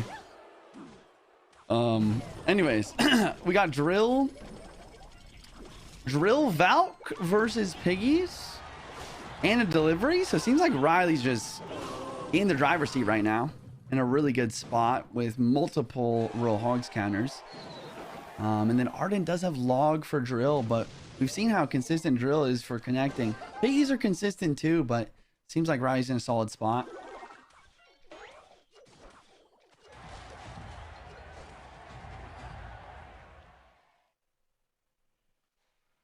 And fairly slow pace of play. And then as soon as that, Arden goes right at the bridge. And again, you talk about, I was saying this about the sort of the knock on Arden's gameplay. And when you talk about some of the players who are really top tier, and we've talked about Muhammad Light having this skill in spades.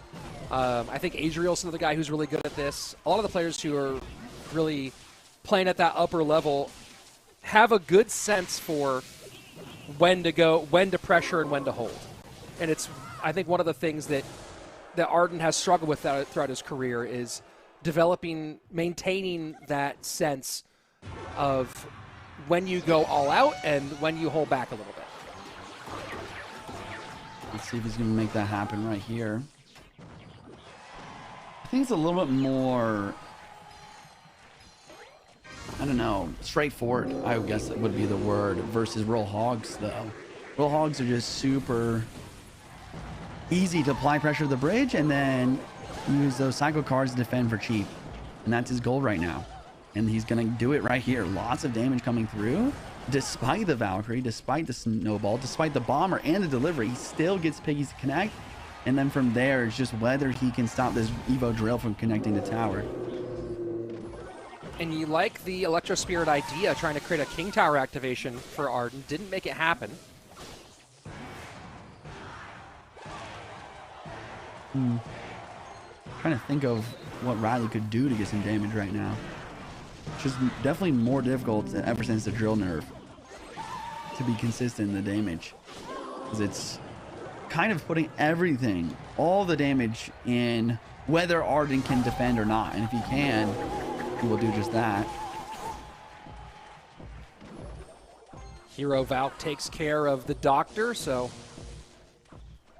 not going to get the ability for extra damage here. Anyways, Arden Toa still has the damage lead. Wow, nice He's snowball. been forced to use, it's a nice snowball, but he also has been forced to use that snowball defensively quite a bit. True. Wait a second. Wow! Hero Valkyrie ability pops. The bomb tower doesn't pull it back. It gets another swing as well. And then the snowball prediction on Archer, and all of a sudden Riley is right back into the game. Riley does not get the last stab for the lead, but he does make it into a contest. Now Poisons to get the last Archer off. And Riley, with that, will take the slight lead as we go into the critical final 60 seconds. Tesla plus delivery, super solid defensively. Pre-snowball, since the log has already been used, does put the archers away, but Arden locks down that defense successfully. And here comes another round of Piggies, this time with a pre-bomber, Fire Spirit delivery, unbelievable plays. Oh no, is it gonna happen And again? the Valk ability too high here this time. You were worried There you about go. it. Poison takes a couple Piggies off of their wings. Final 23 seconds. Lightning to add to the lead. Arden needs to hold. Up against the Poison Plus Evo Drill. Snowball tries to predict, and it does. Will he get the damage? He gets the damage. Riley putting the pressure on. Lightning? Poison down. Lightning. And the Lightning just barely does it. Unbelievable. Arden stays alive against the odds. 28 HP. We're going to game 3. Oh my goodness. We thought Arden lost the best of 3 after the first game. And then he comes back. He's winning the entire match. Riley makes a crazy play and he evens it up. And then I thought it was over again. I thought Arden was down. I thought he was out. The Lightning gets down the last second. The Poison isn't able to tick enough in time. And Arden is still in the running here, Rich. Arden staying alive. Guy who's beaten the odds. Has to do one more win here against Riley to keep the momentum going, to keep his dreams alive. But what a bounce back. And what a way to hold that one off, too. Riley out of his mind with the plays and the predictions, able to turn that one into a contest. A couple of big sequences, but Arden locks it down, sends us to game number 3. And we're going to get our game 3 view up here in just a moment as they get all the cards sorted and tell us who still has what. And I am very, very curious to what Arden goes with in game number 3. Game number 1 for Arden, bridge spam. Game number 2 for Arden, similarly kind of spammy with the pigs. Played both of them very much at the bridge, but played both of those games very, very high. Curious what he does in his third and final this time around. Wow. All right, we're looking at the lock cards. So it seems like Arden's playstyle is aggression, but he likes to pair that best with solid defense. And that's what we saw really nicely with this Piggies deck. He also tried the Bataram, but he didn't have that solid defense to back that one up with a heavier deck. So the other ways that he could do this is a potentially Hog Earthquake. Another option for Arden would be potentially some Drill, kind of copying the deck that Riley just played, looking at what Riley could do. Specifically with the spells that Riley has available, he's kind of used a decent amount. No, I mean, yeah, he's used the Fireball, used the Poison. I guess the Lightning's like his last really solid option. So maybe Lightning Piggies or Lightning Royal Giant. Any other thoughts here, Rich, on this Lost card table? Well, the big one I have is the Ice Spirit. This time is in fact open for Arden Toas. So last match, he won with that Drill Evo Snowball with basically the same deck that he just lost to. He won with that deck against Adriel. That was a big one, and I think he has he has most of the cards for that one open. We'll have to make some adjustments. And then he played Hog Lightning. Can't play Hog Lightning, obviously, but could play another Hog variant with the Ice Spirit. So Ice Spirit being open definitely leaves some possibilities of things that he's been solid with so far on the weekend. Yeah. Evo E-Barbs used by both players, but no Hero Berserkers played yet. I think Hero Berserker makes a lot of sense for a hero slot, but probably a little bit more sense for, I want to say, for Riley, because he doesn't have to worry about Piggies anymore. Hero Berserker's really good for stuff like Hog Rider, Royal Giant, those single unit cards. It's not quite as good versus multi-target units like a Royal Hogs, because it takes time to switch between those units, and any time switching between units is time wasted that the Hero Berserker could be shredding in the ability state. So both sides working on stuff. In the previous matchup against Adriel, Arden ran Piggies, then ran Drill, then ran Hog Rider. This time he's run Bridge Spam Piggies. So we'll see if he's going to go a different direction or go to that Drill or that Hog Rider. Overall, outside of the aforementioned archetypes, he has definitely run some Mortar Cannon Cart, has favored a lot of Royal Giant, played a ton of RG in the earlier stages. We'll see if he opts to go that direction. Nope, Arden goes Drill. Let's see what Riley has chosen to cover. Man, I'm so glad that you talked about like how aggressive Arden is. I didn't really have it in my mind that he was like that aggressive of a player. But you're so right. This man's playing drill before he's even full in elixir. He just wants in there. He wants the drill in the tower right away, and he wants the game to begin. He doesn't get the connection this time, but we'll see if it'll work out for him here as the time on the clock continues to tick down.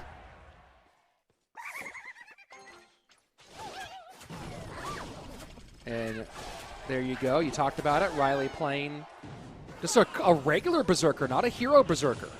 Interesting. That's it. That's really interesting. So this is the big question. Does he have something else in that Evo or hero slot, or did he not put it in the right slot? That's a good question, actually, because he has the Mighty Miner, he has the Piggies, and he doesn't have Evo Cannon. And last cards are, okay, Evo Baby Dragon, of course. Evo Baby Dragon, Piggies. It's such a weird combo, but there is like a lot of synergy between the Evo Baby Dragon and Royal Hogs. You just speed them straight to the tower to get even more consistent damage. It does give him a little more slash damage for dealing with these drills, although no phenomenal drill counter. Like, you have some decent drill counters. You'll see the play of the Ice Spirit log combination a lot. The Berserker log combo you'll see a fair bit. Yep. But yeah, like you mentioned, that it's just like the most important thing is to save that log for the drill. Fortunately, there's not really any other obvious targets for the log, but you have to be careful. Like, I've made the mistake so many times of like, oh, I want to cycle really quickly, so I use a log on offense. Just save it for the drill. And this is kind of the situation you get in without the log for that drill. Those goblins just seem to be really consistent connecting without it. Piggy's down, and now here we go. Baby Dragon trying to target that Tesla. Piggies get evaporated. And now he's trying to cycle right back. Riley's trying to cycle right back. Exactly. Valkyrie's there. Mighty Miner on defense. Will he play the Piggies? I think he's going to go for him right now. Baby Dragon does two-shot Bomber as well. They get a little bit of juice, and they get a few touches. Wow. Berserker even gets a little stab. And maybe Riley recognizing that the ability to hold off against the damage of these poison drills and triples is going to be really brutal. And every point of damage before triple elixir is going to be important. Yep. Evo Pigs and Cycle now. Tesla Pie plus delivery. Really nice combo. Having to kite that Baby Dragon over. One Piggy does not make it to the tower, just barely. Baby Dragon continuing to be annoying, honestly. Makes sense, because you want to use the Tesla, but the Tesla's only air defense. You want to use it on the Piggies. So this Baby Dragon's actually really annoying as an aggressive card play to the bridge. Oh, he's messed up his timing. Snowball goes to nothing. Yeah. Yeah, I see it. Like, I'll try and quickly explain what's trying to happen there. If you hit the Ice Spear onto the Bomber, as soon as the log hits it, you can hit it while it's stunned. It's kind of a new tech that maybe the players aren't ready for, because Bomber didn't used to one-shot these spirits, but now it does. Baby Dragon just hanging in the no man's land.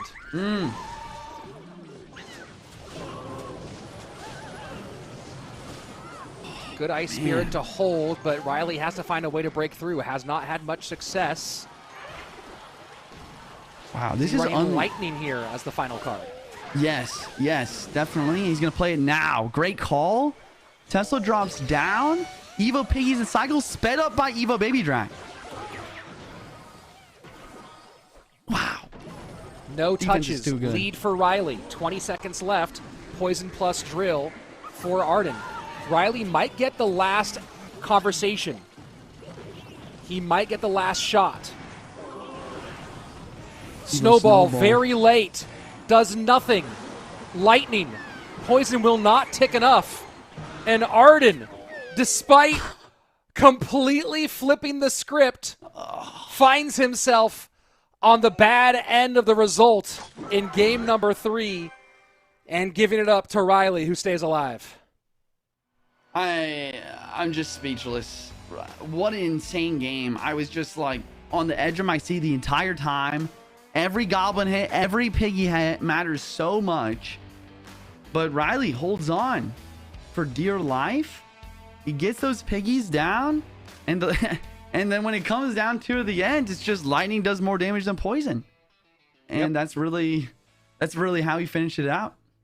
Well, and you have a couple of exchanges too where the Arden, we talk about Arden being hyper aggressive, like the timing always kind of being one of the challenging points for him.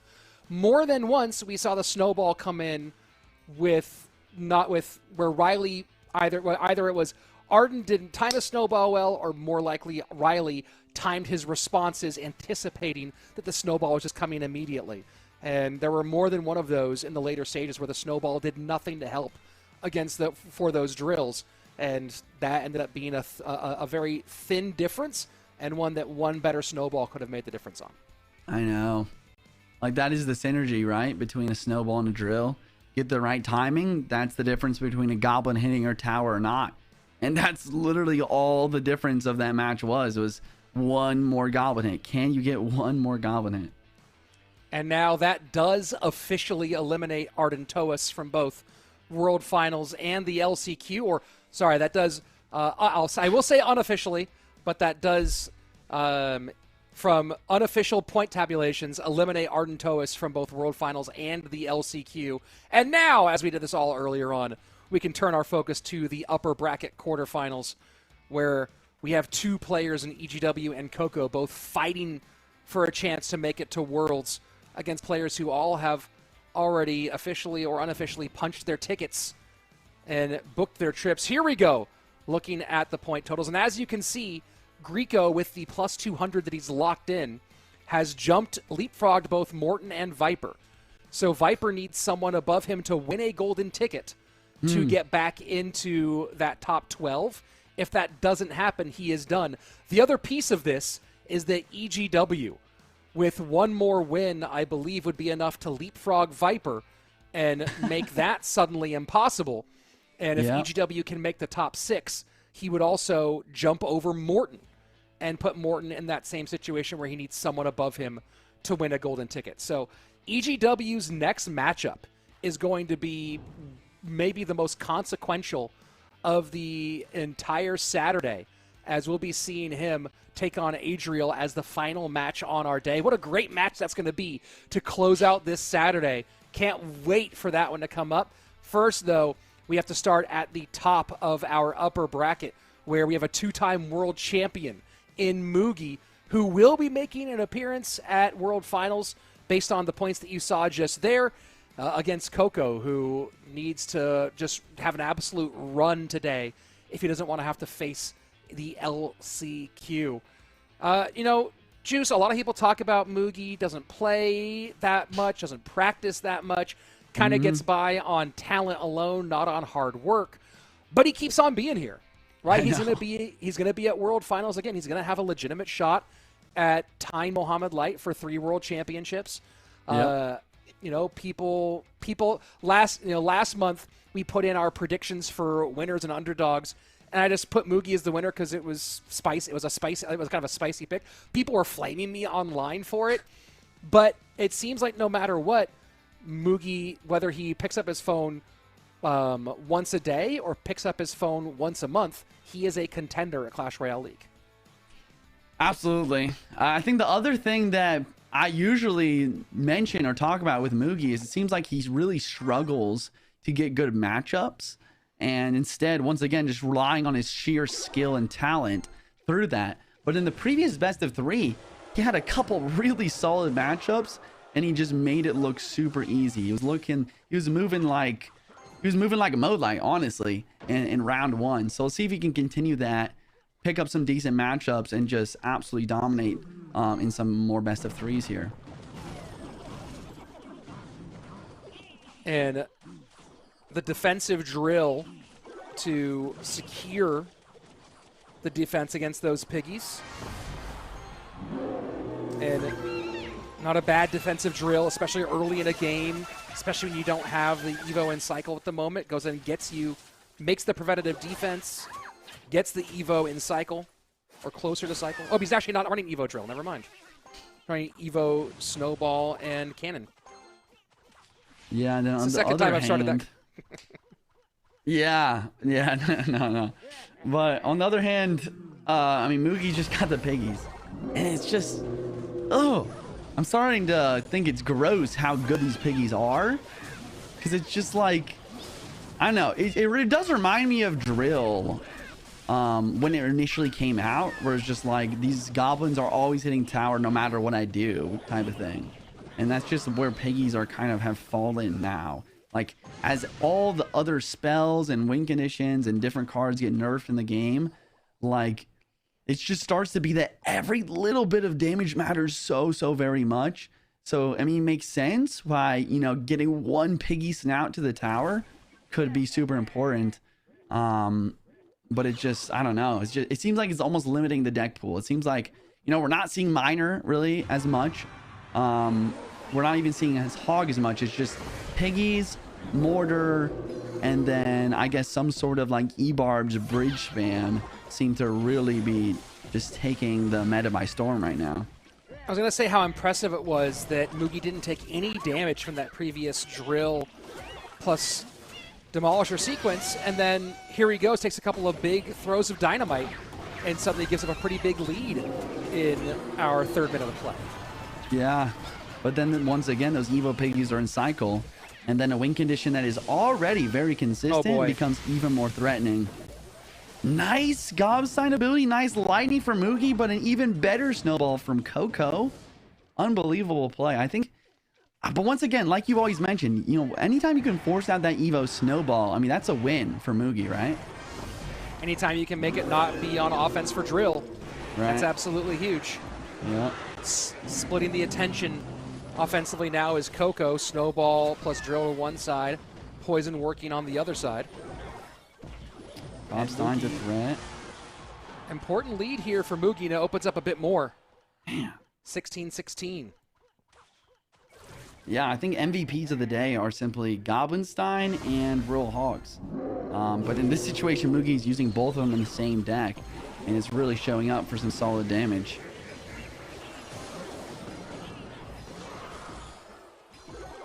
Well defended. And a little Evo Archer attack on the left-hand side.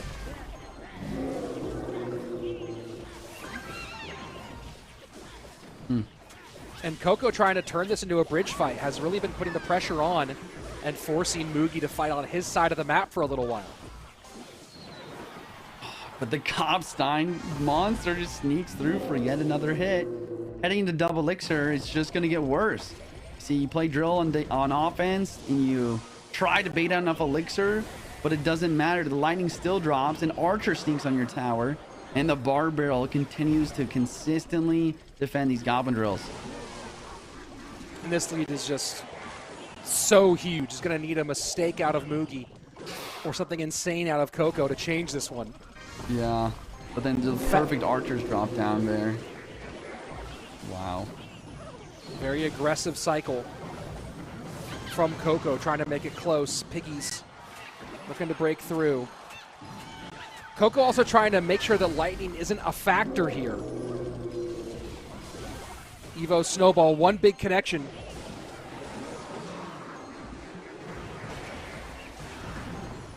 Evo Cannon doing its best. Ice Spirit gonna freeze everything, but another lightning down. Snowball forced on defense, and that is gonna be a clean game for Mugi. He just locked down the defense with those Barbarian Barrels. You got lightnings on offense paired with the Gobstein monster and the Royal Hogs, and just a simple victory once again. I mean, these deck picks for Mugi are really solid. Yeah, that was beautiful pick from Mugi, but more importantly, beautiful job of forcing the snowballs on defense over and over and over again and not giving your opponent to score, right? If your opponent doesn't have a chance to score, you're in pretty good shape consistently. And Mugi making sure that that was the story from bell to bell. And again, we are in the upper bracket now, so no eliminations in our next 4 matches. But certainly the upper bracket path dramatically easier, especially for Coco, who will need a golden ticket today or this weekend if he wants to qualify directly to World Finals and avoid the gauntlet that is our last chance qualifier. An absolute brutal experience where only one player will make it out for that final spot. Of course, that'll be coming to you next month. You can see the ranking differential. Coco comes into the weekend 43rd, or is 43rd overall. Mugi now in a comfy spot as he has moved up the points with a berth to World Finals. And I've said in the past, I think that they need to start making either pins or badges or rings or something, some sort of thing to give the players who are multiple-time World Finalists, because now you're getting to a point where some of these guys are, I think we'll have some people who are going to be 6-time World Finalists at this next one, including, of course, our 3-time World Champion will be a 6-time World Finalist. But yeah, the consistency over the years for some of these players is tremendous. Yeah. I think consistency, once again, is like one of the biggest things to shoot for if you're a pro. Because, I mean, winning one monthly final, or like really shooting out there and doing something crazy once, sometimes it's enough for you to qualify. Sometimes it's enough. But a lot of the times, I mean, think about it. The amount of golden tickets that we're giving away compared to the amount of people that are going to qualify via a point system is just vastly different. But also, I think consistency plays a big part in your adaptability too. Like if you are consistent in, maybe it's not consistency plays a part in adaptability, but I think that consistency is a badge that you wear that shows that you're good at adaptability. So, well, you talk about that and how different the metas have been year to year. Are there consistencies? Absolutely. But the 2021 game, our first year of solo play, the 21 game, the 22 game, even the 23 game, looks so different from the 2026 game. And you have players who have qualified for all of those solo World Finals. We have some players who played in teams World Finals, which is a very, very different game, right. Both in terms of what they had to do as a team player, but also what the actual head-to-head gameplay looked like, who are going to be or are trying to be at World Finals this weekend or this upcoming November. So be able to be consistent in terms of the grind for those years, but also adaptability, the word of the day, adaptability over seasons, as the game is almost in many ways unrecognizable from 5-6 years ago. Absolutely. Hog coming in. Game 2, best of 3. Hog Rider, Ice Spirit, and Mighty Miner E-Spirit from Coco might just be a straight up Hog Mirror matchup, which honestly makes a lot of sense. I think Hog is super strong. I can't believe I'm saying this, but it almost seems quote unquote anti-meta, being able to counter both Mortar and heavy E-Bar's Bridge Fam decks.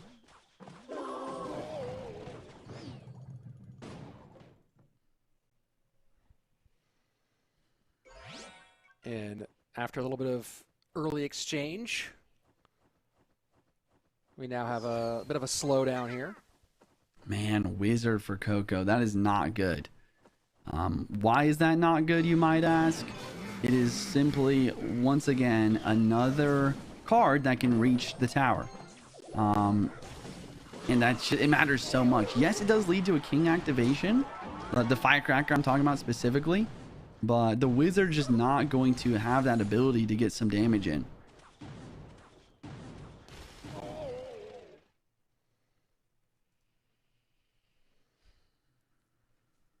So as a note here, talking about total qualifications, only one player has officially qualified for 6 World Finals in the CRL era, and that is Mohamed Light. Elsiop has 5 World Finals if you include his qualification in 2017 for CCGS. Of course, he didn't appear in that one. Tied for second with 5 qualifications coming into the year, Lucas, Morton, Mugi, and Vitor. And a few of those players will be making their 6th appearance alongside Mohamed Light, so they will join him as a 6-time world finalist once we have this weekend shake out and we know all the results. Love the patience there. Understanding the pre-lightning is most likely dropping down. Just saving the cannon, going Mighty Miner instead. Really solid play. Guards from Coco. That's even worse. Because now not only do you have no Firecracker for chip damage, we also have extremely slow cycle clogged up by the guards, making it difficult to outcycle or just get more Hog Riders on the board in general. Hog into the left-hand lane. Cannon initially doesn't get it. Nice little bump by the Ice Spirit there. Beautiful. Free Earthquake. Actually does connect. Misplaced by Coco. And the Firecracker. There you go. That's what I'm talking about. That little bit of chip damage right there. That's going to happen throughout the game. It already has been happening throughout the game. There's only a minute 40 left. And you see a 600 damage difference because of it.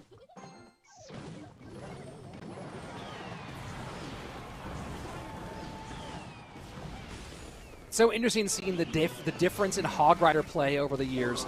The idea of starting Hog Rider low years ago was almost unbelievable. They don't want to ever think about starting.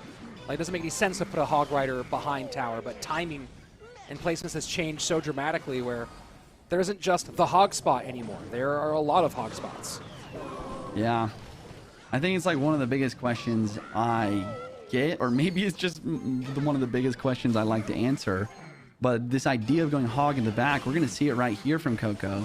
He is basically playing the hog in the back because he wants to supplement the fact that he doesn't have a very quick cycle. I like to call hog in the back poor man's 3-card cycle. And wow, I mean, yeah, it's just the problem is that Mugi's just faster though. He just has a faster deck, so it's not going to break through.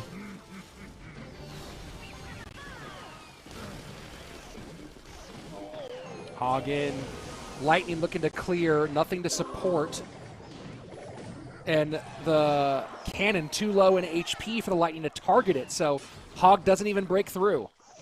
Another Hog from Mugi. Pre-Earthquake for Tesla. He gets it. But the King active, even with the King active, is not going to be enough. E-Spirit is late, trying to distract the Firecracker and jump on the Hog at the same time. Can't make that double duty happen. And yes, it's definitely a difficult situation for Kogo, but Mugi, I mean, Mugi is Mugi, man. If you're going to put yourself in a mirror matchup versus him, even if it was a straight mirror matchup, that's already a difficult task. Mugi taking 2-0 victory versus Coco. Going to send him down to the lower bracket and continue through. Mugi is Mugi is such a fun way to put it. Yeah, Mugi is Mugi, yes. 100%. One of the all-time greats, and he will move on into the upper bracket semifinals where he will await the winner of our next matchup between Sub and Mohamed Light.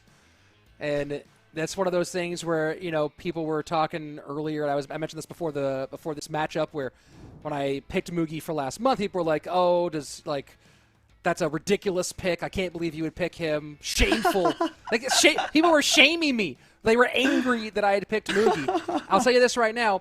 If Mugi is Mugi's a guy who gets ready for World Finals. If Mugi's starting to play well in this second half of the season, in this ramp towards World Finals, that should be very scary for everybody. Yeah, we talk about that a lot, actually. Whenever Mugi makes it to World Finals, just this idea of like, man, a practice Mugi is a scary Mugi. A Mugi that has a good coach he's getting good matchups like he just did.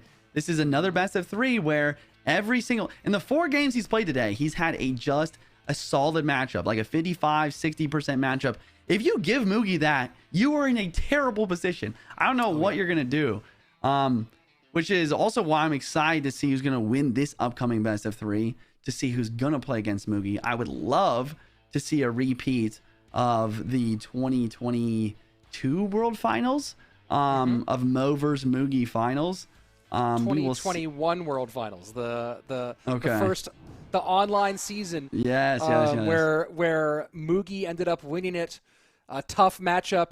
Mugi went Loon Freeze in the final game, and Mo had, I think, a cannon and a musketeer or something. Like, it was brutal for Mohamed Light.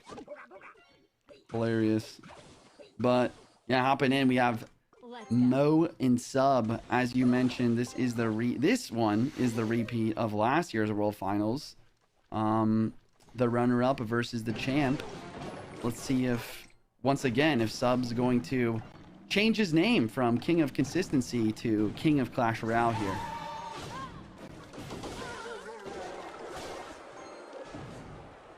And a Skarmy.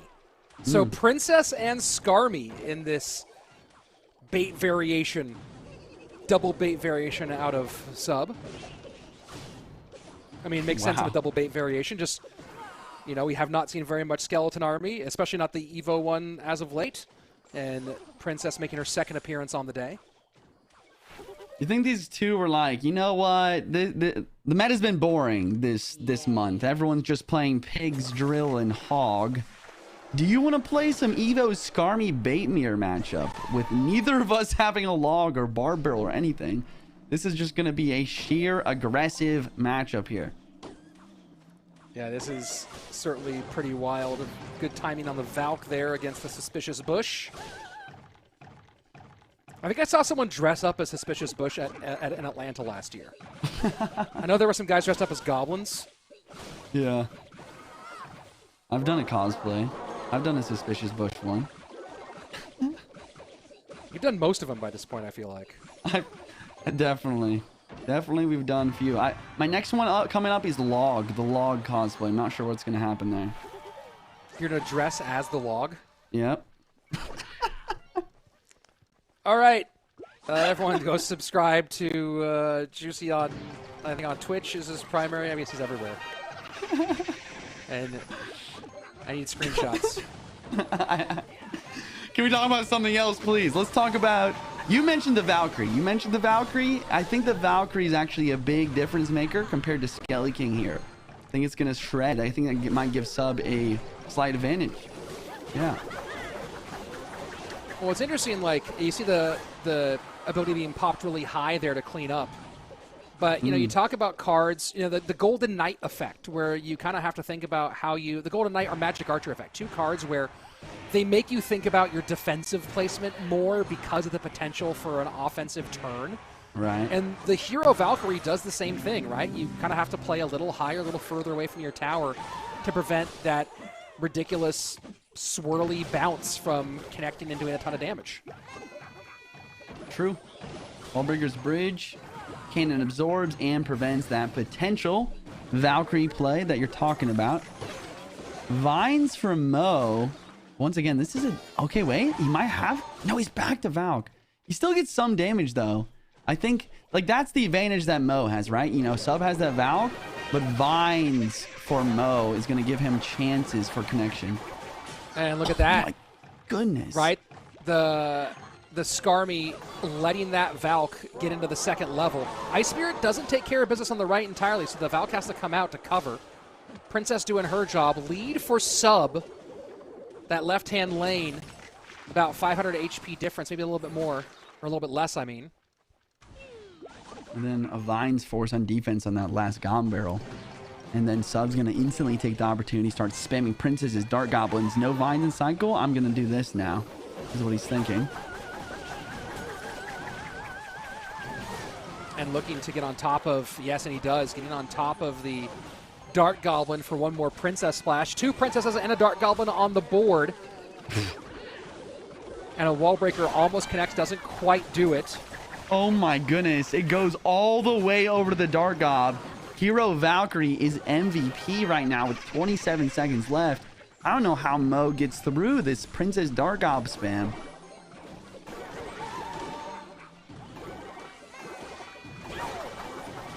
Oh my. And there it goes again. That's just bonkers. That's just bonkers. That's just insane. That's chaotic. And that is GG Sub with the win in game number 1. And this is, let's keep an eye on this one. This is a pretty big one. Yeah. Because you have two competing factors here. You have one, that Mohamed Light and Pedro already have golden tickets. So if either of them makes it to the final game, then that the golden ticket can pass on down from the champion.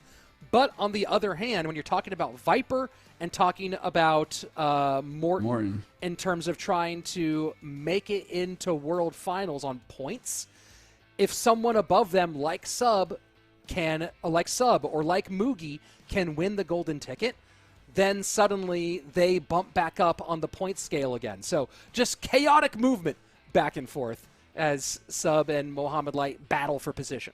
Yeah. Yeah, so there's a lot of moving parts there with potentially Morton and Viper. Then you also talk about seeding, right? You know, whoever continues on here might be able to get better seeding. Unless the Mo just might have so many points that he's like kind of locked up #1 seed. I'm unsure about that.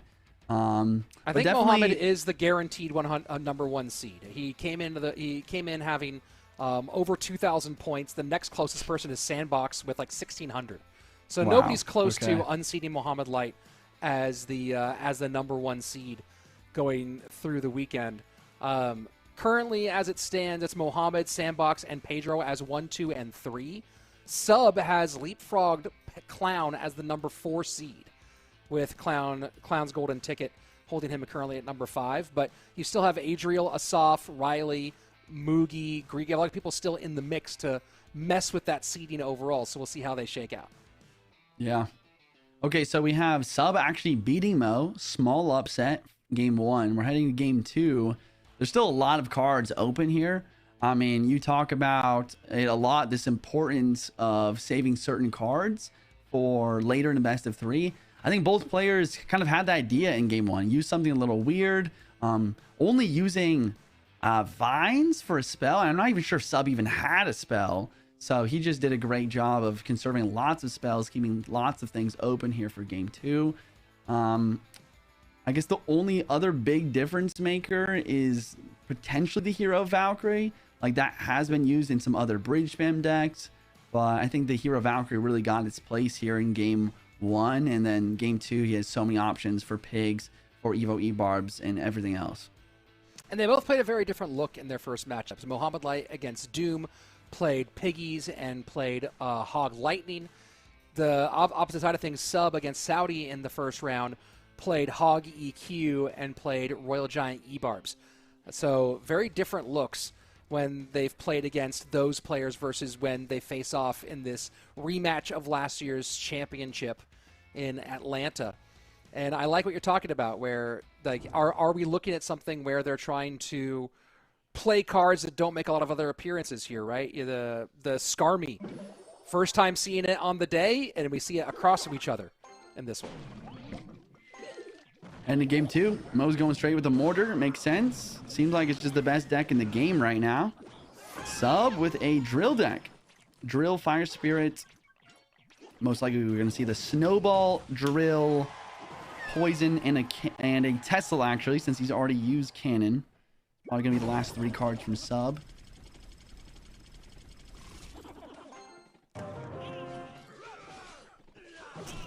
And then on the question of like who actually has matchup, I'm not gonna lie, I play this drill deck. I love this drill deck. I have lost so many games versus mortar decks like this. So difficult to perfectly defend while also getting damage. And it's gonna be even more difficult ever since the drill has gotten nerfed. And you have to now also worry about Evo E-Barbs. I guess I will say though, like, Berserker is probably one of the best counters to Evo Barbs in the game, just using that ability to really lock them down. What do you think about Tesla in this matchup against the Drill versus the Cannon? Yeah, that's a good point. I think Cannon is a lot better. It's cheaper. You can actually get even elixir trades versus the skeleton. Sorry, I guess there is no skeleton barrel, but I would just say, just in general, it being cheaper is better. And then even the Evo can be sometimes helpful for stuff like minions and stuff. No damage either direction through the first 2 minutes of gameplay. Double elixir on its way, and Sub maybe heard me, decided to get some damage on the board. And Evo Mortar down, picked up by the Berserker, who immediately gets the ability. I really like this decision to play the poison on mortar. Something that I've learned from playing this matchup is just this idea that this Evo mortar is such a threat. You just got to get a poison on it when it's Evo'd. Decides not to hit tower though, and just play it super safe. Not sure if that is the right play, but let's see if he can get some damage with this drill. Patient there. No ability on the Berserker in that exchange. Evo Drill trying to get damage instead. The poison will be what gets the first ticks on the right-hand lane for Sub.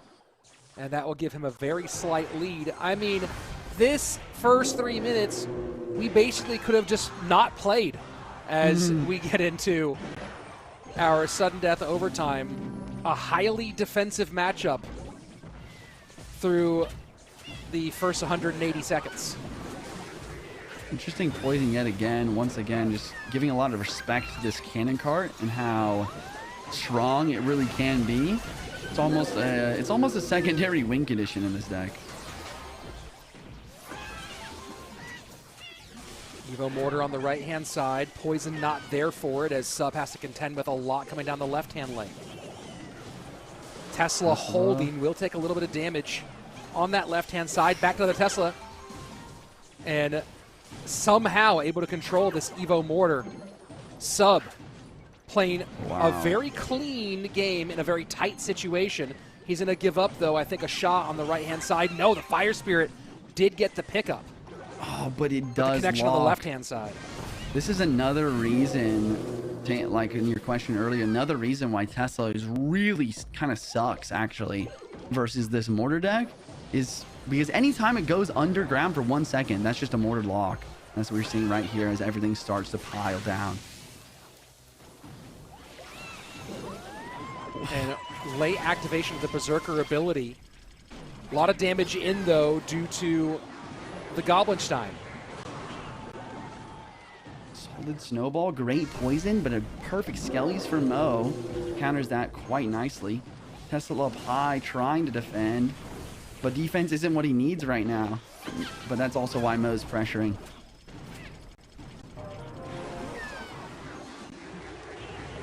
Cannon Cart turns back to help. Fireball, just to add a little insurance. And this is looking like game number 3. Evo Drill poison, last chance, 3 seconds left. Pfizer trying to distract, but it is simply not enough.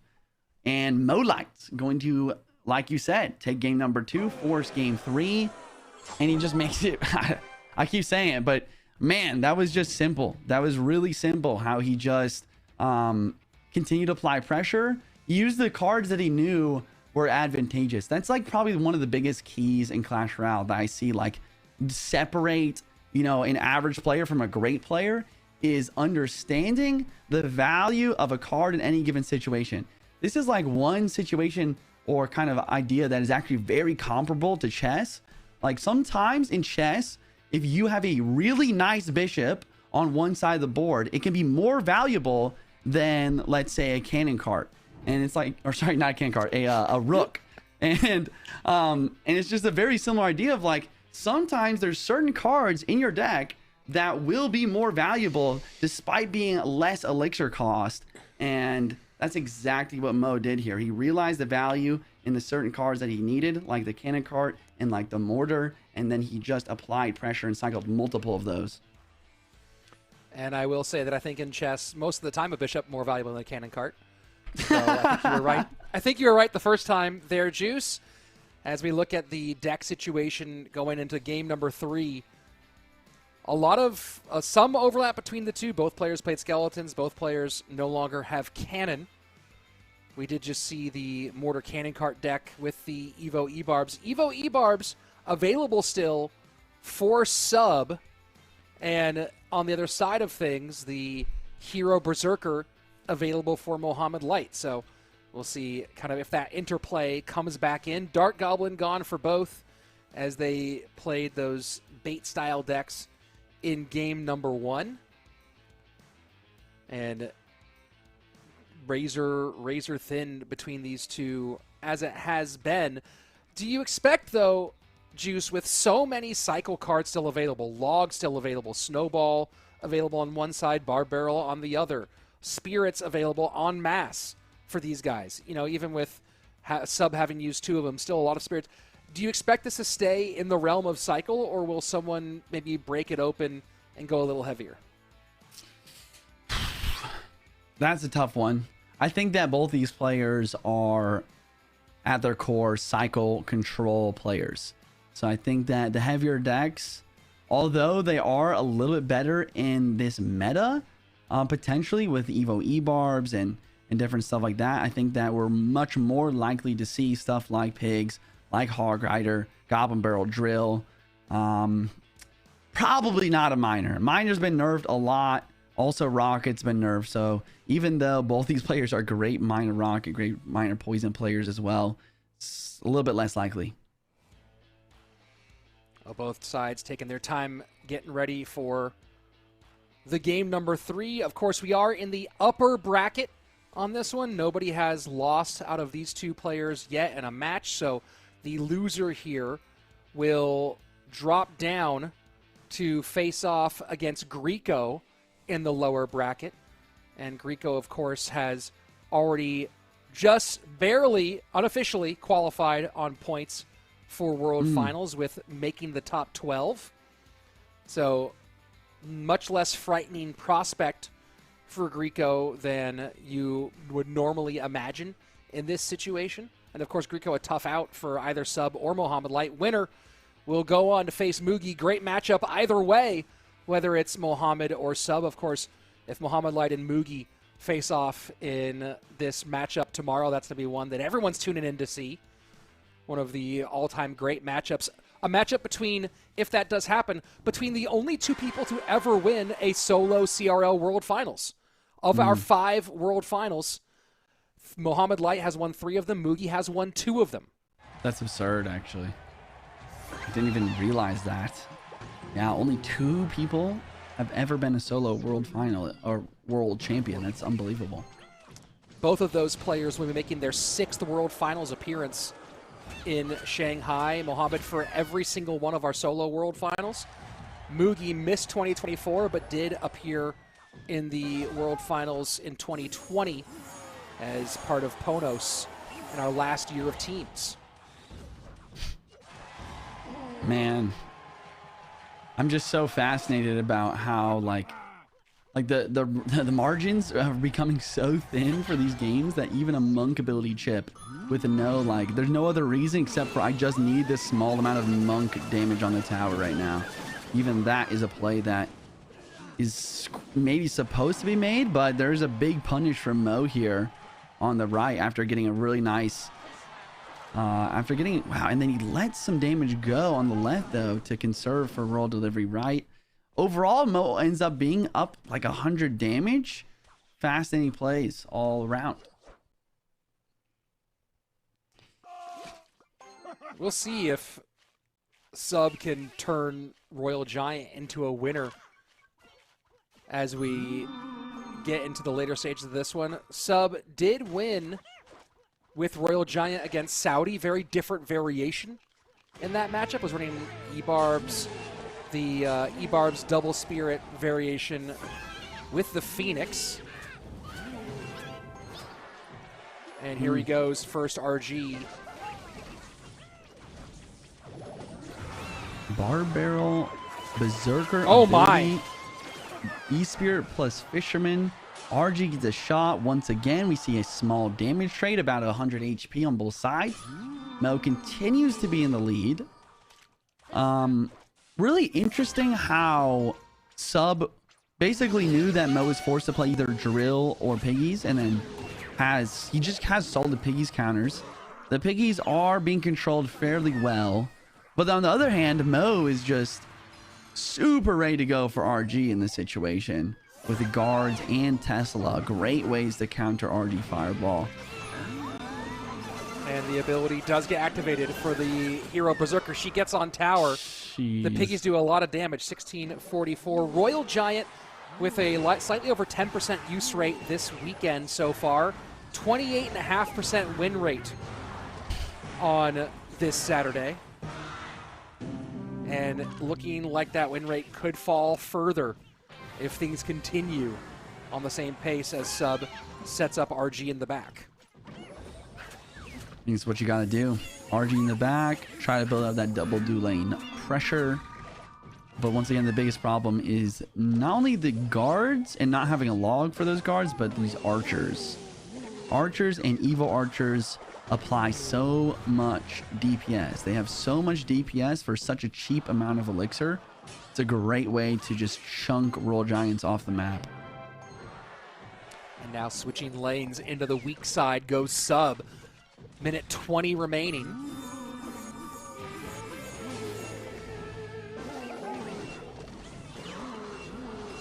Has to maybe fireball the Evo archers here. Barely gets enough elixir for it.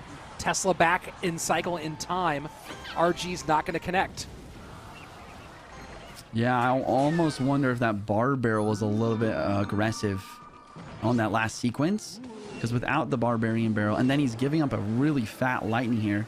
Oh, actually decides to not take it, which makes sense. He's up enough damage, he can actually get a delivery down for way cheaper. Triple elixir. Can Sub get a pair of RGs on the board at the same time? Kind of a heavier version of Royal Giant. Not as easy to cycle and get a second one down. He will be back to it here. Let's see if he doubles down. RG does not get the shot on the left side, but then he actually walks up and locks in tower for 2 hits. And then we see this push on the right. Monk ability, deflecting the tower, keeping the wizard and RG healthy with a ghost, a fisherman in the left lane, and another fisherman on the right. RG's locked and Mo's out of elixir. Oh my. Sub. Can he defend this last second? And he does. Gets the tower down, and Sub defeats Mohamed Light, prevents the champion versus champion matchup, at least for a little while longer, and moves in to the upper bracket semifinals. Man, I think this is the first time that we've actually seen Royal Giant be played with OG Royal Giant stuff. With the fisherman, with the wizard, with a monk and a ghost, and it still works. I think this just makes a lot more sense in the cage. He's able in triple elixir to make that double lane push actually happen. The first successful double lane RG push that we've seen. This is what it takes to beat these control decks if you're an RG player. What a big one. Royal Giant jumps in win rate on the weekend up to 37.5% as Mugi and Sub will face off tomorrow after that win. Sub, the points leader out for players who don't have golden tickets. He has been so solid this season and just hasn't quite gotten that last golden ticket. Doesn't matter. He will be appearing in China for our World Championship. But definitely would like to move up in the standings. Mohamed Light now dropping down to the lower bracket where he'll be in an elimination matchup against Grieco. Wow. I'm just like fascinated about how, like, I mean, we know Grieco is one of the most important players for like the points, and the fact that Mo is now getting sent almost like a mercenary down to lower bracket right now. Well, it's definitely one of those pieces that changes a lot of the math, whether it be who gets a golden ticket, how that one evolves. And now, speaking of golden tickets, we move on to Pedro, who already has a golden ticket against Asaf, who has enough points to qualify for Worlds, but is one of those players who, if he wins the golden ticket this weekend, then provides some movement below him on the leaderboards, in particular looking at Morton and Viper. Asaf and Pedro, interesting matchup here, because Pedro, obviously a really talented cycle player. You have two guys who are both well known as being top ranked players. Both guys consistently in that top 10. Pedro multiple accounts at the same time, obviously. Asaf, a guy whose skill set has grown beyond purely being a drill one trick into somebody who now is going to be a first-time CRO World Finalist amongst people with, there will be multiple players at World Finals with making their 6th appearance. Asaf making his first, but it does seem like one that he has well earned in this 2026 season. Well said. But on the other hand, it does still feel like he's kind of at a massive disadvantage here, with Pedro just really cementing himself as one of the best competitive players. It's been a while, but I will never forget when Mo back in 2023 was like, you know, he was asked, who can beat you? And it's like Pedro. He's kind of like, I see myself in him. He's my rival. So like that's like a lot of praise to go to Pedro. It's been a while since then, but I think Pedro's almost started to prove that. And we'll be hopping into this game very soon to see who will actually win this, see if Asaf has what it takes to take down Pedro. Pedro's such a fascinating case because a lot of the people who broke into like that higher level of success in CRL in the solo era were guys who'd had a lot of success in the smaller tournaments, whether it was doing all of like the Rebels old tournaments like the Queso Cups and the AMG Cups and the things like that, or whether it was playing a ton of the smaller teams events, you know, like coming up through all the older semi-pro stuff. And Pedro just kind of appeared in 2023. He had a couple of things he did before that, but he kind of went from 0 to world finalist in a very, very short amount of time from a public visibility point of view. He had some good ranked finishes at the end of 2022. He finished second place in November of 2022, but he didn't really go through all that, like working your way up through the competitive scene that a lot of other players had laid the blueprint for example, Sub. Yeah, that makes sense. Okay, we're hopping in. Asaf, ooh, he's got with this bridge spam deck. I saw Asaf playing a bridge spam, or just, I don't even know what to call this. It's a mix between like a bridge spam, but it's mainly a hyper bait deck, or just like a bait spam deck. Saw him playing it on, yeah, there you go, hyper spam. I like that. Hyper spam. He was, I think he was like, I don't know, I want to say like top 50 in the world with a deck like this the other day. I copied it, and it's a lot of fun. Suspicious Bush, like I said earlier, I think it's massively underrated, and it synergized quite well with the E-bar supply. It's kind of ridiculous pressure, honestly. Little touches both ways after the first minute and 15. Even on Elixir between Pedro and Asaf.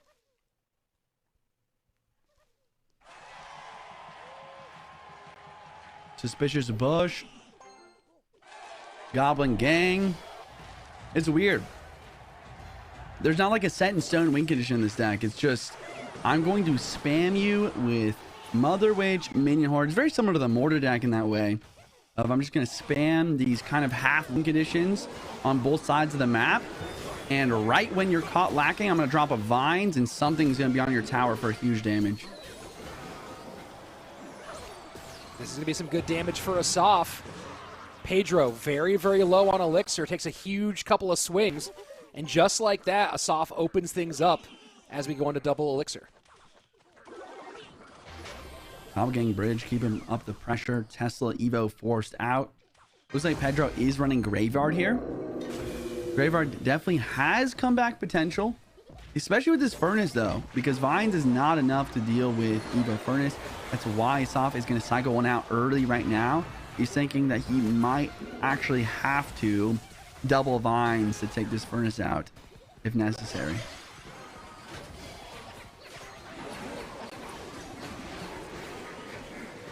Minions temporarily survive the poison, then get taken out. E-Barb's Mother Witch pressure left-hand lane, and Asaf is just, yeah, hyper spam. Best way to put it. Literally. Gang here. Will the Furnace spawn of spirits? Nope. Another Furnace back. We see the Dark Prince. Gobstein on defense as well. It does jump over the river too. What an interesting idea to know that it's going to jump over the river. So going for the high Goblin Sign actually is still good, because the tower is going to help out later.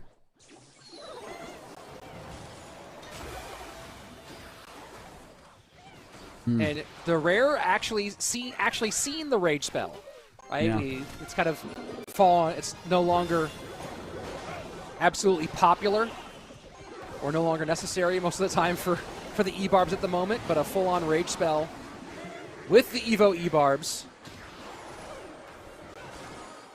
Wow. I don't know if Asaf just didn't know that Pedro's playing Graveyard, but the Mother Witch in the back is going to be the play that puts Asaf in a difficult situation. Just gave Pedro that opportunity to make that attack happen. And now Asaf's back in this situation where he desperately needs some damage. ill-timed rage spell on the right-hand side, although if you have the elixir, you can't take it with you. Hmm.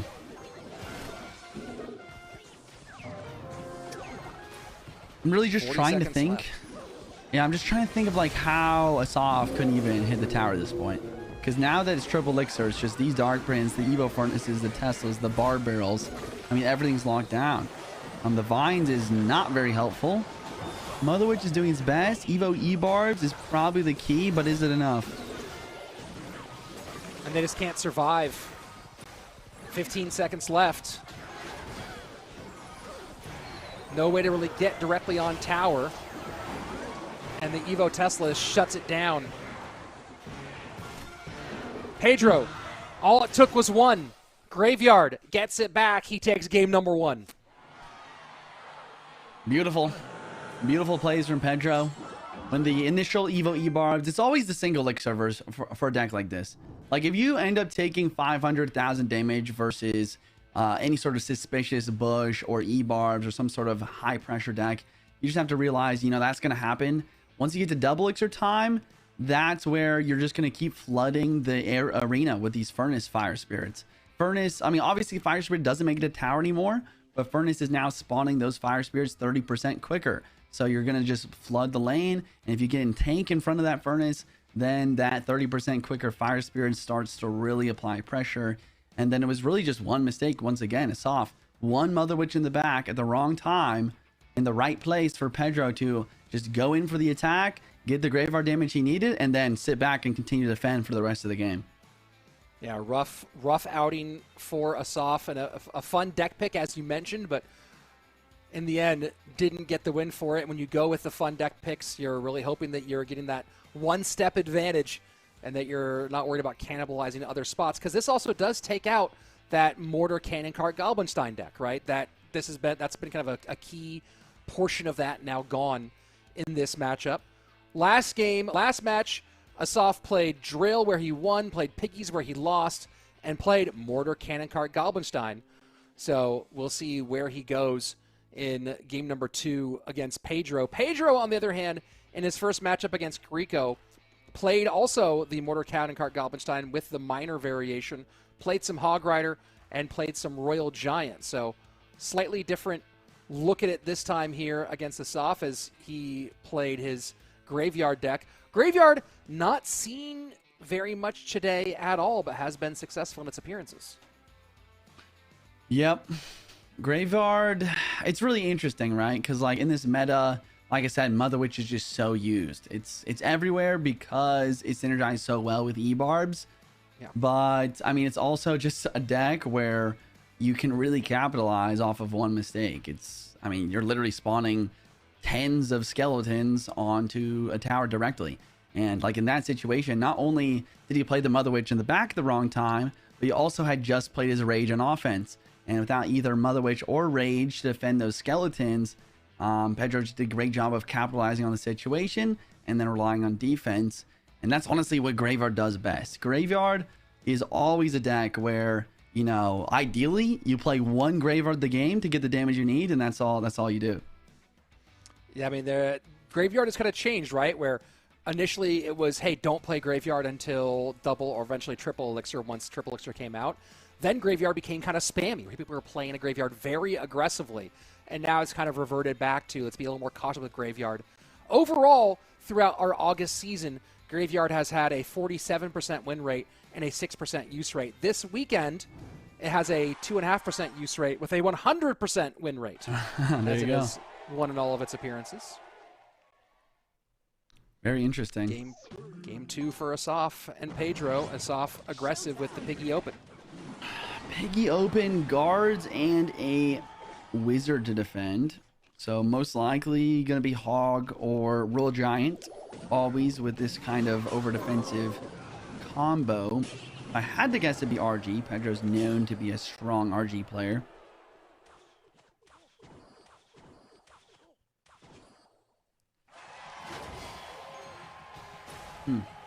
Pedro, this might be, I'm just double checking to confirm, this might be Pedro's first time playing guards overall in the August season.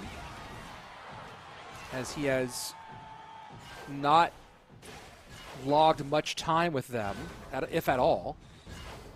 And yeah, I believe that's his first time playing guards this season. I'm trying to figure out what the guards are for. I guess it's good versus RG.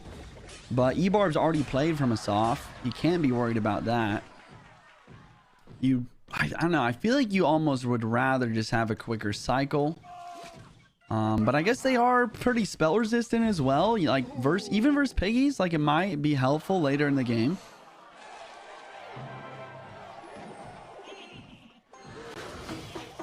He's also very rarely played the Evo Wizard. So a lot of rare pieces, a little unpredictability from Pedro in game 2 against Asaf. Shield does go down from the Wizard. Spear Gob going to get one hit on the left. So Pedro's basically made it through single elixir without any major damage.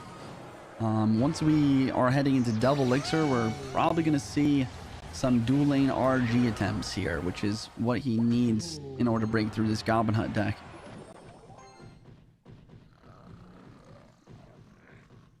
First time playing Fisherman in this season as well. Yeah, I think honestly, I think the players had a very similar realization that I had earlier. Just like this cage version of RG is just not working. Like you're gonna play RG, you might as well just run the Fisherman. It's gonna be helpful versus any tank to help your RG break through. Definitely not as strong in defense, but that's why the Wizard's here. That's why the Wizard's the Monk is here in order to supplement that that nerf to the Fisherman. Monk getting knocked back due to the RG shots on the Goblin Hut. Royal Giant going to get on tower, do some real damage for Pedro. And he has extended the lead after that Royal Giant just continued to go to work. The Monk could not get anything really going to knock back. Kept on getting pushed away and stunned by the Evo Royal Giant ability. And I wonder if that might inform Asaf to a different methodology next time the Evo Royal Giant comes down. Wow, so Monk ability deflects the Wizard into itself, but then Pedro's Monk ability deflects the Monk's Monk Wizard ability, like hit, back into the Shadow Realm, because if there's double deflections happening, I think after like the third deflection, it just disappears. But still, got some damage is Asaf, and Pedro just trying to piece together something. It's not really working though. Under 200 HP separate the two players as we go into triple elixir. Oh man, what a Fisherman there. Pulling the Furnace is huge. Evo Piggy's trying to get some damage. This might be Pedro's time to attack. And he gets the deflection too. That might be, I don't know. I don't want to say it's all she wrote, but this might be game. And wow. The Monk not doing enough. The RG not getting retargeted. And yeah, that's going to be it. Pedro 2-0 sends us off into the lower bracket and puts himself into our upper bracket semis. Man, kind of an I'm gonna say it was kind of an anticlimactic ending to such a hard fought battle. But if you ever deflect a bar barrel, I mean, as soon as Monk came out, I had this realization that if someone deflects my bar barrel, I'm going to lose, because it's not just a log, it's not just a spell that's getting deflected to your tower. It is literally adding another unit. There's another unit in that barbarian that basically spawns directly on top of your tower that is just so difficult to defend. It also just prevents, it just allows everything to continue to steamroll through. Pedro now into the upper bracket semis. And we now are going to turn our focus in a few minutes to the final matchup of the day. And some important context I'll give you there in just a second. But Pedro, Mugi sub Pedro, our upper bracket semifinalists so far, awaiting one more. Will it be EGW or will it be Adriel? On the lower bracket side of things, we now have most of our picture for elimination to get things going tomorrow in the early stages, as Asaf and Dominic will be our third of our second round elimination bracket matchups. One of those two will be going home early. Of course, Asaf will be appearing at World Finals, unofficially qualified at the moment for points. Dominic needing to get the win kind of over and over and over. He needs to go on a run tomorrow to stay alive. But Jackson, as we turn our focus to our final matchup of the day, EGW versus Adriel, this is the one. This is the fascinating matchup. And let me give you some context here. As I said before, we talked about earlier today the way that things can place out. EGW, as you can see, currently in 14th with a minimum of 200 points. But with a win here, he guarantees himself a spot in the top 6 this weekend. Okay. If EGW makes it into the top 6, that is going to bump Morton off of the leaderboards. Wow. And will mean that someone above Morton has to win a golden ticket for him to be back in. Also, if EGW makes this tops, if he wins this next matchup, that will bump Viper all the way out of points and will put him into the LCQ for sure. So EGW with a win here can not only eliminate Viper from a World Final spot and force him into the LCQ, it also puts Morton in a precarious position where he will need help from someone winning a golden ticket to make his way back into a guaranteed World Final spot. And then who are those people? Who are those people that could win a golden ticket to help him bump in? It'd be Sub, Adriel, Asaf, and Riley? Is that right? So it'll be everyone who is ranked above him who is still active. Okay. So that would be more directly Mugi, Sub, Adriel, Asaf, and Riley. It would also mean that if Greco or EGW wins a golden ticket, they would take themselves back out of the points. So realistically speaking, it's very likely that Morton has qualified for World Finals, because the only players left who wouldn't be pulled out from above him on points are Coco and Coco, Evolve, Dominic. Like, there's some pretty tight positions there. So it's better chances than not that Morton qualifies. Viper is the one who really needs some help. If EGW wins here, Viper's going to have to turn his focus towards the LCQ no matter what. Wow. Thank you for the breakdown. Can I get a W Rich in the chat for being he's the point guy. He understands the points. He understands all the different moving parts in this final monthly final. And we are hopping into the gameplay once again. Really many eyes on EGW right here. If he wins this, both of Viper and Morton's fates could be drastically changed. If he loses here, doesn't mean that they're not changed, right? It just means that his journey to the top 6 is a little bit more difficult, or a lot more difficult, because we are not an elimination game here, but a win here for EGW has massive implications. Got it. Okay, so and then matchup-wise, we just have a nearly straight mirror matchup. EGW not having Evo Minion Horde and just having regular minions instead, which most likely means he's going to have the Evo Elite Barbarians in his variation. And I would actually assume and I would predict that would actually give Adriel a slight advantage, actually. Mainly because this mortar deck defends E-Barb so well with the help of the Gobstein, Skeletons, as well as the minions. First 90 away. Some slight damage on the right-hand side from Adriel. Had a bit more in the left-hand lane, courtesy of that Mother Witch. Okay, finally drops the E-Bars, but there's that Evo Minion Horde. Insta Fireball. Very important to get that Fireball down before the Gobstein Scientist hits one, because then at least one minion would go invincible and then continue to help defensively. So really nice speed, nice timing on the Fireball from EGW. Cannon cart to protected by the bar barrel. Cannon cart in response. So here we are on one of the most consequential matchups of the day, and both players leaning on the most impactful deck of the weekend. Another Minion Horde trying to cycle back to Evo Minion Horde. Bar Barrel to tank for the regular minions to deal with the Evo minions. But how do you deal with this Gobstein? Decides not to play Mortar.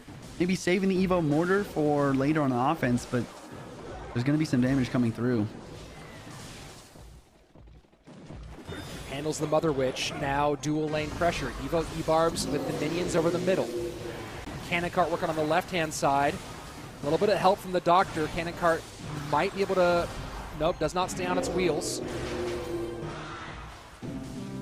And EGW trying to find some way to get to the second level. Can't quite get it done. Yeah. Mortar does not splash tower either. Fantastic defense from Adriel. And I guess this advantage, this damage advantage, is really just coming down from a Mother Witch. Mother Witch getting some piggies earlier.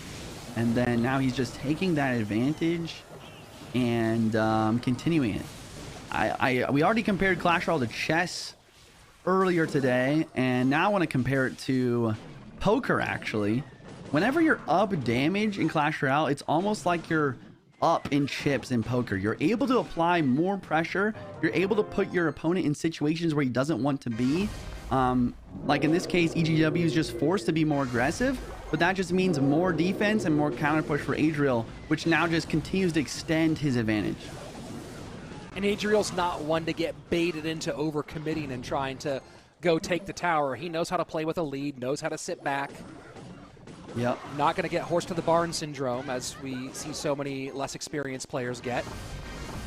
Right. With 46 seconds, he just continues to do just that. Spawning in some Mother Witch piggies, applying some pressure.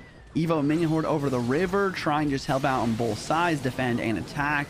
And also, I think specifically the defensive mortars. Defensive mortars are so difficult to deal with from either player, but the fact is Adriel's just up damage. E-Barb's working on the right-hand side against the Mother Witch.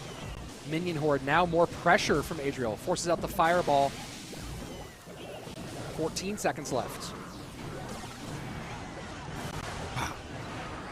I mean, he just made it look easy. There's 5 seconds left. Evo E-Barbs have one last chance, but the time is going to run out.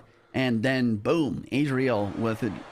I don't know. He just made this mirror matchup look like he had a hard counter. Maybe he does with the minions. Maybe Evo Minion Horde is just so much better than Evo E-Barbs in that mirror. But, I mean, it can't be that good. Like, he just played so well. Clean, calm, focused. And we were talking earlier about that difference of players who know when to pressure, like who understand pace really well. And we saw Adriel's understanding of pace demonstrated, just complete proficiency of pace throughout that match from top to bottom. Knew when to chip, knew when to push, knew when to hold, and all of that came together to a very nice win for Adriel. And now he is one win away from making our top 6, making the upper bracket semifinals, getting a little bit more points, a little closer to grabbing a golden ticket, and also from maybe relieving some of the pressure being felt by Viper and Morton right now in their positions, because EGW kind of holding the fate of both those players in his hands at least a little bit. Yeah. Maybe that pressure is getting to him. I'm sure he's not even thinking about that. He's just focused on winning his own game, playing his own game. I am trying to think, though, like at this point, you play probably the best deck in the game. You lose, and now you're continuing on this best of 3. You want to keep your dreams alive of staying in the upper bracket. Like, what do you do if you're EGW here? Especially with a little bit of more of an odd gameplay. Like, especially since he's already used his Evo E-Barbs. I'm not sure what he brings next. And then on the other hand, you know, he's just playing against an opponent who could play just about anything. I think that if you go with one of the core meta decks here, you're in EGW's position. EGW is a good player. Adriel's a world-class player. And Adriel's also very experienced and calm in these situations. If you go for one of the core meta decks, the likelihood of getting like a really imbalanced matchup is kind of low. And now you're getting into a position where you're trying to outplay Adriel, hope he makes a mistake in these tight moments, and I think that favors Adriel overall. If I'm EGW, I do some EGW things. I go with something creative, something strange, something where I'm trying to go swing big for matchup as opposed to try to play it up and down narrow for a more mundane win, knowing that right now a 55-45 is probably not a win for me in this situation. It's true. Yeah, it's just that difficult situation. I think we talk about this idea all the time, especially when you're up against these, like you said, world-class players of, do I take the solid deck that just gives me a chance, but is that chance even a chance versus a player of this caliber? Or do I go, like you said, this route of, okay, let me try to hit a specific snipe with a volatile deck, but that, once again, is also risky. That's a double-edged sword. If you miss that snipe, all of a sudden you have almost zero chance to win against a player who probably just has, a solid meta deck that can counter you.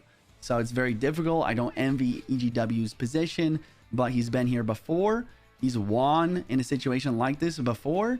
Let's see if and what he's going to bring to try to beat Adriel in this situation. And Adriel now, with accounting this season, a 3-time world finalist, and a very small list of players who have made that or better. Of course, we have some players in this mix who are going to be making their 5th, 6th, 4th appearance overall. EGW, one of the few here vying for his first ever time at CRL World Finals. And you talk about the value that experience brings, not just because of whether you're nervous on stage or not, but also the getting that weight off your back of, I've done it before. I'm not shaking trying to get that first one going.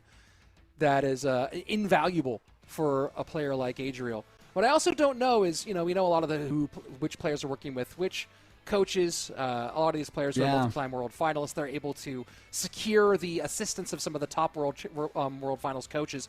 I have no idea who EGW is working with or if he's working with anybody for this one, and that also adds another layer of pressure and uncertainty.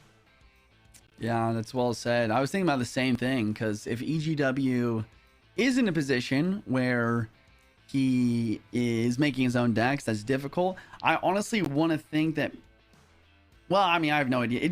Honestly, it just looks like he's typing to someone right now. So that was the only reason why I stopped with that line of thought. It looks like he might be working with someone, but either way, it's definitely difficult to point. It's a very difficult situation to be doing this without a coach, because there are so many cards, there are so many moving parts, and just one mishap with a deck is all it takes to lose, and we saw that with Arden earlier as well.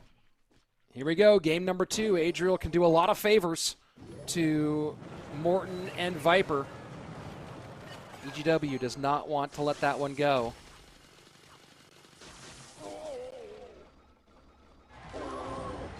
So Zappy's a minor. Yeah, this is an EGW deck, all right. Not sure what that is. And then Adriel with just Hog EQ straight up. Saving skeletons maybe for later in the set. Berserker instead of Skellies. Interesting.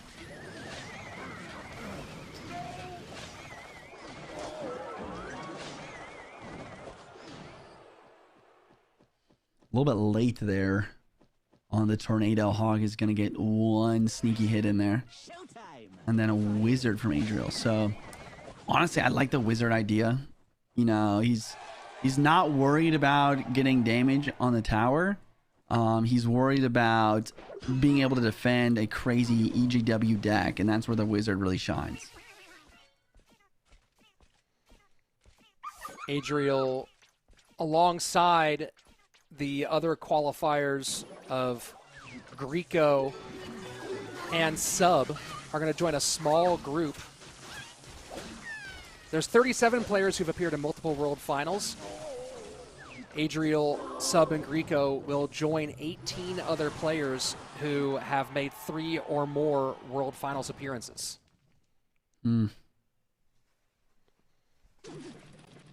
Interesting. Alright, so EGW is running Balloon, is what it looks like. We've seen this deck, Evo Executioner, Balloon, Evo Mega Knight. We haven't really seen it ever since the Mega Knight got nerfed, though. And then Adriel also does seem prepared for this. He does not have the cannon variation, but a Tesla variation of this deck instead, allowing for some just extra air defense in case for those balloons. But, you know, Tesla Wizard and Electro Spirit, that's all he has. That's not a lot to contend with this. Right? We're gonna likely see a connection here from this Loon, and there we go. And this kind of reminds me a little bit of that Mugi Mohammed Light matchup from 2021, right? Where Mo had, you go, hey, well, I mean, he had cannon rather than Tesla, but, you know, had a couple of control pieces, but not that much more behind them. And just I like this pick from EGW as he gets the balloon connection, going with something a little bit out there, a little bit different as we talked about, and kind of going for broke, trying to find the win. Yeah, that was a wild balloon connection for an insane amount of damage. But I think it really comes down to the Tesla placement as well from Adriel. I think it's just a big, it's just a micro, it's a big micro, it's kind of an oxymoron, but it's a big micro mistake there. Not pulling that balloon into an area where the opposite lane tower can be of assistance.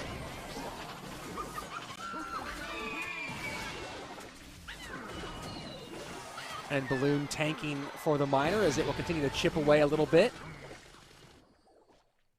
Man. And he's down so much damage. Yeah. He's down so much damage, he had to even prevent the little balloon guy to reach your tower, and that's just never a situation you want to be in.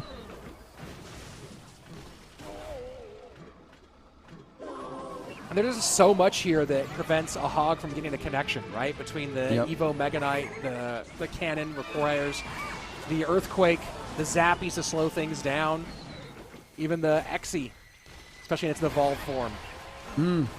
True. Yeah, a lot of Hog counters here. There you go. You're going to see the Zappies again. We'll see the Mega Knight again. Full counter. And I don't even think, Earthquake plus Log doesn't even take out Zappies anymore. So, wow. Yeah, just very clean win for EGW in game number 2. We're going to see game 3. Somebody's sweating. Oh, boy.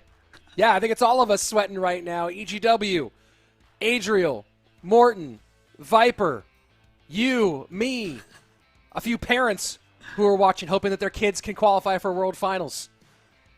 That's all across the board, just nerves right now. And you got to wonder, like, obviously not an elimination matchup yet, so the real pressure isn't on EGW. But EGW also knows that he has to finish really, really high to have a true shot at trying to make World Finals this way.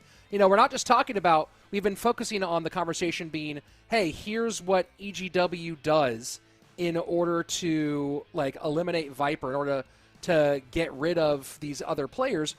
We also think about, like, what EGW needs to make it to World Finals. EGW, if he makes top 2, locks in a World Finals berth, right? Wow. Now, at this point, having made top, if he's made top 12, every step he takes forward towards higher on the points makes it so that other people can do him favors based on where they finish. So he's now in a place where he might qualify on points, but he doesn't know, and he wants to create more padding at this stage. Man, fascinating. So many moving parts yet again. Looking at the locked cards, what do we have? So spell-wise, Fireball's out, Lightning's available. What win conditions synergize with Lightning? Roll Giant and Piggies and Hog, potentially. So those are all options for EGW, actually. Adriel has used Hog so far. And then Poison's been used for EGW, so that means no Drill or Graveyard available. So Adriel doesn't have to worry too much about that. And then on the Evo side, both Evo E-bars have been used, as well as Gobstein, really strong. It's been used. Zappy's been used for both players. Interesting. So I wonder how what kind of crowd control. Because with Fireball out, there's going to be an option. Since Fireball's been out and also Poison's out from EGW, Adriel probably has a chance to run some sort of like Skelly Dragons spam deck with specifically Royal Hogs, maybe even Magic Archer, and then we'll see if EGW is able to counter that with some sort of bowler deck. But you know, EGW's even used bowler already, so it's starting to look even better as the longer I look at this board of like a potential Royal Hogs deck from Adriel.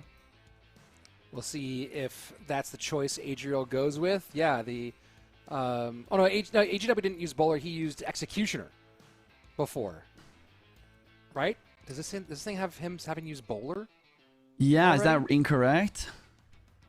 It says bowler and executioner. Maybe I think that is incorrect. I think that's incorrect because he played the Mortar Cannon Cart deck in game number 1, right? And then he played the XE Mega Knight deck in game number 2. Okay. So I do think that's a slight error on the graphic here, which, you know, not the end of the world. But I'm trying to see. I'm wondering if they accidentally marked the bowler. Yeah. See, here we go. Now I see them making the change from the bowler to the executioner. I thought that might be what it was. So yeah, Okay. the executioner is what's out. So bowler is still available. Valk is still available. A few different splash counters are available. Bomb tower still available for EGW as well. All right, I'm gonna call it. EGW is about to run bowler golem lightning. That's my guess. Bowler Golem Lightning. The pick. Well, let's go ahead and see if Bowler Golem Lightning is the EGW pick. Place your bets, folks. Take your hands off the table. We're spinning the wheel. Man, this is intense, dude. They're leaking Elixir. They want to see their opponent make the first play. Man. Yeah, I guess. EGW is just staring. Yeah. This is one of the what would be the word?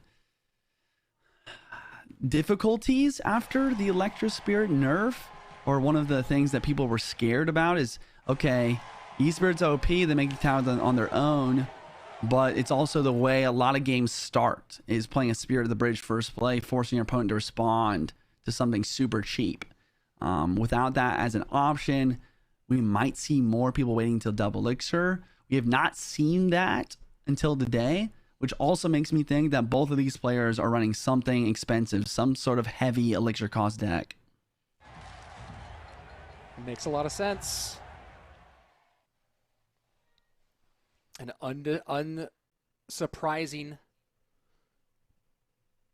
situation here as we all wait with bated breath.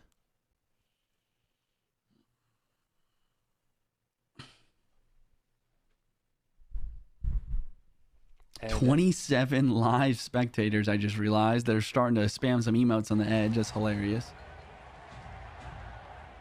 everyone just wants to see it happen. Everyone wants to see it go. Oh, it's not Golem. Dang it. Giant Skelly on both sides is a very interesting story.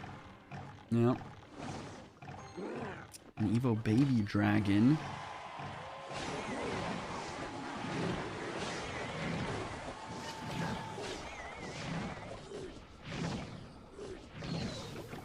Man, really clean snowball there. Pushing the the Executioner in range of where the Baby Dragon can splash. Kind of allowing this right side push to get completely stalled out and countered at the bridge. So graveyard for EGW. There's some poison value there. He'll take it. Okay. Doesn't quite hit the Executioner, though. A little bit of a counter push. Maybe another Giant Skeleton cycle? Nope, Dark There goes the Prince loot. instead. Opposite lane. Yeah. Let's see. Snowball is in cycle for this. And just barely needs it with the Miner doing the tankage. So I'm trying to figure out matchup here. I think that... I would say I would rather play from EGW side. It seems like the balloon counters he has is slightly better than the graveyard counters that Adriel has. Well, 90 seconds left to decide it after both players really slow playing the opening moments. The zap! What a huge zap! And the damage lead now for Adriel, 20-56 to 25-52. So close to getting a balloon hit there. Unbelievable. Dual lane push. Wants to go opposite lane of the Exy. Another nice snowball to push that in. I'm sure we'll see a tornado. No, he lets the Exy die. Is he allowed to do that? Now the Graveyard's a threat. Evo Zap to help clear aggressive Giant Skeleton plus Dark Prince from EGW. Tombstone high going to work. Poison on offense, getting a little bit of everything for EGW. 44 seconds left. Lead still for Adriel, but not by much, goes Giant Skelly Balloon. Nicely balloon miner in the front. Dark Prince doesn't pick it up. Great snowball, but that balloon ability is so strong. EGW might be back to another God Put. Is that enough, Rich? Not going to get a real drop, but death damage should come in. And that death damage is huge. Opens up the lead. 15-52 to 21-33. 15 seconds left. EGW has to Graveyard, or that's it. Graveyard in. Can he get damage from it? Exy going on defense. Giant Snowball trying to move things out of the way. Zap trying to open up a little bit more. Poison in. Adriel's clap, and that's it. Adriel with the win makes the final four of our upper bracket and holds off EGW for one more day. Unbelievable. 2-1 win for Adriel. Some amazing decks, some unique decks, and even better gameplay. Adriel, he just walked it in. You love to see it. He's just so consistent as well. Like he's got the demeanor, and I would love to take a look at the decks that these players played if possible, because we saw some unique decks there. Obviously first game it was just kind of a mortar mirror match where, you know, it's like the minion horde kind of seemed better than the E-barbs. And then second, oh, never mind. Go ahead and talk through the bracket. I guess we're not looking at the decks. We'll be there in just a minute. I'm sure they'll get those worked up for in a moment. First and foremost, upper bracket, Mugi, Sub, Pedro, and Adriel. Pedro does already have a golden ticket. All four of these players have done enough to qualify for World Finals, but Mugi, Sub, and Adriel doing it by points so far. Pedro a golden ticket holder. We'll see how that shakes out. Upper bracket side when we're back tomorrow. Down to the lower bracket elimination side of things. This is where all the implications hold. EGW and Evolve. EGW needs a little bit of help to make it to World Finals unless he's able to make it up into those upper echelons of points. He needs to do some good work tomorrow left to do. If he doesn't make it top two, he'll need some help from other players. Evolve has to win a golden ticket. Asaf and Dominic, well, we'll see more about those elimination matchups tomorrow. Here's where we stand at the end of today. EGW has not quite leapfrogged Morton and Viper. We'll see if he can do that with some more work tomorrow. Of course, if one of those players above them win a golden ticket, that could open up some spaces and move Morton into a more secure position, even move Viper back in to World Finals. But that's going to be the story tomorrow. Who wins the golden ticket? Can EGW continue making headway along the points, and how does that affect the players above him? So much fun tomorrow. I will not be on the cast, but I will be watching with a lot of excitement to see how it all shakes out. Yeah. I mean, what an amazing day, Rich. We have drama, we have repeated cards, we have world champs playing some amazing games. We had a rematch from World Finals last year. We have points moving around. We have over $50,000 on the line and still a golden ticket to be grabbed from one of these players. Ladies and gentlemen, same time, same place tomorrow. We're going to find out who's winning this golden ticket. What's going to happen with all these points? I'm going to be missing you, Rich, on the cast because your knowledge on these points and everything going on is just, it's unprecedented. Rich, any final thoughts on this broadcast on tomorrow or anything else? This is what we want. Everything to play for going into the final Sunday of the regular season. Who will make it to World Finals? Who will get a golden ticket? Who will have their dreams dashed and just there on the precipice? Who has to show up in the LCQ and fight through one of the most grueling events that we have? And who's going to be able to watch it? That's going to be you. Make sure you subscribe to this channel. Turn on notifications so you don't miss a moment, of course, of this, the Last Chance Qualifier, and CRL World Finals later this year. We're all excited for it. Can't wait for you to join us in Shanghai, China. Of course, big thanks to my partner today, Jackson Juicy Wall, everyone who's working on the production team, making things happen today. I'm Rich Slayton. And don't go too far away. Come back tomorrow for the conclusion of our Clash Royale League 2026 regular season.